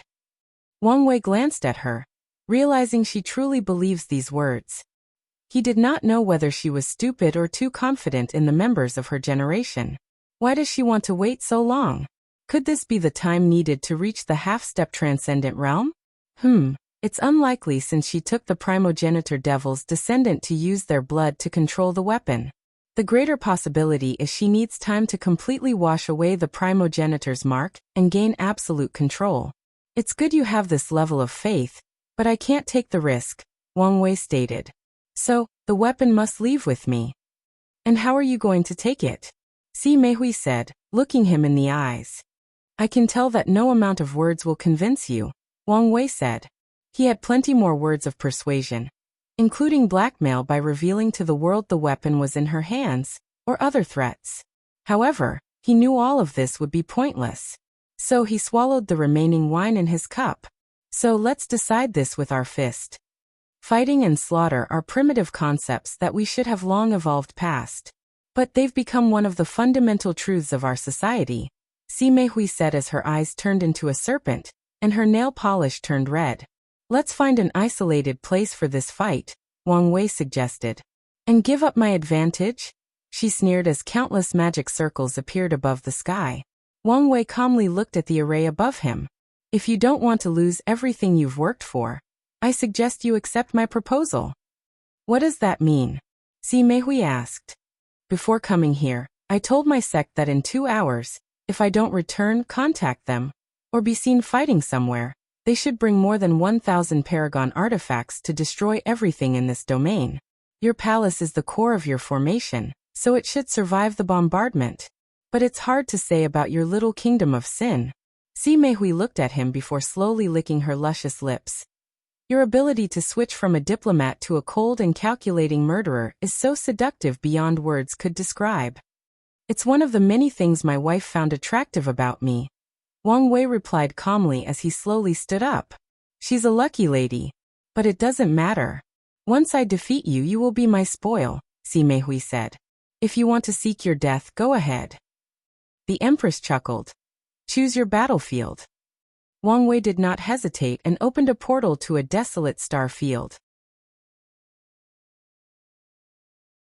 A few seconds later, the Empress followed him, but she was now completely different. Her nightdress was gone, replaced by a green outfit. Of course, Si Meihui did not wear regular female armor, but one with a skirt and revealed too much skin. Such armor would usually be impractical, but with the proper refining technique, those exposed areas have the same level of protection, invisible shields, as anywhere else. That aura, Wang Wei analyzed. Is that Earth Tao? It's been a while since I had a decent battle. Don't disappoint me, young lover, she uttered as a trident materialized in her hand. She raised it above her shoulder before throwing it. Wang Wei immediately felt a terrifying pressure looming over his head. The trident was fast, and before Wang Wei could barely react, it had reached his destination. With no other choice, he raised his hand to catch it, resulting in him flying into the distance, crashing into countless planets, stars, and gas giants. The weight and density of the trident were too much. How strong is Wang Wei? When he was a young mortal, he used to carry planets and stars as a way to cultivate his body. And at this stage, his strength cannot be comprehended by the mortal mind. Yet this trident was too heavy for him. The weight of the earth, Wang Wei thought as he finally stopped the trident. This attack was not based on her strength or accomplishment in the realm of body refining. Si Meihui's technique allowed her to use the weight of the eternal ascension world, which can be described as a finitely expanding world created by fusing countless other infinitely expanding worlds. Swish. Si Meihui appeared at the end of the trident and punched him with a rock fist encasing her hand. Wang Wei raised his hand to materialize a yin-yang symbol, using its power to divert the strength from the attack. A booming sound echoed between heaven and earth, resulting in countless planets, suns, systems, and galaxies turning into cosmic dust due to the force and vibration of the attack. Most of the redirected attack was toward Si Meihui, but she casually absorbed the force and vibration before pulling the trident from Wang Wei's hands and stabbing him. Her attack released an earthquake of unparalleled magnitude, creating void tears in the surroundings. Luckily, this part of the star field was now an empty zone after the previous attack. Wang Wei was ready for an attack and reacted swiftly by teleporting out of range. Si Meihui followed him like a hunter that had found her prey, but before she could attack, he said something that stopped her. Wait! What? Are you surrendering so soon? The Empress asked with rage written all over her face. You're not Si Meihui, are you? Wang Wei asked. If you find any errors, ads pop up, ads redirect, broken links, non-standard content, etc., please let us know. Report so we can fix it as soon as possible.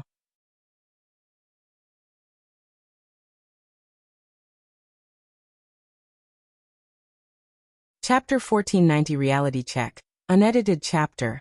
Si Meihui paused briefly before smiling at him. Who am I if not Si Meihui? You're the Serpent Boulder Empress Li Chuntao. But that's not your only identity, right? Wang Wei asked. Keep going. Her smile intensified.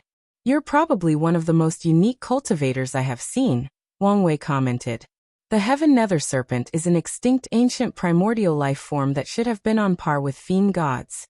It's one of the few ways someone can instantly re-establish their foundation, rewalk the eternal path, or change their Tao, as its blessing allows a cultivator to experience a unique form of samsara similar to rest without any punishment or side effect.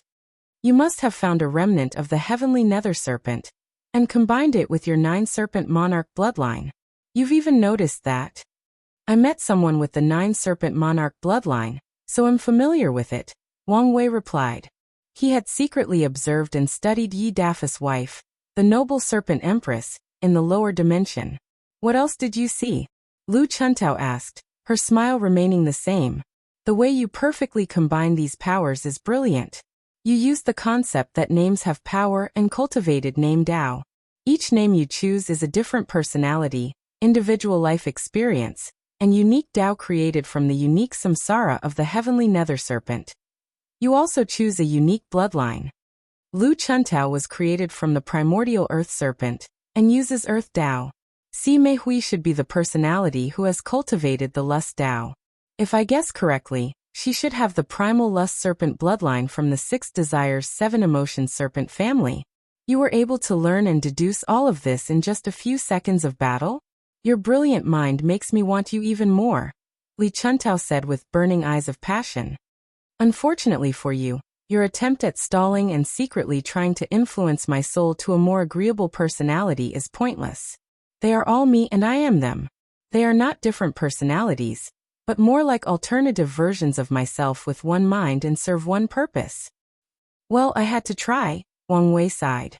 Assuming she was a primal paragon, he could not approach this battle as he did the others. So, without hesitation, he popped the unsoiled body pill, and summoned the weapon the blacksmith flame, and the poison demoness made for him. A purple spear. Additionally, he also connected to his grand constructs. Source Chi Space, Samsara, River of Time, and River of Fate. So, you want to get serious, huh? Fine by me, Li Chuntao said as her body changed.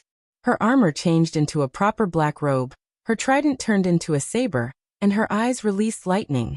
How about I let Leia Huang play with you? She chuckled. She disappeared, leaving a trail of lightning in her path. As soon as Leia Huang reached Wang Wei, she slashed her saber with unparalleled force, forcing him to hold his spear with both hands to block her. His body was forced a few meters into the sky, but he held on. The devouring lightning serpent bloodline, Wang Wei complained. It was another primordial life form born in primordial chaos, with the power of primordial lightning, and a bit of devouring Tao. With that one attack, Wang Wei felt a bit of strength was devoured, weakening him slightly. Is this the strength of a primal? He thought.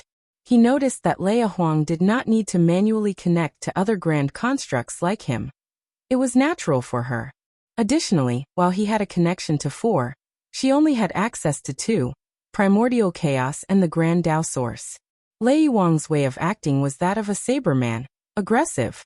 As soon as Wang Wei was on the defensive, she took advantage of the momentum. Wang Wei had learned from the first clash and drastically increased his speed and reaction time by replacing his nerves with strings from the River of Fate. So when the saber reached him, he had plenty of time to release his attack, Domain of Death. Unfortunately for him, Lei Wang's purple lightning tore apart the pseudo-death world he encased her with. Wang Wei stabbed the spear, timing his attack to match perfect for when Leia Huang leaves the domain.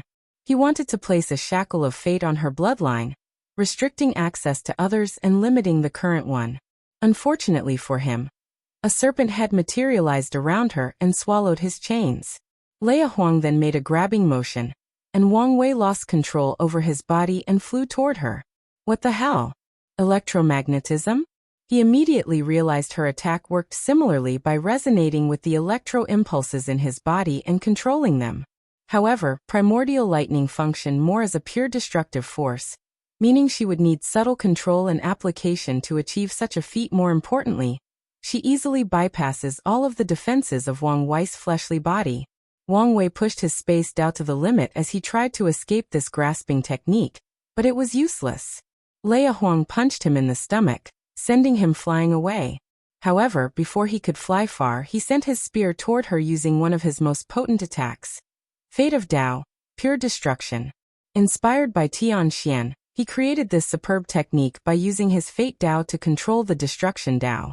Then he added all his other Tao to the power of destruction, using the chaotic mix as a form of destruction to boost it. Leia Huang raised her hand to block the attack. Her skin was protected by a thin film of dense lightning acting as armor. They confronted each other for a few seconds before Leia Huang was the winner.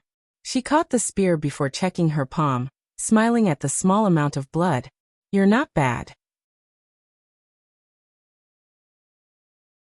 Although your cultivation is only 95%, you've developed many pseudo-unique skills, a pseudo-unique Dowel skill, and your ability to protect your chronospirit has also reached the threshold, she commented. There are 3 basic requirements for someone to become a primal paragon. The first one is a unique skill or technique that can instantly kill a peak paragon. In other words, killing them in one strike. The second requirement is a unique Dowel skill that can remain unremovable inside a peak paragon's body for at least 10 minutes to facilitate their easy death. Lastly, a primal paragon must be able to find the time mark of a peak paragon within 24 hours of their death to eradicate them completely. Once all the requirements are met, the paragon will receive a blessing from heaven and earth to establish their status and give them certain benefits. Of course, all these requirements are the bare minimum to become a primal. There is a difference between primals. Things like how many unique skills they have, how they use them, and their control over grand constructs determine how powerful they are when they face each other. Unfortunately, you have too many weaknesses. Leia Huang shook her head. Your soul is incomplete, meaning you'll be drained after using such potent techniques.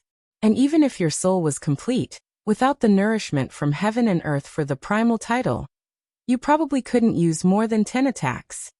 The unsoiled body pill can only protect you for a few more minutes against my true will. And while you're excellent at protecting your time mark, you're still far away from mastering a unique technique at finding others. The spear is a primal artifact and should have boosted your techniques, but it's obvious you're not used to using weapons to fight, preventing you from using its full power. Little boy, you're no match for even an ordinary primal paragon, let alone me. Leia Huang admitted she was a late bloomer. She became a primal near the end of the Second Origin War, and hid the truth to protect herself. However, her time during the Seven Moon era immensely benefited her.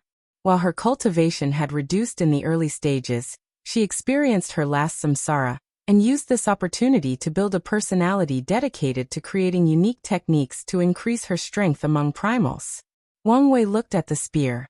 The flame blacksmith is nowhere near the level of building such a weapon, but he succeeded with the nourishing power from the trial. However, Lei Wang's words were correct, at least partially. And one more thing. Leia Huang said gleefully. Did you really think you could poison me? Her robe changed to a dark green, and her lipstick and nail polish changed from a light pink to dark purple. Leia Huang, or no, now the poison consort, opened her mouth to swallow the invisible and undetectable poison in her body and the surroundings. Whoever made this poison is talented, but their cultivation is weak and relies on foreign forces to boost its potency. Unfortunately, their understanding of that foreign force is also limited. Wang Wei sighed. He could admit he now had an understanding of how powerful primal paragons were. Let's hope Plan B works. If you find any errors, ads pop up, ads redirect, broken links, non-standard content, etc., please let us know. Report so we can fix it as soon as possible.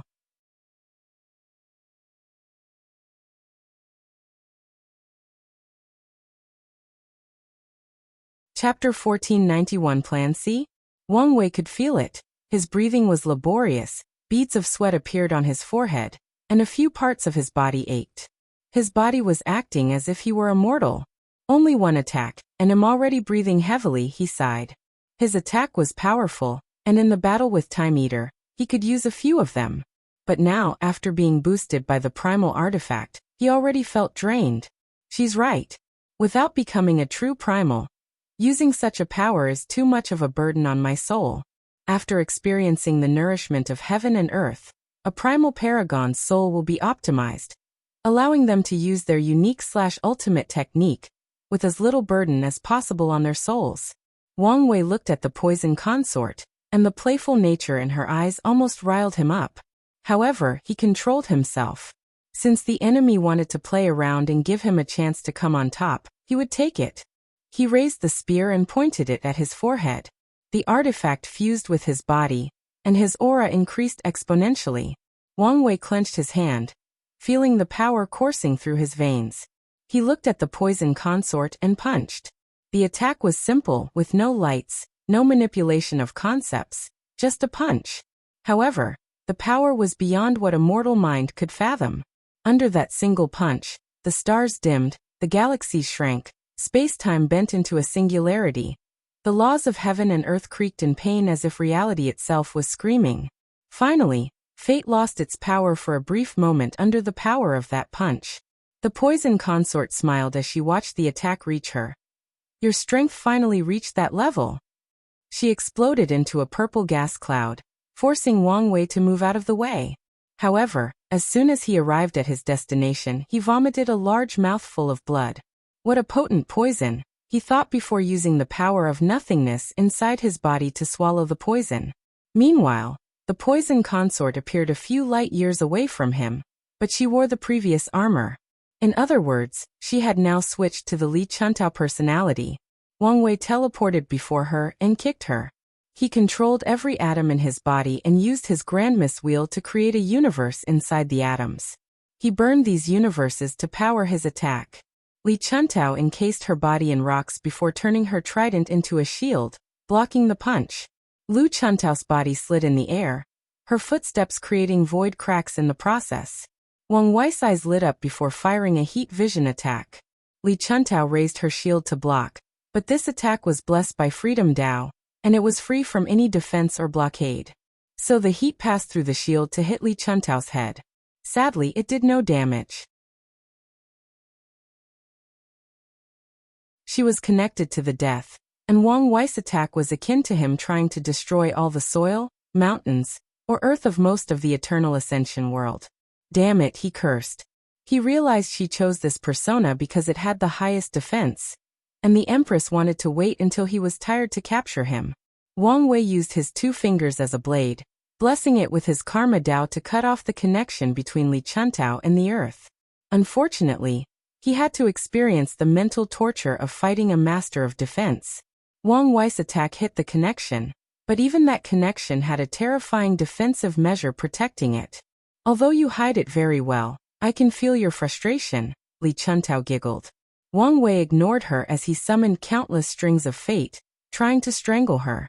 His strings entangled her, but it did nothing. Li Chuntao became as sturdy and unchangeable as the earth, to the point that even fate could not affect her. Wang Wei could feel the strength rapidly sapping out of his body, meaning he had to finish this as fast as possible, or find a way to buy him more time. How long do you need? He asked. Sorry, there is some complication, so I need a little longer. Wang Wei did not show any expression, but he was not in a good mood. Despite his best effort, he greatly underestimated the strength of a primal paragon, and now, Plan B was delayed. He exhaled, thinking of his next move. The answer came to him immediately, and he stopped attacking. What? Already tired? Li Chuntao asked, but Wang Wei did not answer. Instead, he took out a few soul-replenishing pills and tried to swallow them. Not on my watch, Li Chuntao said as she instantly teleported before him. She attacked him with the shield, not caring that it was a defensive weapon. However, Wang Wei was only baiting her. As soon as she came close, his body released a terrifying level of power of nothingness, annihilating everything in its path. She's too quick, Wang Wei thought with gritted teeth. At the last minute, a burst of lightning surrounded the Empress, and she moved away from the center of the attack. Although it touched her a bit, it was nothing for her. Boundless paragons are better than regular paragons because of their passive defense and regenerative ability. Because of the eternal characteristics in their existence, boundless paragons heal faster from normal injuries, and they have a higher immunity to Dao will attacks, making it harder for these things to penetrate or stay inside them. And if the boundless paragon happens also to be body refining, these abilities are further amplified. As such, Li Chuntao's injury was healed instantly after removing Wang Wei's true will and cutting off the part of her body connected to the nothingness power. Wang Wei looked at the Empress, who had switched to the Si Meihui personality. Her eyes and red luscious lips oozed lust and passion, and with one glance, Wang Wei's spirit was ensnared as he found himself in a harem of beauties that all looked like Si Meihui. She went for my weakness, he thought.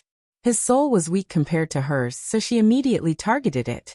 Wang Wei did not hesitate what he learned in his training with his wife, and from the trial, protecting his soul. He successfully blocked her power of lust, but his spirit could not escape this illusion. The world favors balance and cycles. Wang Wei spent all his life bullying others with his powerful soul, and now, it was his turn to be bullied. Your plan is useless, Si Meihui said with a gentle smile. What? Wang Wei asked. What you don't know is that Mo Yuan was only a peak paragon when he started his grand war of unification. The spirit imprint and backhand methods he left on the artifact are only powerful because of the artifact itself, not because of him, she explained, her eyes not hiding the playfulness. After all these years, although I haven't removed them due to the artifact's power and nature, I've sealed all of Mo Yuan's power.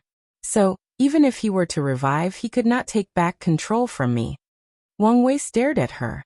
What? Feeling despair that your plan will fail? What do you think? Wang Wei asked. Yes, only lesser men will feel despair during times of failure or stress, and you, Wang Wei, is the farthest thing from a lesser man. So, what's your next plan? If you don't have another way out, you should accept your fate as my new concubine, Si Meihui said while batting her eyelashes. Wang Wei looked at her. He had a plan C, but that was a last resort with too many possibilities for something to go wrong. He really did not want to use it. That's why he tried the diplomatic first, followed by battle, and wrath was his last assurance. There is no point in hesitating now, Wang Wei thought as he prepared to summon from his space ring. However, before he could move, a terrifying consciousness descended in this spiritual space, shattering it and freeing him in the process. Wang Wei recognized that consciousness, so he only showed a slight surprise. However, Si Meihui had an ugly expression on her face. Mithreya, why are you meddling in people's affairs? Si Meihui yelled. A deep sigh echoed in the void, followed by a voice with the natural ability to calm down the mind. Li Chuntao, you are wise, so why are you acting like this? Give him the artifact, and I guarantee in my name and honor, he'll return it to you. Si Meihui looked at the sky with gritted teeth. If it were just Mithreya's vessel, she was confident she could deal with it using the small amount of power she could use from the artifact. However, Si Meihui knew she had no chance if the real body showed up and used her power. Fine, but I want a guarantee, she replied before waving her hand to teleport someone wrapped in chains. Shall remain with me until the sword is returned. Wang Wei looked at the captured wrath and his lips twitched. What do you say? Mithreya asked. All right, Wang Wei sighed. You can't. Wrath yelled. What choice do I have? Wang Wei asked. You promised to protect me. Are you breaking your words? I promised to do my best, and that's what I have done, Wang Wei replied. And aren't you safe? Don't you understand what's at stake? Wang Wei asked, wondering what had happened to her. In the lower dimension, she was so mature and wise, but ever since ascending, ever since she had successfully fulfilled her mission to protect and revive the devil race, she had lost all that maturity and wisdom. Are you really going to hand me over? Wrath asked. Wang Wei looked her in the eyes and understood what was happening. After freeing herself from her duty, her mentality revived to a childlike state when she was with her master, the primogenitor devil. But he was gone, and Wrath wanted someone else to take that role, someone else to make her feel the previous sense of security. So she chose the most powerful and reliable person she knew, Wang Wei. It also helped that he had made a promise to her previous master. Unfortunately for her, Wang Wei was not the primogenitor devil. Do we have a deal? Wang Wei asked Si Meihui, who giggled as she looked at both of them. No problem. She waved her hand and a black orb materialized in Wang Wei's palm. Si Meihui took one last look at them before teleporting with wrath. If you find any errors, ads pop up, ads redirect, broken links, non-standard content, etc., please let us know. Report so we can fix it as soon as possible.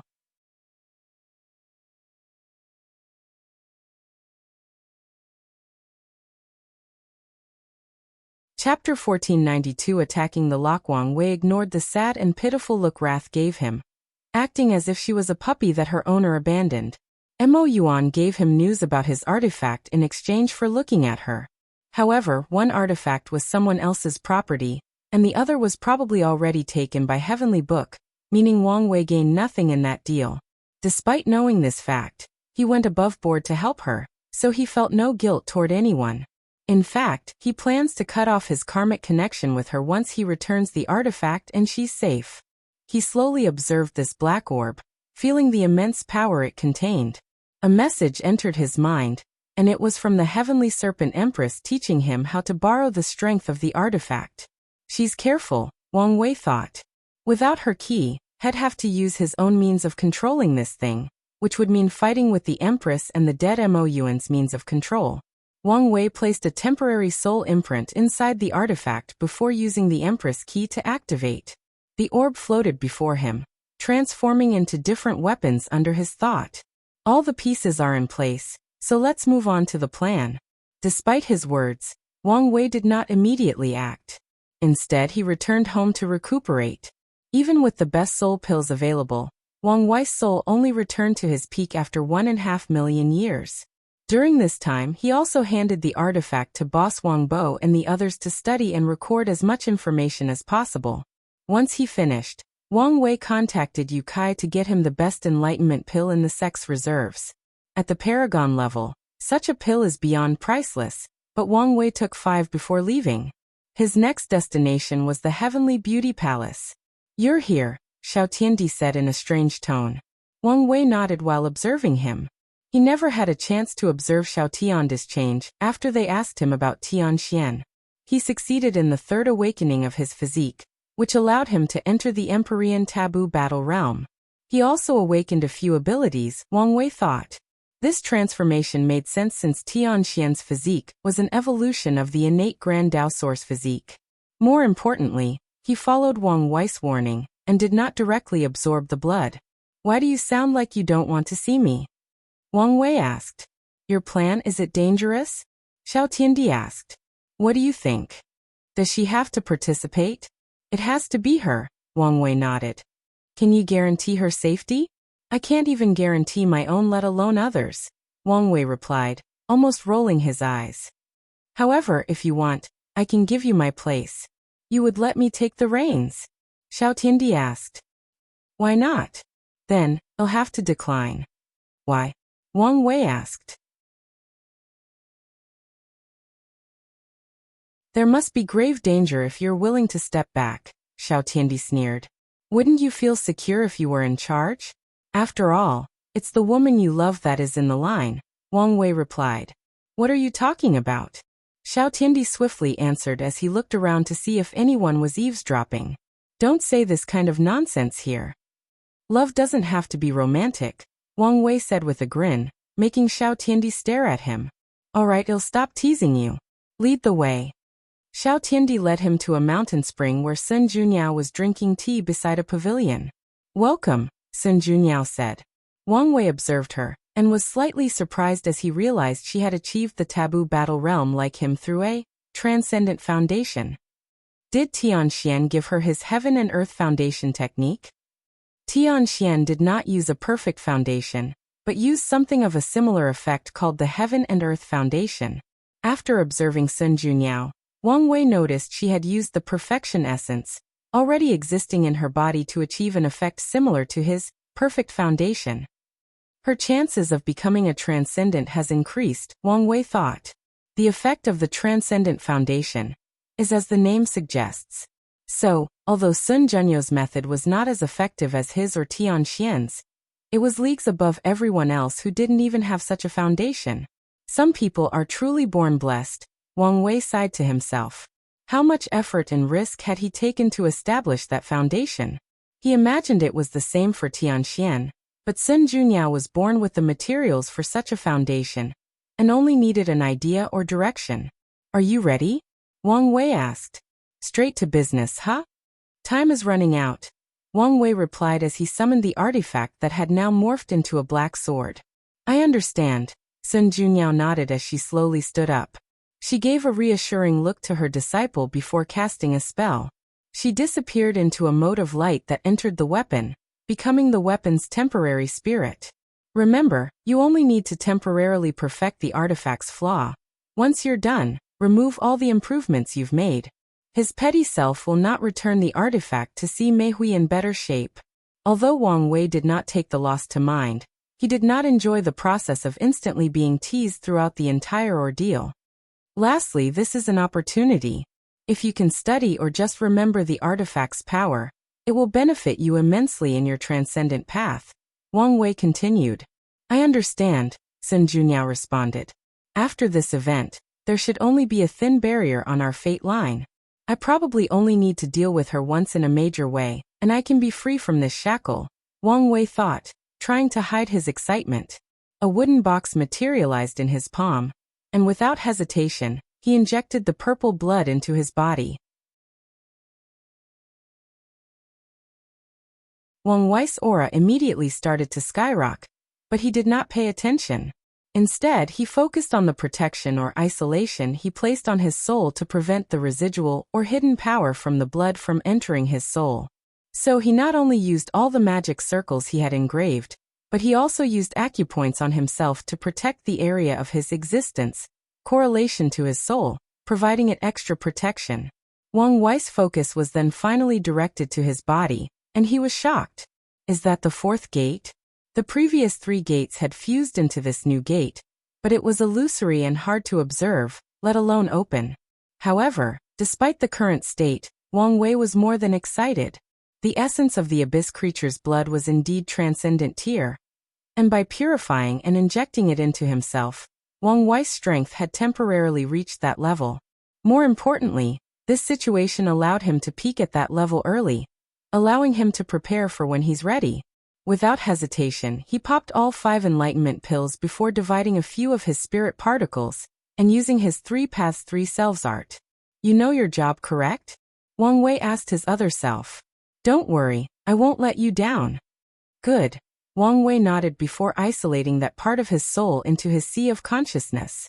The next step of the plan was the use of the time beasts. Wang Wei had already processed and turned it into a time core with immense time energy and, more importantly, the unique blessing or authority of time beasts for being born from the river of time. This blessing or authority may not be as high as time wraiths, but it was still better than 99% of time Dao cultivators. The core was green, and with one thought, it orbited around the transcendent artifact, forming a pseudo-parasitic relationship. Wang Wei took a deep breath before teleporting to the sky, glancing directly at the lock. His mind was filled with knowledge of the lock. He had studied this thing for years with marginal success.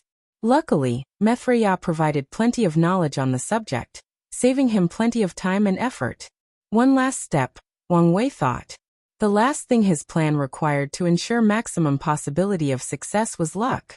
So he did not hesitate to activate his transcendent luck to improve his odds. Wang Wei glanced at the world beneath him.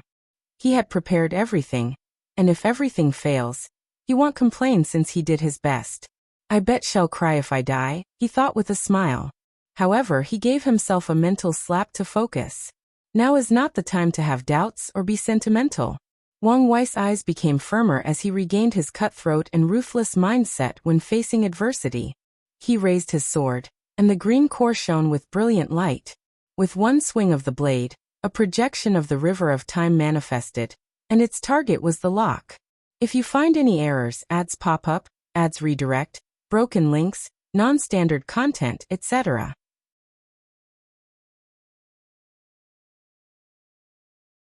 please let us know. Report so we can fix it as soon as possible.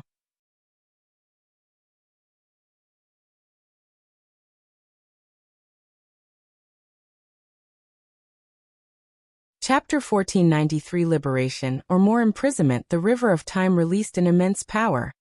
And this tremendous lock that seemed to have bound everything between heaven and earth started to become illusory or transparent.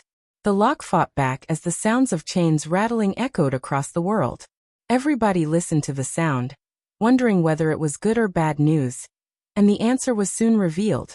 Volcanoes started erupting, releasing an inferno in the world. Worlds or universes of water flooded other areas or domains, drowning buildings and voices of despair. Vacuum zones appeared randomly, including in highly populated areas. The earth shook, destroying everything in its path. Forests suddenly lost all their vitality, turning into dead zones. Ores started growing uncontrollably from the earth, ravaging everything in their path. The world felt the wrath of Mother Nature, starting with the 5 elements losing control and their balance. But this was just the beginning. The 5 elements' laws were not the only ones affected. The moon and sun rose and fell as yin-yang laws were broken.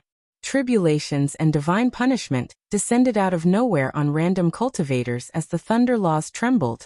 Gates from samsara opened, releasing ghosts and unknown creatures as the laws of life and death became the next target. People had their lives instantly drained from them as the secrets of fate became transparent to them, and they could not resist peeping. Some areas suddenly reverted to ancient times. Space portals opened, connecting random areas or domains.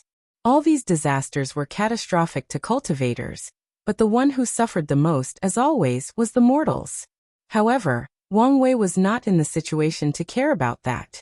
After swinging that sword, he felt his stamina and power draining at an alarming rate. Luckily, he allowed his body to bear all the brunt of using this artifact, or his soul would probably explode if it were part of the equation.